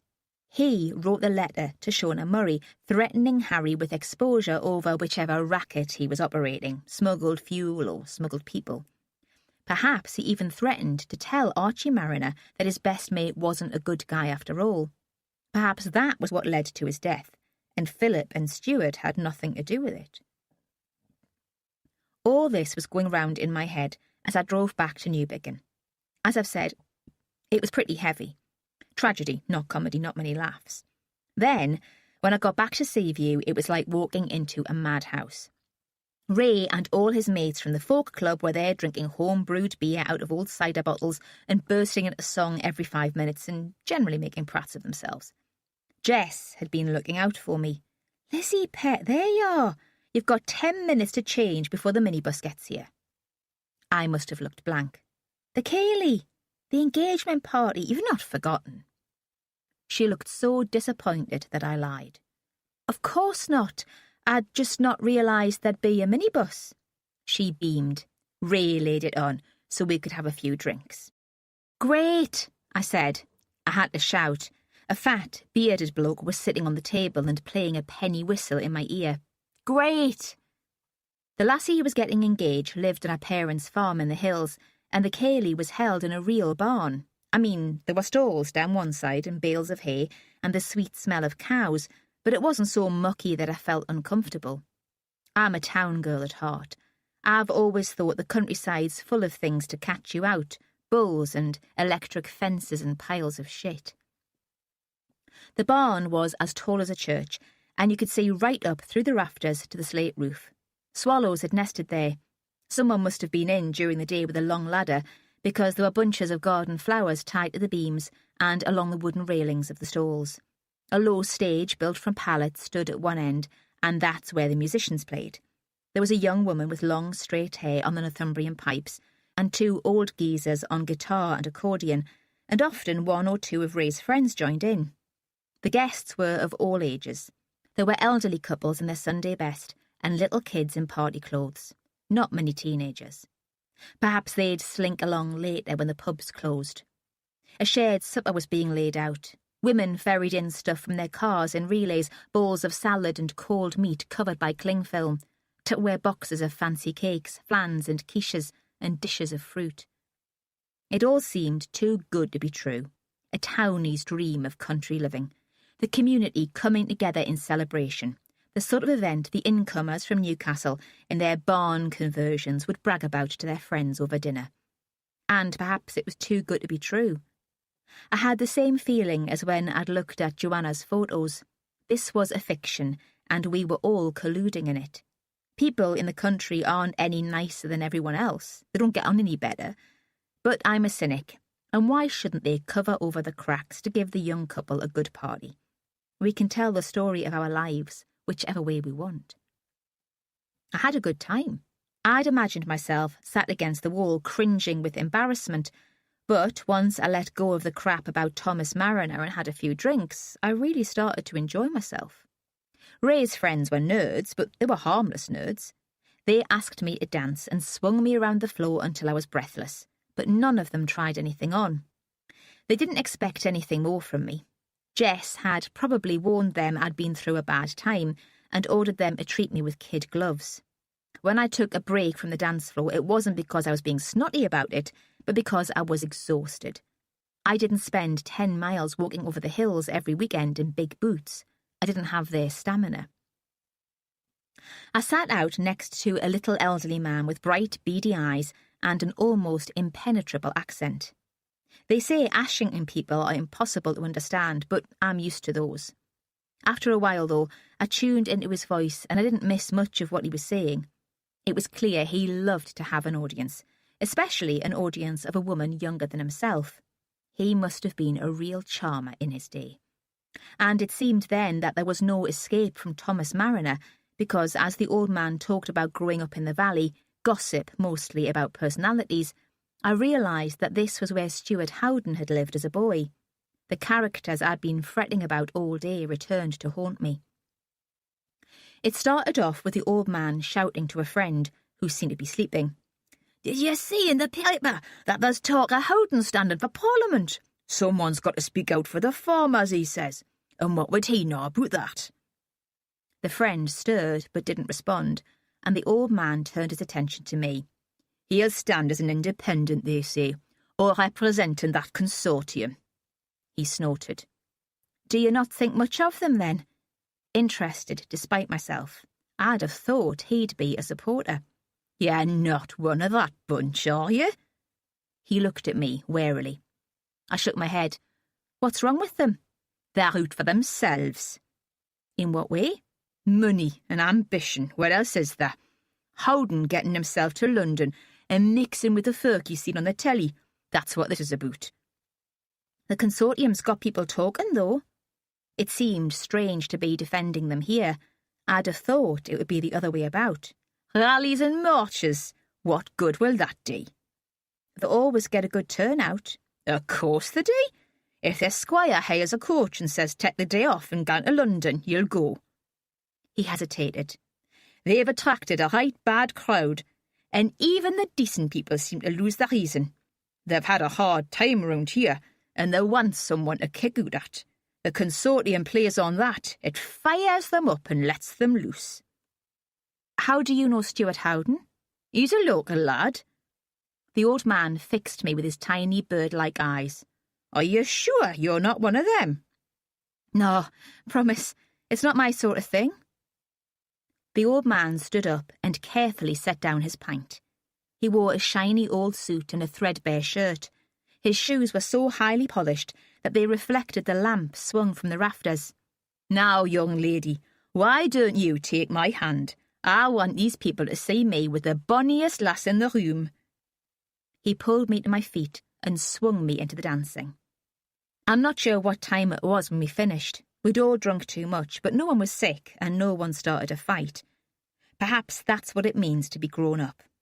Ray and Jess hadn't moved away from each other's side all evening. I'd talked to Ray's friends and found them to be all right. Normal, funny people with a strange taste in music. They had other lives. One was a teacher, I remember, and there was a doctor too. At last the music stopped and we all went outside. Jess and Ray were snogging somewhere in the shadow. It was a clear night with a full moon, and because there were no street lights and only a scatter of house lights in the valley, the stars shone really brightly. It had been a good evening, but all at once I felt lonely again. I wanted someone to share the night and the view with. Jess and Ray emerged with bruised lips and starry eyes, and I was so jealous of them I wanted to cry. I understood what the old man had been saying when he talked about the consortium. When you're feeling miserable, you want to kick out, and the target doesn't matter much. I loved Jess to bits, but I couldn't be glad for her, because I was feeling so miserable I couldn't bear anyone else to be happy. I understood why Stuart Howden felt bitter and angry, married to someone he couldn't care about. In a mood like that, you want to smash someone's face in. You feel like committing murder. I hadn't even taken my mobile to the party, but when I got in, too wired to sleep, too tactful to sit in the kitchen drinking cocoa with the middle-aged lovebirds, I checked the messages. I don't know what I was expecting. Something from Kay, perhaps. I'd given her my number and told her to call if she felt like talking. What I hadn't expected was the child's voice. Dickon.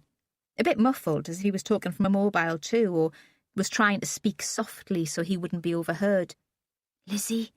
Are you there, Lizzie? I want to talk to you. Don't phone back here, that wouldn't work. Can you come tomorrow evening? Not to the house. The wood by the old track into the estate. Dusk. I want to show you the badgers." I replayed it several times, but I couldn't learn any more from it. I couldn't get a clearer idea about whether he was scared or anxious, or just excited about showing me the badgers. I couldn't get excited about them myself. They're big and black, aren't they, like cows, and electric fences they're best avoided. I blamed myself for not having been in when he phoned. Those thoughts and recriminations kept me awake until dawn. Chapter 35. Although by now I should have known my way around Wintry Law, I stumbled onto the entrance to the wood when I'd almost given up hope of finding it. I was even considering going to the front door and asking for Dickon there. I'd been driving around the lanes as I had that first time with Ray, and suddenly the approach was familiar. A little humpbacked bridge over a burn, wild overgrown verges, a hawthorn hedge and the wood rising up on one side. Then the stone pillars, covered with lichen and moss so they blended in with the trees, and the grassy track which led through the wood and, eventually, to the grand house. I sat in the car wishing that Dickon had given me a proper time for the meeting. When was dusk, for Christ's sake? I'd stayed in Seaview all day in case he phoned, but there'd been no other messages. For someone who admitted to a hangover and said she felt like death, Jess had been annoyingly happy. She buzzed around the house with a duster, singing and humming. By early evening, I'd been glad to get out, though it wasn't dusk, nowhere near.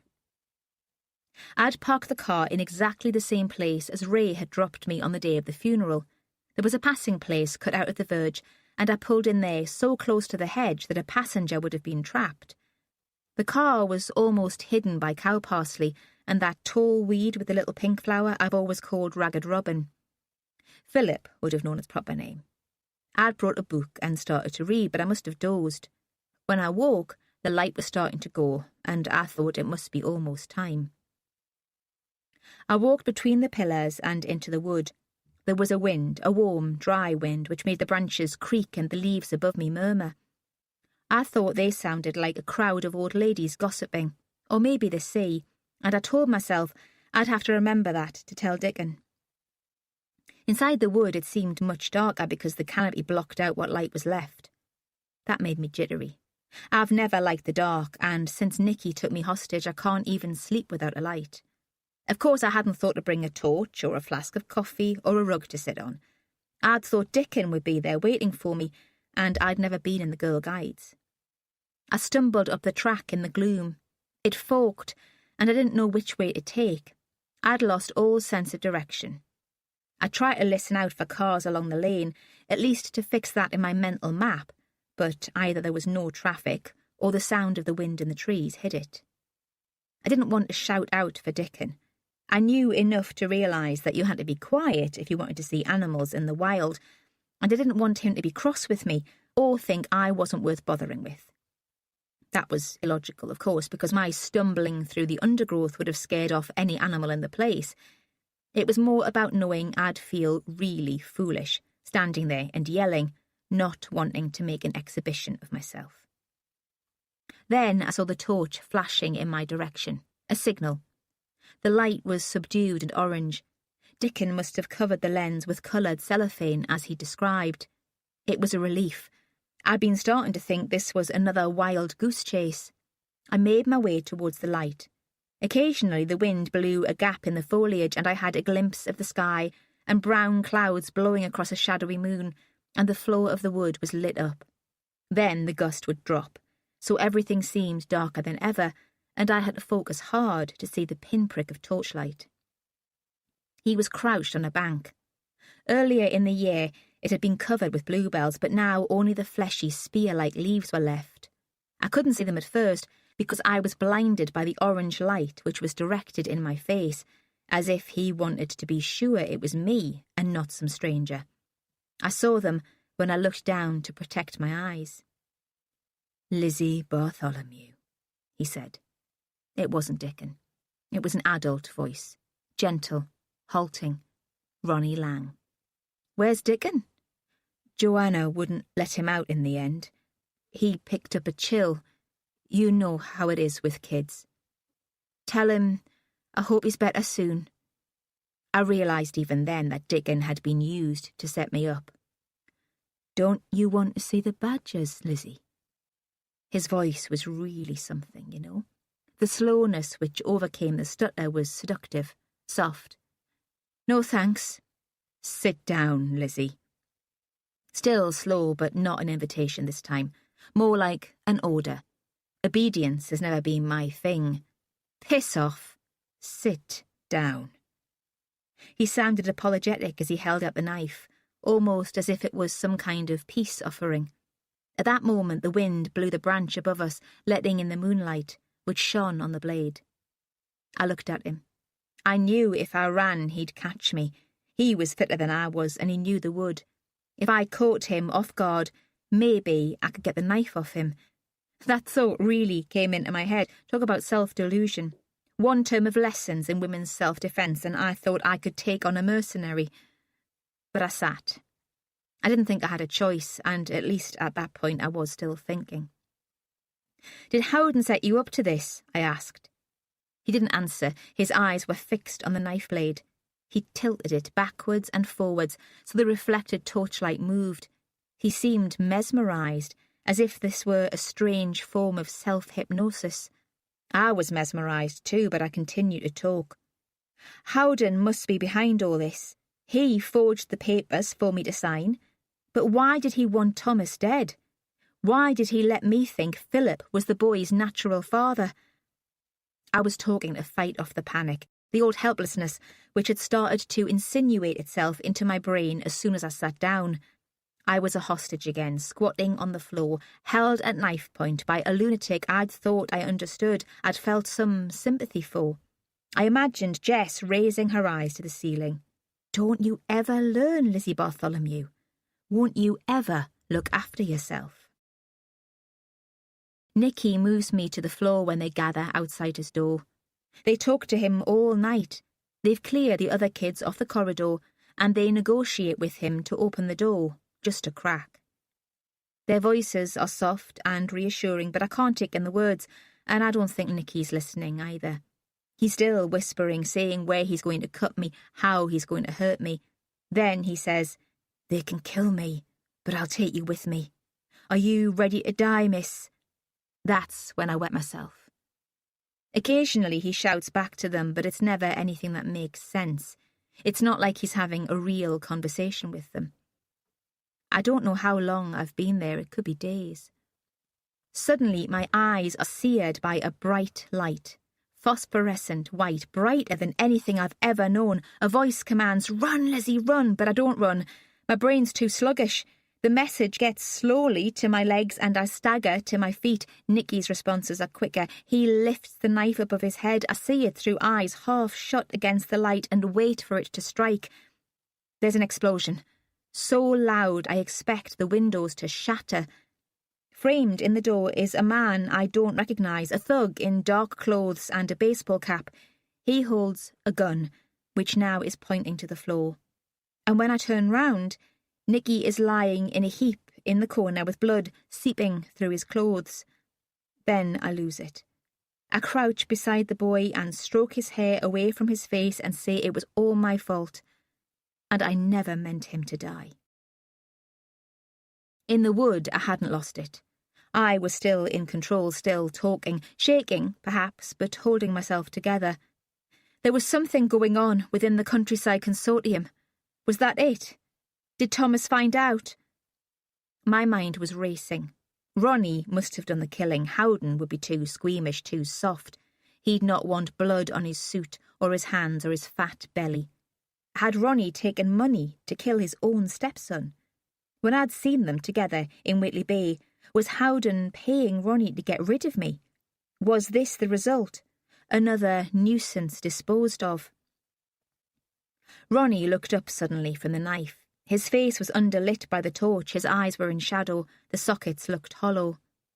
"Did you sleep with Philip?" he asked. "What the fuck has that got to do with you?" "I'd understand if you had." His voice was a dreamy whisper.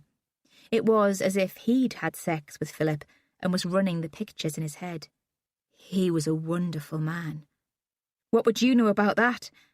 I couldn't just sit there any more passive. I had to put up a challenge, provoke a response. Perhaps then Ronnie would lose concentration and forget about the knife. He was famous, a celebrity on the television, but he still had time for his friends. He had time for me. I'd have gone under if it hadn't been for him. He believed the best in everyone. Why did he get mixed up in the consortium?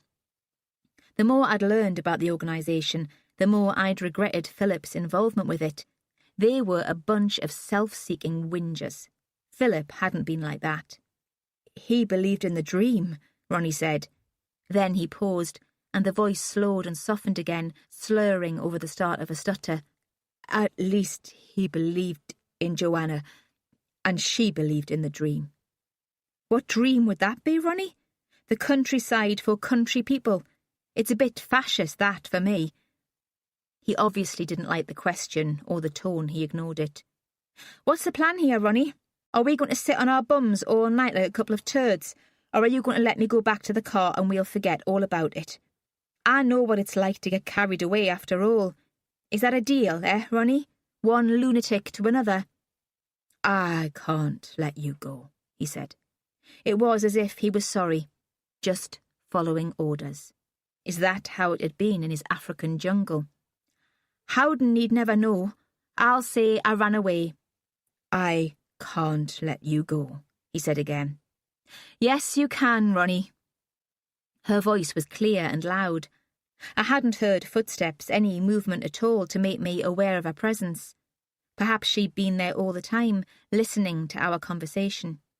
She came closer, and then it was as if she was talking to a child. "That's quite enough now. Quite enough killing." He swung round the torch and we stared at Joanna. She had style. It was as if she'd dressed just for the effect she'd created in this moment, as if she knew this would be how we'd first see her. She wore boots, tight trousers like jodhpurs, and a loose white shirt. Her hair was down and blown by the wind. Lara Croft's mother would look like this. She was unreal. "You don't understand," Ronnie said. The stutter had returned. "No? Let her go. Come to me, Lizzie. Walk away from him. He won't hurt you." It was like when they'd shouted at me to run that night at the unit. But this time, I did what she said. I stood up and walked towards her, and Ronnie sat where he was, fiddling impotently with his knife. "Go home," she said, more gently. "Go home to Kay and the girls. Your car's in the drive." And he just got up and scarpered, bounding down the bank and away from us. It was as if we were two performing dogs in a circus, and she was the ringmaster standing there with her long boots and her white shirt. All she needed was the whip. "You can't let him get away. He's a lunatic, a killer." "The police will know where to find him," she said. "He hasn't got the brains or the guts to run away." She sounded exhausted. "Come to the house. I need a drink, and so do you."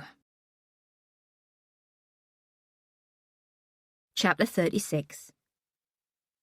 When did I work it all out? Not in logical steps, and it didn't come in a flash like moonlight breaking through a gap in the trees. It was more like a fairy tale that you hear once when you're a child, then forget about, until you hear a snatch of it again and the whole lot comes back. Perhaps I'd known all along but couldn't face the truth. The implications were too much for me to cope with. I followed Joanna down the bank towards the house. She was sure-footed, but I slithered and tripped, and she stopped every now and again for me to catch her up. She took me in through a back door. It wasn't as if it were the tradesman's entrance and she wanted to put me down. It was the way the family used, and she wanted to make me feel included. That's how I saw it, at least. There was a scruffy hall with a narrow staircase ahead of us. I suppose once servants would have used it, but tonight Flora was there, dressed in pink pyjamas, sitting on the top stair and looking down anxiously. She must have been waiting for her mother's return.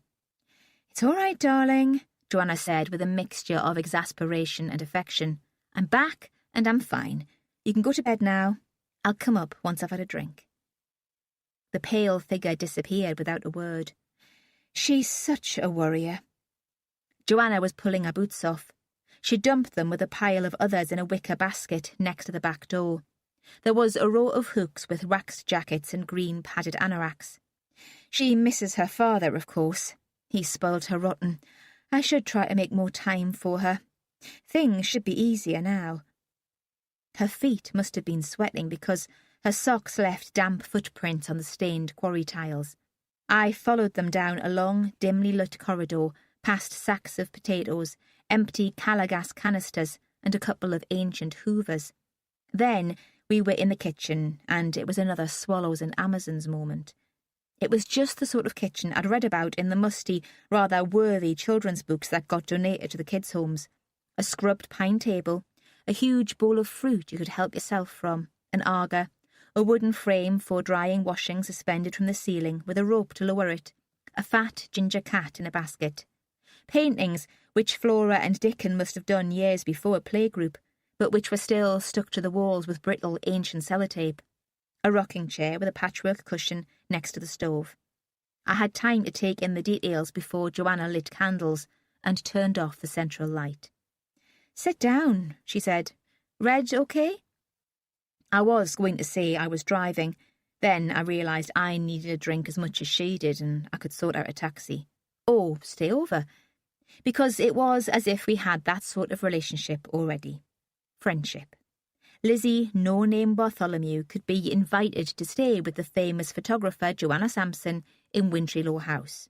Or could invite herself to stay. "Is it okay if I crash here?" I could say that.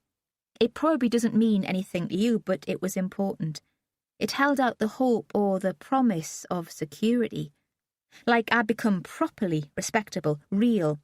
Not the creation anymore of two middle-aged ladies in a collie bitch. I could be a part of a house which had stood for hundreds of years, a part of the family. I could almost believe I was related to Philip and to Dickon. She got an already opened bottle of red from the larder and poured 2 goldfish bowl-sized glasses. We sat on each side of the table. "So," she said, "we have to decide what to do next." I didn't answer. I was enjoying the wine. I mean, really enjoying it, the smell and the taste. What should we do? She was insistent, pulling me back to the problem. I didn't want to think about it. I wanted that moment, with the wine in my nose and on my throat and tongue to last. But she couldn't let it alone. I mean, it's up to you, isn't it? You'd be the one to press charges after tonight. You'd be the vital witness. "No," I said, "I don't grass." "Anyway, it's up to you." "What do you mean?" "Ronnie didn't kill Thomas." "Not on his own," she said. "I accept that. Stuart must have been involved. Stuart was pulling the strings." "No." And in that word I threw it all away. The chance of being a part of this. I turned away the good wine, winter walks along the beach with Dickon, family Sunday lunches at this table, girly conversations with Joanna on the phone. All that was on offer, I could tell. Why the scruples? It wasn't as if I owed Philip anything, as if Thomas had really been his son. I suppose it was pride. It was a dumb time to discover that I had some pride after all, but Joanna had bought everyone else one way or another. She wasn't going to buy me. "Stuart didn't invent the commission to track down Thomas Mariner," I said. "He believed in Philip's illegitimate son as much as I did. It wasn't Stuart or Philip who invited me to the funeral and offered me money. It was you. You set the whole thing up. Philip would have been glad you were there." She dipped her mouth towards the wine, and her whole face seemed swallowed up by the enormous glass. "You had quite an effect on him." "He told you?" "Of course. We shared everything. He talked about leaving you some money in his will, but he thought you might be offended. She's a free spirit, independent. She'll remember me anyway, and if she doesn't, that's fine. At least the memory won't have been bought." "Weren't you jealous?" "Of course I was bloody jealous. But he was dying. What could I say?" I remembered how Philip had described Joanna in Marrakesh. She's a saint. She denies me nothing. At the time, I'd thought it a dry, almost ironic comment. But it had been true. Because of his illness, she'd felt obliged to fulfill his dreams. He'd been cruel and careless of her feelings. He'd taken advantage of her. "Tell me what happened." It might seem ridiculous, but I didn't feel at all scared during this conversation. Perhaps because of where it was taking place. I mean, it wasn't like the gothic setting of a windy wood in the shattered moonlight. This was safe, domestic. She got up and fetched another bottle of wine and a corkscrew. "Are you hungry? I think there's some cheese." She wasn't trying to distract me. Even then, she felt some obligation as a host. She put a lump of Stilton on a plate and brought out butter and crackers, still in their wrappers. "I suppose," she said, "it was all about money. I hate to admit it, but that was what it came down to." "You formed the Countryside Consortium as a money-making venture?" "No, not at all. Not at first. I mean, I really believed we were in danger of losing a landscape I loved. There'd been so much change, so much red tape, people from the town telling us what to do. I wanted Wintry Law to stay as it always had been for Flora and Dickon. I wanted to see my grandchildren play where I'd played." She looked up at me. "That's not too much to ask, is it?" I shrugged. She'd been lucky to have it first time round. "I've never really believed in inherited wealth." "Oh, God," she cried. "Wealth didn't come into it. It was about survival." I thought all that was relative. With her good wine and expensive cheese, she seemed to be surviving fine. But this time I didn't say anything. This was her story. Let her tell it her own way.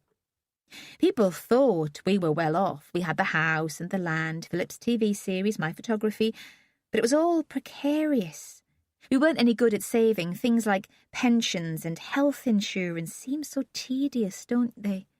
You really wouldn't want to be seen as the sort of person who bothered about that. Then Philip got ill, and the telly dried up. He was always freelance, so there was no sick pay, nothing. And once he knew he was dying, there was so much he wanted to do and see. The Atlas Mountains. Quite. And I couldn't tell him it was impossible. No, you were a saint. You denied him nothing. So I started taking it from the consortium, borrowing it at first. In the beginning, I really intended to pay it back. The group had so much money, you wouldn't believe how generous people are. Not only rich people. Cheques came in by every post, and the committee couldn't decide what to spend it on. While they were squabbling among themselves about who deserved it most, it just piled up in the bank. Such a waste. It can't have been that easy. There must have been an accounting system. It was a shambles, really. Everyone was taken by surprise by how quickly the organisation grew. There were a few pieces in the Sunday papers and in the glossy country living magazines, and the campaign seemed to capture the public's imagination. None of us were ready for the success. The whole office was run by a couple of middle-aged volunteers and a schoolboy. Marcus Tate, the son of one of our supporters. Because our marketing was very slick, everyone assumed a competent machine to back it up. It wasn't true. The office looked impressive enough. We were donated some hardware by a business supporter, but no one there really understood what was going on. She held her glass with both hands. We were credited with far more power than we actually had. Some journalists thought we were devils, evil landowners who would deny access to common land to harmless walkers. Our supporters saw us as the saviours of every rural tradition, from village schools to the right to hunt. Of course, we were neither. We were a bunch of well-meaning amateurs. Well-meaning. Then Thomas Mariner found out that you were stealing. Thomas Mariner had his own agenda. Joanna's voice was frosty. He hated Ronnie Lang. He joined up to make trouble. I didn't discover that until later. And he loved Nell Ravendale, I thought. He was planning a grand gesture to impress her. Nell hated the consortium. She was in the camp which saw them as devils. She'd dragged Dan to the Wintry Law fundraiser to spy out the opposition. That was why she'd been so circumspect in her description of Ronnie Lang. Thomas intended to cause as much of a scandal around Joanna's theft as possible. There'd be no hush-up, no tactical retirement and discreet repayment plan. He'd make sure of that. That was why he'd stirred up Shona Murray's interest. It was part of his strategy for getting back the love of his life. Was Harry Poole one of your supporters? He gave us a big donation early on. Perhaps Thomas had known about that, and when he'd started as a volunteer in the office, he'd wondered where all the money had gone. I cut a sliver of Stilton and perched it on a water biscuit. I didn't mean to kill him. she said, almost to herself. The wind blew a tuneless whistle outside the window. Of course not. I thought I'd persuade him. Anyway, he was surprisingly difficult to track down without drawing attention to myself. He stopped coming into the office. No one seemed to know where he was staying. That's where you came in. Ronnie knew where Thomas lived, I thought. Marcus had told him. But only just before Thomas died. By then, Joanna had woven her intricate fiction to entrap me. Dickon had said she was good at stories. If you were so hard up, how could you afford the £10,000 in cash for me? What? Now the impatience was directed at me. It was as if I were quibbling over a few pence change. I wondered then just how much she had ripped off the consortium. Oh, Stuart saw to all that. He was devoted to Philip. He believed in Thomas as Philip's son and in Philip's request to give you work.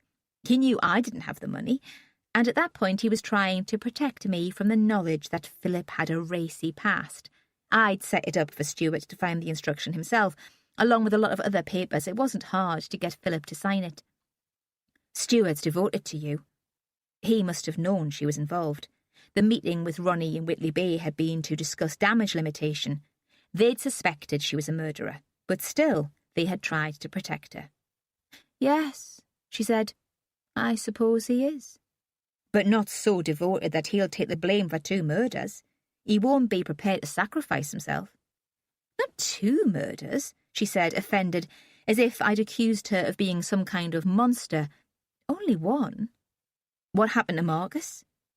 He was a sweet boy. He had rather a crush, the older woman thing. He never really knew his mother. He came to see you the night he died. And? He was getting a bit flaky about the money, a bit anxious that he'd be implicated if the police started sniffing around the office, looking at Thomas's things.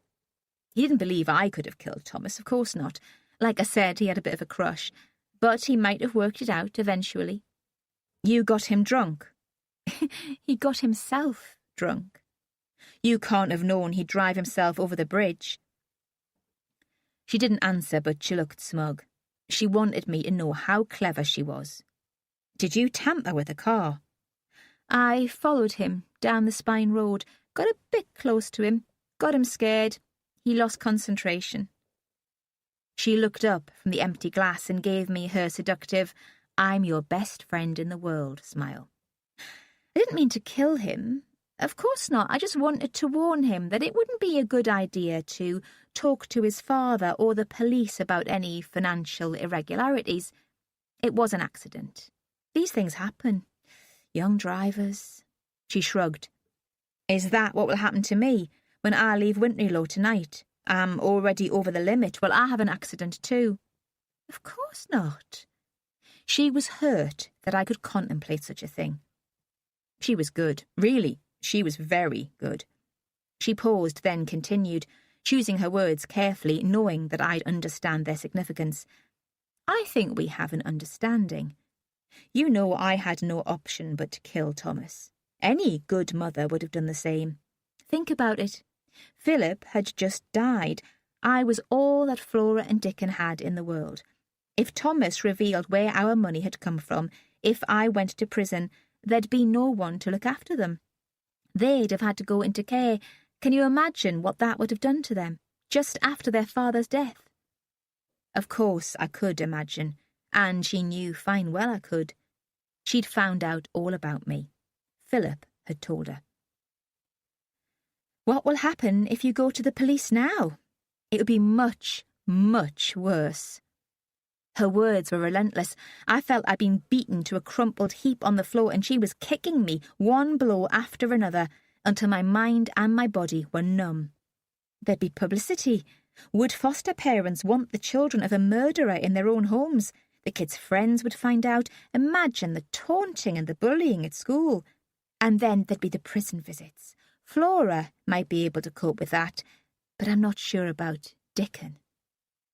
I knew she was manipulating me. I wasn't even sure she cared that much about what would happen to Flora and Dickon, but she was getting to me, and she knew it. It's not as if I'm a danger to society, she went on. "It's not as if I'd do anything like that again. If you talk to the police, it wouldn't be me you'd be punishing. It would be them. I'd look after them myself." Okay, crazy, I know, but she'd driven me to it. Come off it. All the pride and arrogance that she'd hidden under those soft, relentless words suddenly flashed through. "You're mad. You stabbed someone. You're no better than me. Worse, because there was no reason for it. You could have killed him. Do you think social services would give any kid to you?" I wanted to tell her that there was a reason for it. I'd been taken hostage and seen a boy killed. I wasn't in my right mind. But that would have turned me into a victim again, and it was time to let that go. We stared at each other across the table. The fat candle spluttered, then recovered its flame. I got up. She must have thought she'd won because she didn't try to stop me. I found my way to the big front door and let myself out that way. I wasn't a member of this family, and I didn't want to be. I looked up to Dickon's window, but the curtains were drawn, and it was in darkness. I drove back carefully, very slowly, aware that I was in no fit state to be on the road. It wasn't just the wine. I knew that if I had any sense, I'd stop at the first phone box and call Farrier and tell him everything I knew. But I couldn't do it. I couldn't do it to Dickon. I couldn't put him through everything I'd had to survive. I decided I had to give it a few days. I thought some event, some deus ex machina in the shape of Ronnie Lang or Stuart Howden might arrange things for me. Ronnie was mad enough to kill her. The kids would still have to go into care, but they could hang on to their picture of their mother. They wouldn't need to know she'd killed a young lad. Or she might suddenly develop a conscience and shot herself. Or kill herself, leaving a note to say she couldn't live without a husband. They'd go for that. When I got to Seaview, Jess was on her way to bed. She was wrapped up in the dreadful mauve candlewick dressing gown that looks like a toilet mat and has lost all its threads. "Hello, pet," she said. "Did you see the badgers?" "No," I said. "They weren't playing tonight." Chapter 37. "You think too much," Farrier said. I don't know how he could tell what I was thinking. He came to see me while I was waiting for the miracle to happen, for Joanna to die or disappear. He came to tell me she'd been arrested. I hadn't expected that, not without my help. It was the pride again. I'd thought I was the only person capable of putting her away. While I was waiting, the flashbacks had returned more frequently than ever, but somehow I wasn't so troubled by them. I didn't let them get to me in the same way. "What's happened to the kids?" "They're with foster parents in Heaton. A really nice couple, a big house backing onto the park." I asked. I thought you'd want to know. Heaton, where Philip had come from. There was something reassuring about that. "You don't seem surprised about Joanna," he said, probing. We were on the white bench outside Seaview. Jess had gone to Asda. Ray had taken her in the van because she had to do a big shop. She'd arranged a party, a big do. I thought she and Ray were intending to announce their engagement, and I was so exhausted, so wrung out and emotionally dead that I didn't care anymore. I'd move on, find somewhere to stay. There was always Absalom House. "No, I'm not surprised." "How did you find out?" I looked up at him. "Is this you and me talking? Or is it work, official?" "You and me. Because I won't be a witness." "She cut herself that day at Thomas's. There were traces of blood which weren't his. When we arrested her, we did a test. The DNA matches. We won't need witnesses like you. Between ourselves, I think there'll be a guilty plea." "She told me she killed him," I said. "She thought I cared so much about the kids I'd not give her away." "You haven't." I was still thinking about it. "I know. I can tell." We looked out to the bay, to St. Bartholomew's at one end, solid, the colour of coal dust, and south to Blythe Power Station and the wind turbines with their feet in the sea. "I sent the accountants into the Countryside Consortium," Farrier said. "I wasn't sure much would come of it. Routine. There'd been a hint in that letter Thomas had sent to Shona Murray. I wasn't quite straight about that." How had Thomas found out Joanna was on the fiddle? Some of the members were grumbling about where all the money had gone. No one suspected her, mind. Of course not. She's a saint. Thomas had only joined up to make trouble. He saw himself as a spy, an infiltrator, according to Shauna. He saw some of the letters of complaint and got into the computer system to find out more. He must have said something to Marcus. That's how Joanna first suspected him. Faria didn't look at me at all during this conversation. It was as if he were reporting to a colleague, a superior. Then Ronnie Lang talked. His wife brought him in. He was brooding, she said. He had something on his mind, it was making him ill. And then that solicitor made a statement. Rats leaving a sinking ship. It'll have been a shock for Joanna, that. She thought she had them charmed. She thought she had me charmed. Faria looked up at me then and grinned to show that he was only human and he'd enjoyed the flattery. I bet Joanna took him the back way into the house too. She'll have sat him at the kitchen table, offered him tea or wine. But you weren't taken in. In the distance there was a police siren. You hear them all the time in Newbiggin. Or it could have been a fire engine. It was the summer holidays and bored kids are always setting fires on the mound. I didn't realise all that was going on. It was a murder investigation. We don't just sit on our hands. He smiled to show he wasn't offended that I thought so little of him. He was wearing a sports jacket which had no shape at all, a blue shirt, a shiny tie which looked as if it had been pressed with too hot an iron. I thought if I cried, he'd put his arm around me to comfort me, but I couldn't bring myself to do it. I've told you I've got a thing about older men. This wasn't the time, though. Everything was complicated enough. You won't need me to stick around for the court case. Nah, like I said, with plenty of evidence. You don't need to put yourself through that. Take yourself away. So I did. I bought a cheap flight with a charter company to Agadir, then took the bus to Taradant and spent the last of Philip's money on a week in the Palais Salam. There's satellite television in my room, but I don't watch it. I don't want to see any English news. I still find Morocco stunning. It's something to do with the intense light and the smells. The colours don't explode in my head anymore, but I don't mind that. This way is more restful. I can lie by the pool in the Palais Salam and watch the bulbuls flitting under the tall trees and still think I'm in paradise. If I slide into the water and ease the tension from my muscles, I can almost forget about Dickon. His paradise has been sold to pay off Joanna's debts. She hadn't stolen nearly enough, it seems. Wintrylaw will be a country club, and there's already talk of felling trees where the bluebells grow. A golf course is essential, according to the managing director of the development company. I saw him on Look North. He had an expensive toupee and he'd been ripped off by his dentist. His false teeth moved as he spoke. So there'll be no more badger watching, or building dens, or wading through the surf towards the sun. No more swallows and Amazons for Dickon. And should I really care? All those kids in the unit, and the kids I worked with in placement, they didn't have the chance of 1 week of that sort of life. They lived in shitty high-rise blocks, and their adventures had to do with keeping out of the way of smackheads and joyriders. So why should I weep for Dickon and not for them? Tomorrow I'm going home. Jess is getting married and they want me to be bridesmaid.